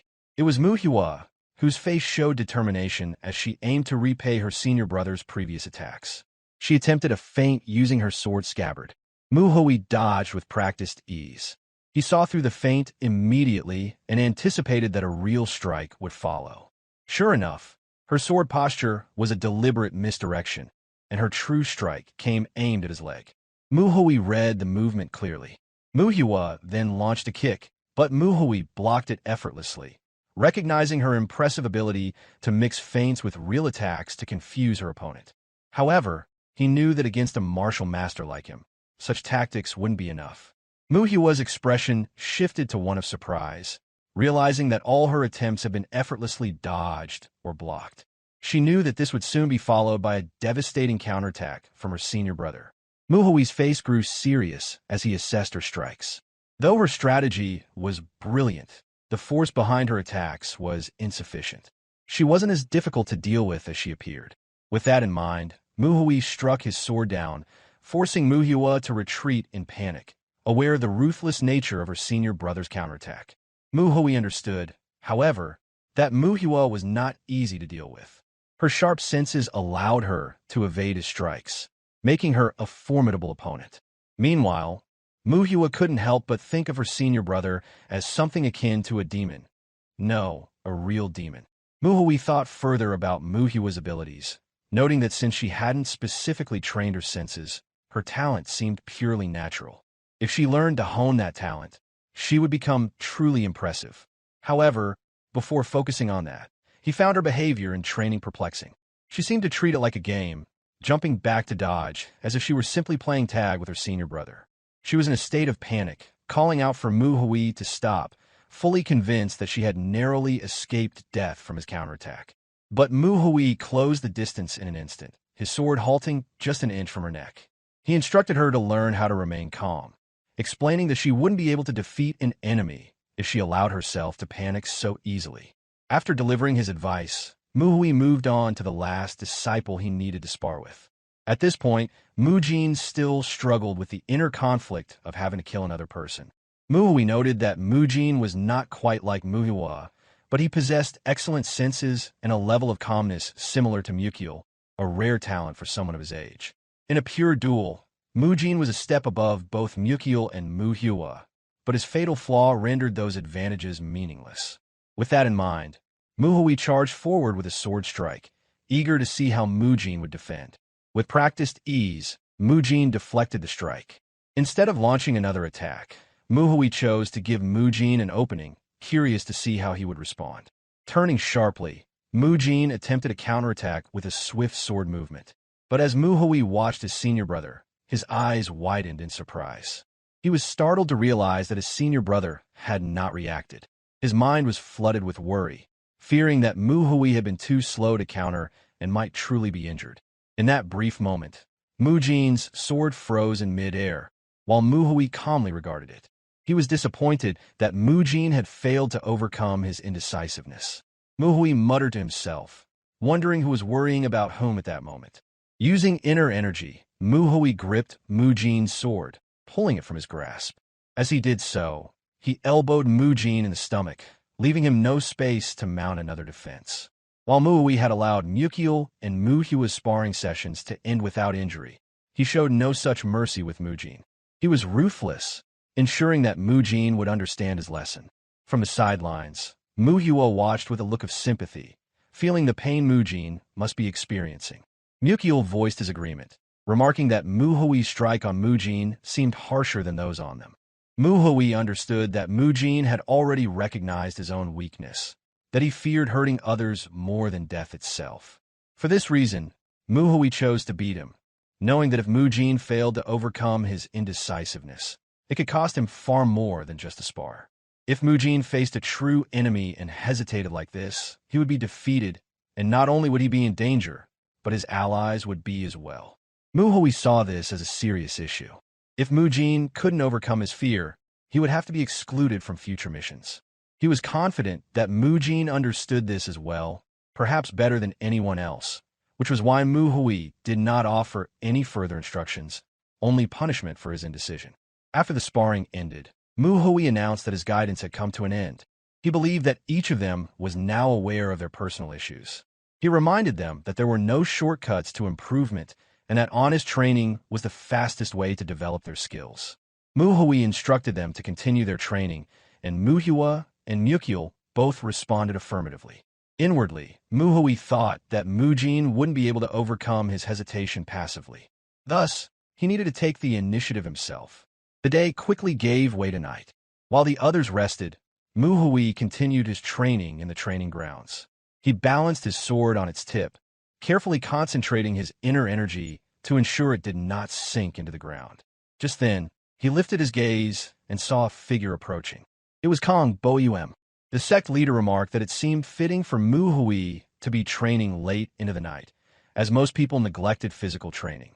He found it impressive to see Manhwa still pushing himself in such a manner. Manhwa stepped down from his stance and greeted Kong Boyuem with respect. He responded by acknowledging that physical condition was important to him, so he trained whenever possible. Kong Boyuem then mentioned the Iron Mountain Fist King, a renowned martial arts master, as an example of someone who took physical training seriously. On the other hand, Muhui offered to step aside if Kong Bu-em wished to train, but the sect leader refused. He explained that in the Shining Radiance sect, there were many places to train, and this was not the only one. Curious, Muhui then asked why Kong Bu-em had come to see him. With the pleasantries out of the way, the sect leader revealed he had a request. He asked if Muhui could kill him using his martial arts at this point in time. Muhui briefly thought about it before taking up a stance and raising his sword, stating that it wouldn't be difficult. Immediately, Kong Bu-em stepped back and told Muhui to wait a moment. Muhui, confused, asked if the sect leader had truly meant for him to kill him. With a smile, Kong Bu-em explained that while most people would have asked for a reason, he appreciated Muhui's bluntness. He preferred directness, so he would get straight to the point, and he wanted to spar with Muhui. Muhui's response was one of understanding. He said that if the sect leader wanted a martial sparring match, then that was fine. Internally, Muhui thought that this worked well for him, as it would give him the chance to uncover what Kong Bu-em was hiding. Just then, Kong Bu-em added a condition. He told Muhui to treat the sparring match as if he were trying to kill him. Muhui narrowed his eyes, suspecting that the sect leader was hiding something he knew of, but he needed to confirm it. The only way to do that was through the spar. Kong Bu-em then grabbed the handle of his sword, saying that the point of training was to treat it as real combat. With the single hand he had, he unsheathed his sword and declared that he would approach the sparring match with the resolve to kill, just as he asked Muhui to do. The duel commenced, with Kong Bu-em charging forward, holding his sword in his left hand. He leapt high into the air, descending with powerful momentum. Though he restrained his strength, he sought to gauge Muhui's full capabilities. The sight of the junior standing unfazed before him sparked a flicker of excitement on Kong Bu-em's face. In an instant, Kong Bu-em launched 2 swift sword strikes toward his sparring partner. Muhui blocked both with equal force, barely being pushed back. Having trained with his junior disciples all afternoon and exerted himself physically until night, Muhui remained sharp and unfazed. He quickly sensed the pressure Kong Bu-em exerted, making his sword tremble slightly under the weight. Without hesitation, Kong Bu-em followed up with a horizontal sword strike. Just as swift, Muhui ducked to avoid it. As he rose, Muhui swung his sword upward, deflecting Kong Bu-em's follow-up strike. Standing firm, Muhui kept his composure and searched for an opening in his opponent's defenses. Seizing the opportunity, Muhui launched a jab that landed on Kong Bu-em's right side. The vulnerability was apparent, stemming from the loss of his right hand. With his sword raised after the deflection, Kong Bu-em could no longer defend effectively, leaving himself exposed to the attack. Kong Bu-em quickly recognized the risk in this close-range encounter and realized he had to avoid further engagements in this way. Refusing to grant him any respite, Muhui swiftly retracted his sword and prepared for another strike. With no way to block or counter the incoming attack aimed at his right side, Kong Bu-em quickly ducked and leapt to dodge. Muhui's sword struck the ground with tremendous force, digging the dirt of the training ground. Despite the grimness of his situation, Kong Bu-em immediately countered after his evasive leap, swinging his sword with renewed determination. Muhui expertly rotated his sword, blocking the horizontal strike aimed at his back. The two continued to exchange fierce blows, their swords clashing with a rhythm that filled the night's training ground. They had entered the realm of martial masters, where even a single breath could determine the course of the duel. Each strike and parry was a testament to their martial prowess. After a brief but intense exchange, the two stepped back, a few paces apart, taking a moment to catch their breath. They readied their swords once again, preparing for the next charge. Kong Bu-em took his stance, preparing another horizontal slash. Meanwhile, Muhui, eyes focused, charged forward with his sword lowered, poised for a thrust. Muhui's sword halted just before Kong Bu-em could complete his swing. Recognizing his own lack of strength, Kong Bu-em stopped just in time, preventing Muhui's sword from reaching his hand. But that was not the end. Taking advantage of the fact that Kong Bu-em had no use of his right hand, Muhui struck upward, aiming for his opponent's face. Unable to defend against anything aimed at his right side, Kong Buim found himself at a disadvantage. Muhui, having studied his opponent's movements, anticipated his actions. Despite Kong Buim holding back his full strength, Muhui had restrained his even further. Ultimately, it was Muhui who emerged victorious. Acknowledging his defeat, Kong Buim expressed admiration for Muhui's martial skill. Not only had Muhui exploited the fact that Kong Buim could only fight with his left hand, but he had also analyzed his opponent's habits with remarkable precision. Curious, Kong Buim asked how Muhui had noticed his weaknesses. Sheathing his sword, Muhui explained that Kong Buim exerted immense strength with his sword, but avoided thrusting techniques and similar moves.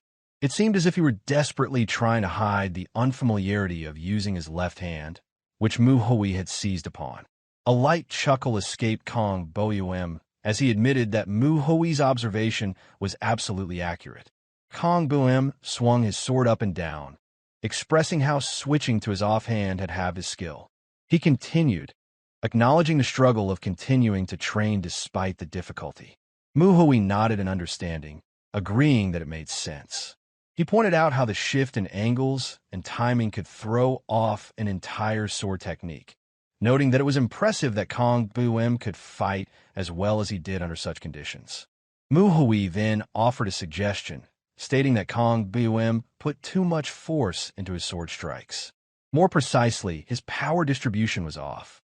Kong Buim listened closely as Muhui elaborated, explaining that the excess force was likely due to his sense of impatience.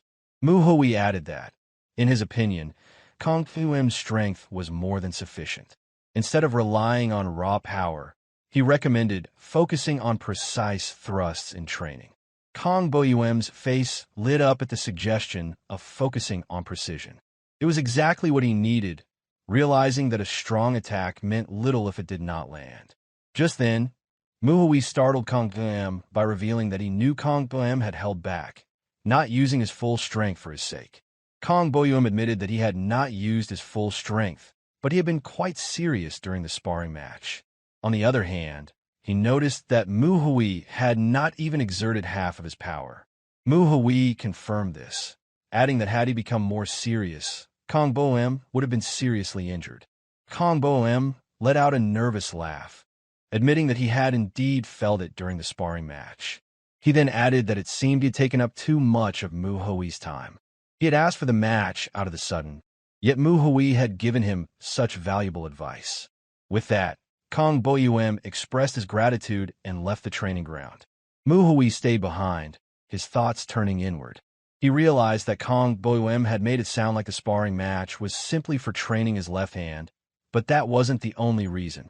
When Muhui had received Kong Buim's first sword strike, he had noticed how much excessive force was used. Muhui was certain that Kong Buim had done this to confirm something. Muhui concluded that the Shining Radiant Sect leader had likely wanted to determine if Muhui had the ability to stand with him when the flesh demon arrived. Muhui remembered that, as Kong Buim had mentioned, the flesh demon was already being pursued by the Zhongnan sect. This led Muhui to wonder why Kong Buim had gone to such lengths to confirm Muhui's abilities. Muhui soon decided there was no need to overthink it. After all, Kong Buim did not consider the flesh demon to be an ordinary foe. If one truly understood what the flesh demon was capable of, Kong Buim's actions would make perfect sense. Muhui himself had encountered the flesh demon once before, but back then, the person had been known as the white-faced demon elder. The name Flesh Demon had come from that insane old man. Few people knew the true face of this master of disguise and mimicry techniques. He had become infamous throughout the martial world for committing bizarre crimes using these skills. He would often kill the leader of small to mid-sized sects and assume their identity for amusement. He also stirred conflict between sects by manipulating both sides, often playing one off the other. One infamous incident involved the white-faced demon elder's manipulation of two branches of the Seven Evil Heavens sect, which resulted in a brutal fight between them. Alongside these manipulations, he committed heinous acts against the families and loved ones of those he impersonated. Though the white-faced demon elder had no faction, His name was well known in the martial world, and he was notorious for his vile deeds. Muhui remembered that the white-faced demon elder had once approached him, disguised as Hyunjo. The two fought for some time, and Muhui had managed to seriously injure him, but the elder had escaped using impressive light footwork techniques. Afterward, the Seven Evil Heavens sect had pursued him relentlessly, but he vanished without a trace. Rumors of the flesh demon's reappearance occasionally circulated, but in reality, they were little more than gossip, not worth the time to consider. Muhui reflected that, in the end, the white-faced demon elder had never been caught, nor had he been seen again. The rumors surrounding him had faded into nothingness. However, Muhui felt that nowadays, when people spoke of the flesh demon, it felt different from the time when the white-faced demon elder had been active. This shift bothered him, and he couldn't quite shake the feeling. He wondered if the Shining Radiant sect leader had gone this far just because of a rumor, even if he was wary of the flesh demon. The white-faced demon elder was not the type to leave loose ends. Muhui suspected that the sect leader must have received some unusual intelligence. Muhui knew the flesh demon could not be the white-faced demon elder himself. No matter how strong the man had been, no one lived that long. It made more sense if the flesh demon were a disciple of the white-faced demon elder. What truly mattered was the flesh demon's strength. That was something Muhui needed to confirm. Even though the Zhongnan sect was the one pursuing the flesh demon, Muhui still needed to know who they had sent after him. He thought to himself that as long as it wasn't someone of an elder's level, he felt confident in his ability to handle the situation. Muhui then resolved to rest, concluding that if the Zhongnan sect dealt with the flesh demon on their own, all the better. The night soon gave way to dawn. A disciple of the Zhongnan sect noticed something on the ground and called out, drawing the attention of his senior. He pointed to the mark and said that there was a deep sword mark there. A woman, her sword and scabbard adorned with intricate patterns, responded affirmatively. She confirmed that the flesh demon was definitely present and ordered everyone to stay on high alert.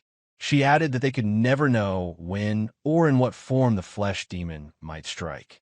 The woman, a first-generation disciple of the Zhongnan sect, spoke with disdain in her voice, noting that there was definitely the stench of the flesh demon present.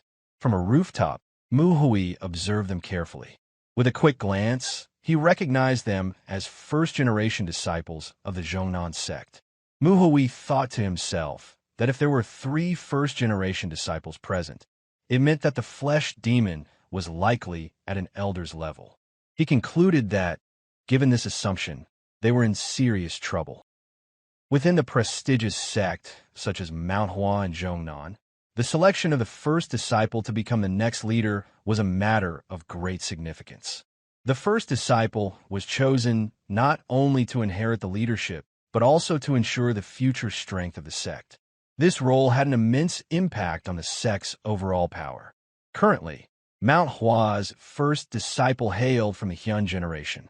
Once renowned as the sword saint of Manhwa, Hyunjo had taken on this esteemed position as the first disciple. Zhongnan sect, another dominant sect situated in Shaanxi alongside Manhwa, also had its own chosen successor. The first disciple of Zhongnan's sect belonged to the Il generation. Among this generation, one individual stood out as the top disciple, recognized and admired by all in the martial world. Hyunjo and Muhui had shared a deep and unwavering bond of friendship in Muhui's past lives as Dako Hien. Their bond was forged not only through friendship, but also by their martial achievements. This bond persisted until a tragic event, when they got ambushed by a mysterious martial master from the Dark Knight Palace, which resulted in both of their death. Now, the very person destined to lead Zhongnan's sect in the future sat across from Muhui. With a smile, she remarked that it was quite a coincidence to meet such a promising young man, calling it a stroke of good luck. She greeted Muhui with a calm and casual demeanor, introducing herself as Ilmu from Zhongnan's sect. Alongside her, Ilsean also greeted Muhui, noting that it was an honor to meet a disciple from Manhua, which had recently gained significant fame. The third disciple who had descended from the mountain was Ilhun. All three of them carried an air of righteousness and nobility, even in the presence of Muhui, a mere second-generation disciple. In return, Muhui clasped his hands together, offering his respect as he introduced himself. He humbly acknowledged his own shortcomings compared to the esteemed seniors in front of him, yet he was deeply honored by their high regard and kind words. Inwardly, Muhui couldn't help but consider the gravity of the situation. The appearance of Ilsean and Ilhun seemed logical, but the involvement of Ilmu made him realize the task at hand was far more serious than he had anticipated. Once the formalities were over, Kong Biwem addressed Muhui, explaining that he might be surprised to see martial artists from Zhongnan Sect here. He apologized for not being able to give Muhui a heads up, as the matter at hand was delicate. He asked for Muhui's understanding and invited him to sit down so they could discuss the matter further. Ilmu immediately took the opportunity to elaborate on the task. She explained that they were discussing something involving the flesh demon. The leader of the Shining Radiance sect had recommended that Muhui hear about the situation as well, so they had waited for his arrival. Muhui was hesitant, asking if it was truly acceptable for him to be involved in such an important and sensitive matter. Ilsean reassured him that if he listened and helped, it would be both an honor and a great assistance to them. Ilmu continued, providing more details. She explained that there were 5 flesh demons in total. They had successfully killed 2, but the remaining 3 were still on the run. She further elaborated that the flesh demons had scattered in different directions, and there had been no significant progress in tracking them down. The main challenge lay in the flesh demons' exceptional skills and disguise techniques, making it difficult to identify them by their appearance. Muhui listened intently as Ilmu explained that thanks to a special elixir created by a master alchemist, they could track the flesh demons by the smell of blood.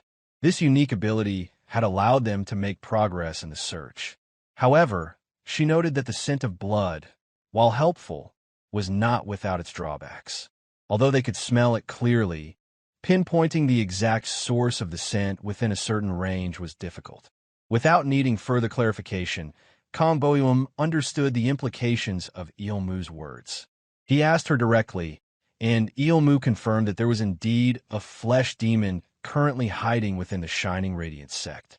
Ilmu continued her explanation, stating that identifying the flesh demon was the first and most crucial step.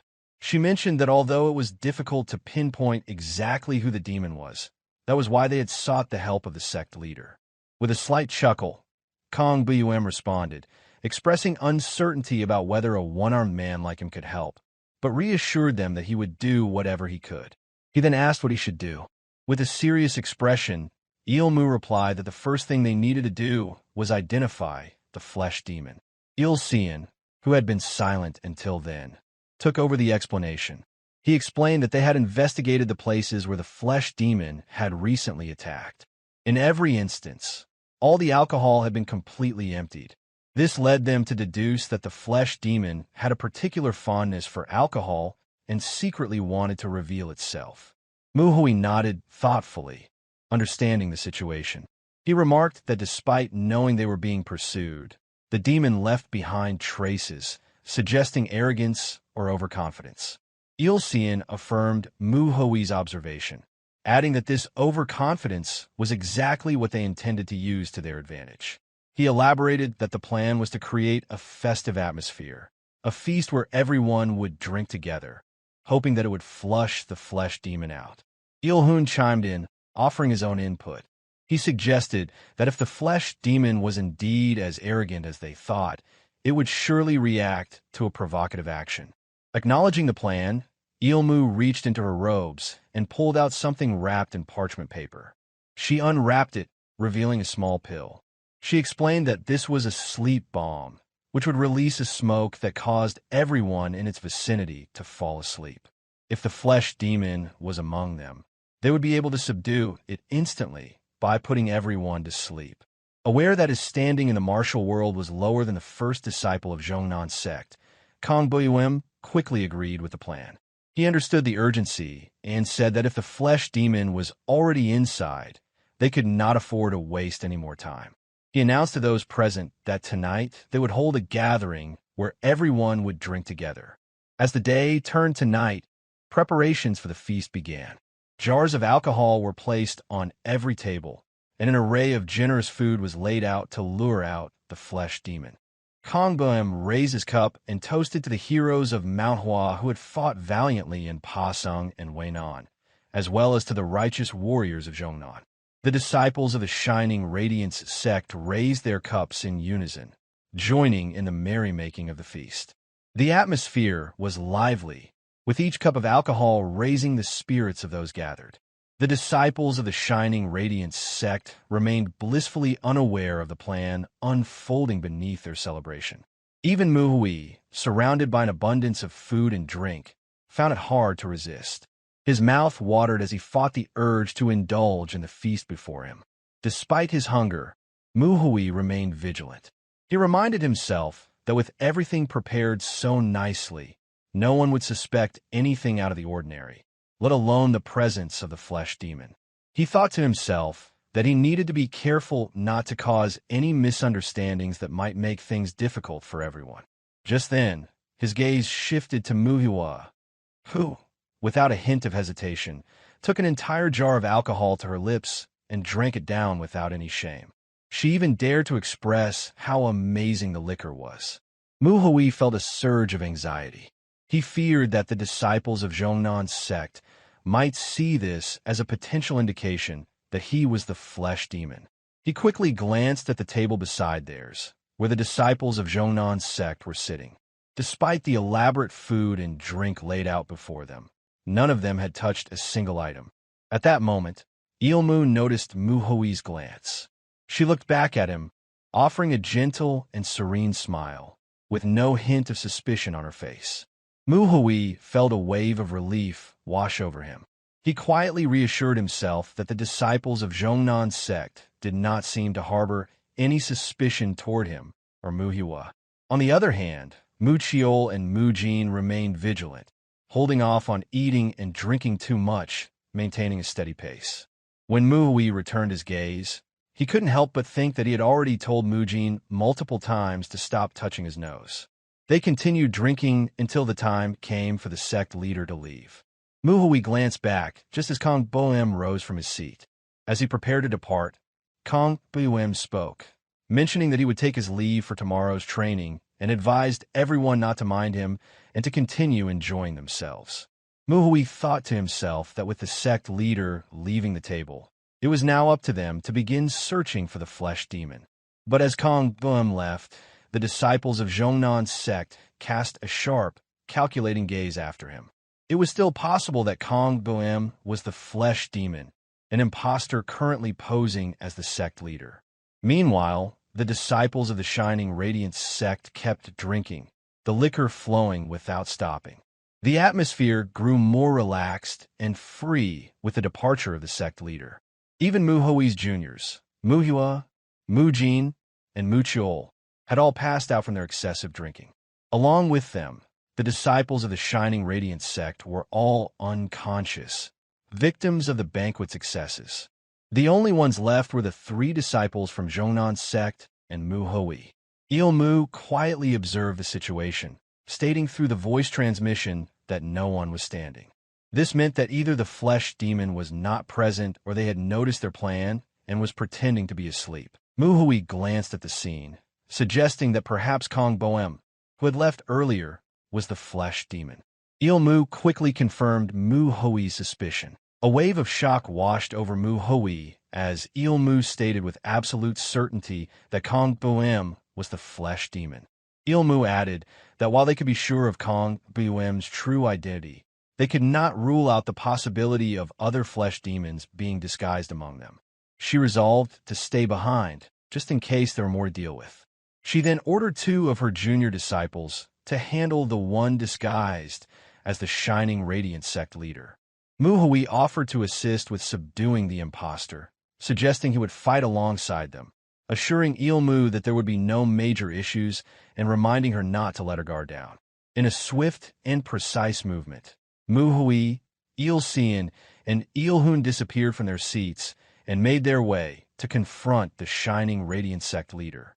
At his office, Kong Bu-em paced back and forth, awaiting the arrival of the disciples. As the door opened, he greeted them, though there was no suspicion in his tone, asking if they had already figured out the flesh demon. However, his expression quickly shifted to one of seriousness as he saw who had entered his office. Mu Hui, Il Xian, and Il Hun entered with their swords drawn. Il Xian and Il Hun took the lead, their swords raised and their stances ready for a coordinated attack. Mu Hui stood at the back, prepared to offer support if needed. Mu Hui expressed his admiration, stating that he had almost been completely fooled. The two Zhongnan disciples assumed he was speaking to Kong Bu and joined in, with Il Xian asking if the impostor had enjoyed his little role play and Il Hun adding that they knew everything and demanding a quiet surrender. Kong Bu stood motionless, his body tense as he faced the disciples, his expression a mix of shock and disbelief. If he was indeed the flesh demon, then he had been caught. With his gaze remained forward, Mu Hui did not direct his words at the sect leader, but instead addressed the room. He remarked that even after everything, the flesh demon still refused to reveal his true identity. He then offered a solution. Il Xian quickly cautioned Mu Hui not to do anything reckless. He addressed him as his junior, assuring Mu Hui that they would handle the situation themselves, and instructed him to stay at the back. But before anyone could react, Mu Hui's sword sliced through the air. With a swift and precise motion, it drove straight into the back of Il Hun. The room was caught off guard, as no one had anticipated such a sudden move. In that instant, Mu Hui had struck down a major disciple of Zhongnan's sect without any hesitation or warning. With blood spraying out, Il Xian widened his narrow, slit-like eyes, struck by the unsettling thought that their schemes might have been discovered. The brief distraction ended abruptly as Kong Bu-em charged forward, his sword already in motion. Even while positioned in the tight space, the sect leader questioned what had caused the momentary lapse, prompting Il Xian to refocus and look ahead.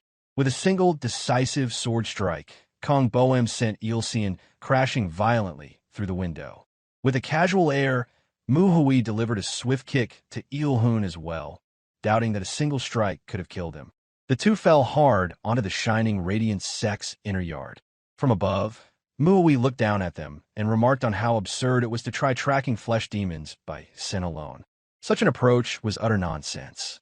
If it had been that simple, the flesh demons would have been caught and exterminated long ago. It remained uncertain whether these were truly flesh demons disguised as disciples of the Zhongnan sect. At that moment, their appearances shifted dramatically. Their eyes turned completely black, and their pupils glowed a menacing blood red. As they turned their heads, laughter escaped their lips, one of them expressing surprise at how quickly Mu Hui had caught onto their ruse. They spun around with a playful air. Kong Bu-em descended from the sect leader's office through the broken window, preparing himself for the fight ahead. Il Xian turned toward Il Hun, concerned, and asked if his senior martial brother was all right. Il Hun responded that he was fine, despite Mu Hui's sword having pierced his chest. Whether the strike had hit his heart was unclear. Bloodied, the wound that pierced him from back to front was contracting, a disturbing martial art technique unique to the flesh demons. Meanwhile, Mu Hui thought calmly that it was fortunate Il Hun had not died immediately. At last, he had found martial artists sufficiently skilled to test his own martial arts against. Kong Bu-em spoke aloud, confirming that everything had unfolded exactly as Mu Hui had predicted. He then mentioned that one of their enemies was missing. Mu Hui advised the sect leader not to worry, explaining that he had already given his juniors a heads-up before confronting the two flesh demons. Back in a hall where the banquet had been held, all disciples of the Shining Radiant sect, including the second-generation disciples of the Manhwa sect, lay asleep. Il Mu rose from her place, intending to savor the moment by killing the Manhwa second-generation disciples purely for entertainment. To Il Mu, Manhua appeared the most delectable among them. Seeing her seemingly asleep, Il Mu planned to have her first and take her time. She smiled wickedly and reached out her hands toward Manhua. This was the true nature of the flesh demons. Their martial arts employed their fingers like claws, an evil force driven solely by a hunger for bloodshed and a twisted taste for amusement, spreading chaos throughout the martial world. At that moment, Manhwa opened one eye cautiously to observe what the flesh demon would do next. Having received instructions from Manhwa, her final task was to confirm the enemy's movements before striking. Suddenly, Ilmu's gaze shifted sharply. Mucheol had already moved beside the flesh demon, his great sword poised mid-motion, ready to deliver a powerful and decisive strike. With no time or distance to react, the heavy sword strike sent Ilmu flying through the window, away from the unguarded disciples of the Shining Radiance Sect. Ilmu crashed heavily onto the ground.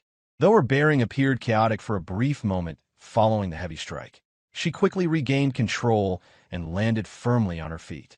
Just like Ilsean and Ilhun, she raised her eyebrows in mild amusement, acknowledging that she had believed everyone had been put to sleep by the sleep bomb. One after another, Mucheol, Mujin, and Manhwa stepped out to face the flesh demon. Mujin unsheathed his sword, his expression firm, recalling how their senior brother had warned them beforehand, allowing them to steel themselves for such an encounter. Manhwa snorted sharply, blowing out pieces of cloth that covered her nose as she retorted with a mix of disdain and amusement.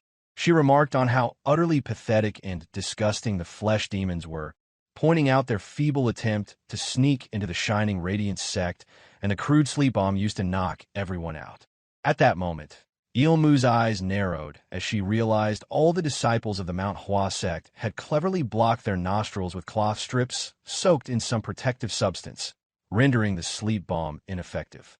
Now, the three were fully ready and alert to face the lone flesh demon. Ilmu mulled over the situation further, impressed that the disciples had soaked the cloth strips to block the bomb's effect, feigned deep sleep, and patiently waited for her to make the first move. The amused tone in her voice lingered, acknowledging just how clever and resourceful they had been to fool her so completely. Her demeanor shifted suddenly. Her eyes widened in a challenging glare as she asked sharply what their next move was, whether they intended to fight her. She studied them carefully, and based on the recent heavy strike from the large man wielding the great sword, she judged them to be relatively weak, unlikely to provide her with any real challenge or entertainment.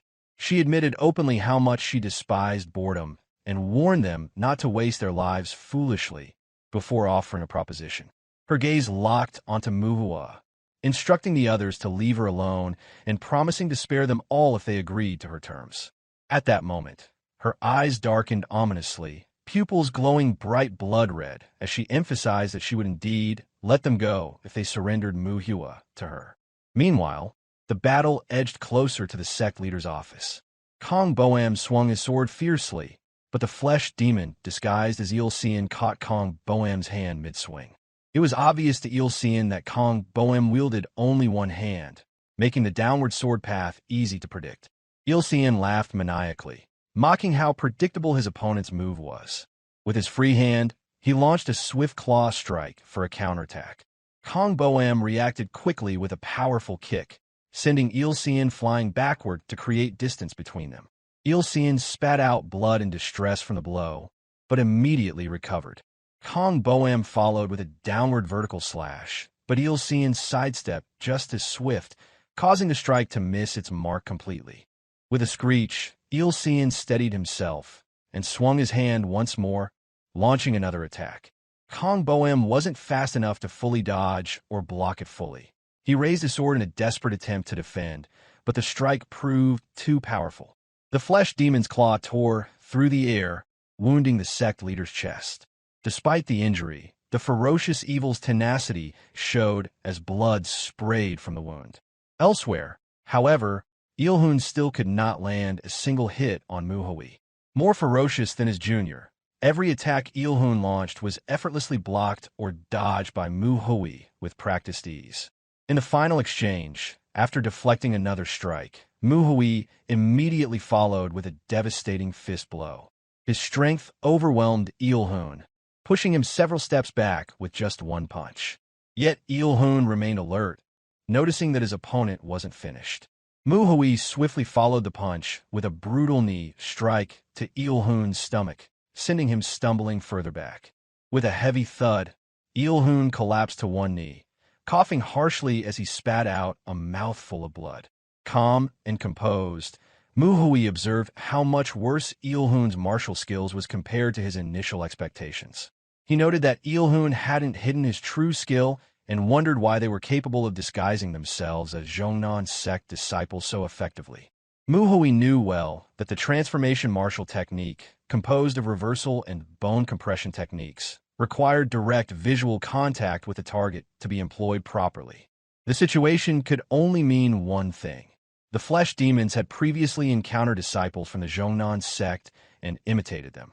Muhui explained that not only had these demons survived clashes with that level of skill, but they were even moving about confidently, masquerading as members of Zhongnan. Ultimately, he questioned what solid foundation or advantage they might truly have to rely on. Ilhun muttered that Muhui seemed to know the flesh demons quite well and confirmed that Muhui's insights were correct.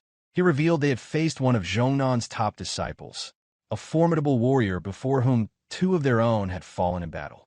Contrary to Muhui's earlier assumption that they might have fled, Ilhun explained they had not run away.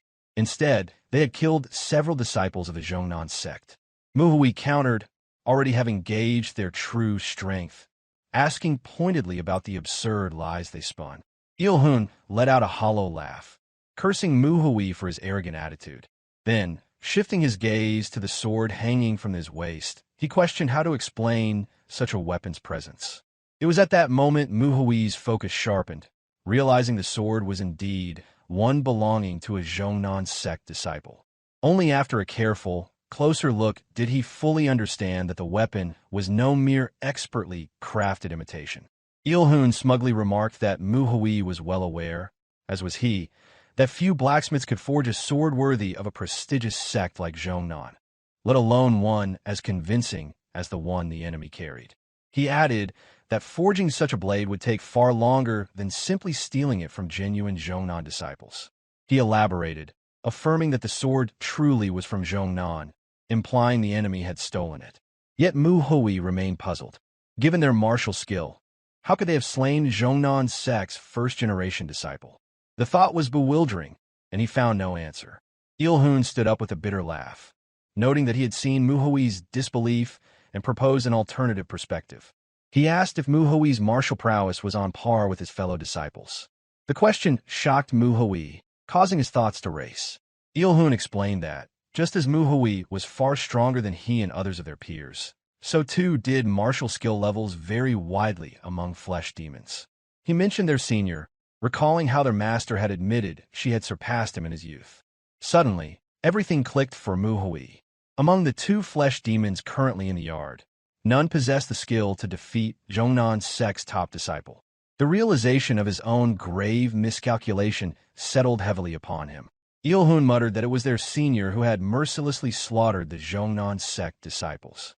But before he could finish, a swift horizontal sword strike cleanly severed his neck, sending blood spraying into the air. Ilsean was locked in fierce combat with Kong Boem.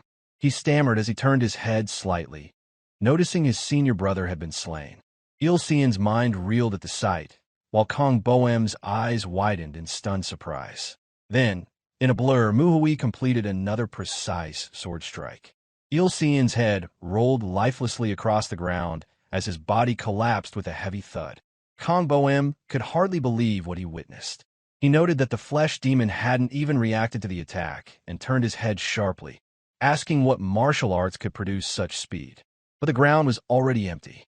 Muhui, the Taoist from Manhwa who had fought alongside Kong Boem, had vanished without a trace. At that moment, light footsteps echoed softly from above through the roof. It was Muhui, running with all his might, burdened by deep regret for the decisions he had made. He lamented that his desire to test his martial arts had led to this grievous blunder.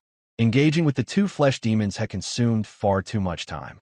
At this critical moment, he knew time was no longer on his side. Yet his mind remained razor-sharp and his gaze unwavering. Fully aware that the strongest flesh demon known to exist might be present, he grasped the dire gravity of the situation. His junior disciples were now facing her alone, caught in an extremely perilous struggle for survival. The great sword was embedded firmly in the ground. Mutuol lay motionless on the ground. With one final blow, Ilmu punched Mujin, leaving his body completely still. Meanwhile, she dragged Muhua by the hair, and they had been unable to inflict even a single scratch on the flesh demon. It remained unclear whether they were still alive.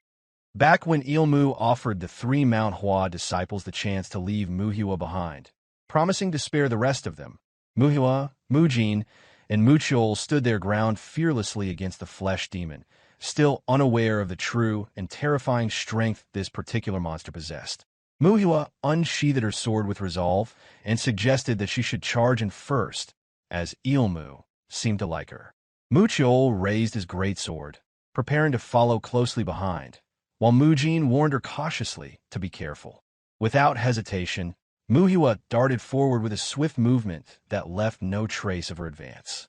It was a natural instinct for orthodox martial artists to choose fighting over fleeing. Meanwhile, Ilmu remained perfectly still and silent. Despite the savage, bloodshot red pupils that burned in her pitch-black eyes, Ilmu's demeanor was calm and composed. Time seemed to stretch in her gaze as she carefully observed every movement of her opponents. Muhua struck with her sword, but Ilmu simply reached out and grabbed the blade with her bare hand, unfazed. In a lightning-quick counterattack, she lifted the sword, exposing Muhua's front wide open. Then, she ran her claw swiftly through the opening. Blood sprayed in the air as her claw tore through Muhua's body, yet Muhua's face remained stoic and expressionless. Right after, Ilmu kicked Muhua away, sending her screeching harshly across the ground. But the assault from the manhua disciples was not over. Mutuol leaped high into the air, his greatsword poised for a devastating attack. The sheer weight and momentum behind his move was immense. A martial master in her own right, Ilmu immediately noticed the incoming strike. With ease, she leapt aside, causing Mutuol's powerful blow to crash against the ground, missing its target by inches. Mutuol did not pause. He raised his greatsword again, preparing a follow-up attack with relentless determination. He swung his sword wide, but Ilmu easily dodged the blow by ducking low. She smiled, reading Mutuol's movements perfectly, then charged back fiercely. Swinging her hand, blood sprayed freely, painting the air a deep crimson. With a second swing, she struck Mutuol off the ground, sending him flying through the air. Mujin rushed in, his voice rising in distress as he called out the name of his fellow disciple. He charged forward, focusing all his strength on the sole enemy before him. Ilmu turned her gaze toward him. A shiver ran down Mujin's spine when he met those burning crimson eyes. All of Mujin's intent behind his sword faltered instantly, overwhelmed by the lethal killing intent radiating from the flesh demon. His body stiffened, cold sweat poured down his face, and his eyes widened in shock. Deep within his mind, buried memories resurfaced. A horrific incident from his childhood. A masked martial artist had mutilated his father before his very eyes. Though his father was already dead, the masked man had continued swinging his sword wildly with a smile, as if savoring the violence. Mujin had hidden beneath the cavity of the house, covering his mouth tightly to stifle any sound. At that time, he had not yet been granted the Mu name as the second-generation disciple of the Manhwa Sect. His eyes had remained wide open, witnessing such an atrocity firsthand. That trauma was the very reason he had chosen to take up the sword and pursue martial arts. The fear of that memory surged suddenly, breaking Mujin's concentration, just as Ilmu's fist connected solidly with his face. Though the punch caused little physical damage, Mujin was still sent flying backward. His body crashed heavily onto the ground. Ilmu looked on, puzzled by Mujin's awkward movements, inwardly wondering if the man was broken inside. Mujin's eyes remained wide open, mirroring the horror he had witnessed as a child, the memory flooding back uncontrollably and filling his mind with fear. Despite everything, Muhua forced herself to rise. Her gaze burned fiercely with unyielding fervor as she charged forward again, her sword gripped tightly in her hands. There was not even a flicker of fear in her eyes. Just as before, Ilmu reached out and grabbed Muhua's sword with a bare hand. She swung her hand to counter, but Manhwa swiftly ducked low, narrowly avoiding the sharp claw aimed at her.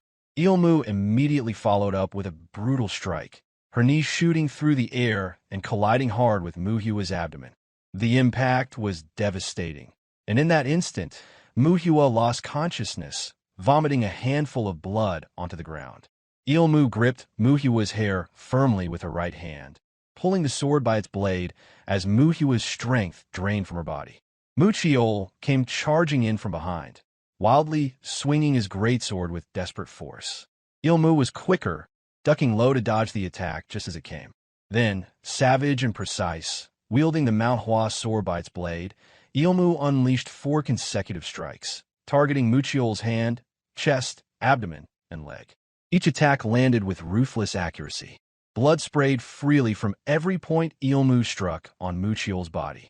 For a moment, Muchiol lost consciousness as well, but sheer willpower kept him upright, refusing to fall.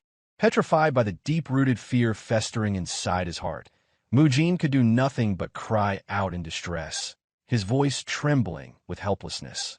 That fear transported him back to his childhood, holding him firmly in place and preventing him from moving forward. His fear took form of a child, telling him how he would die if he faced the flesh demon head-on.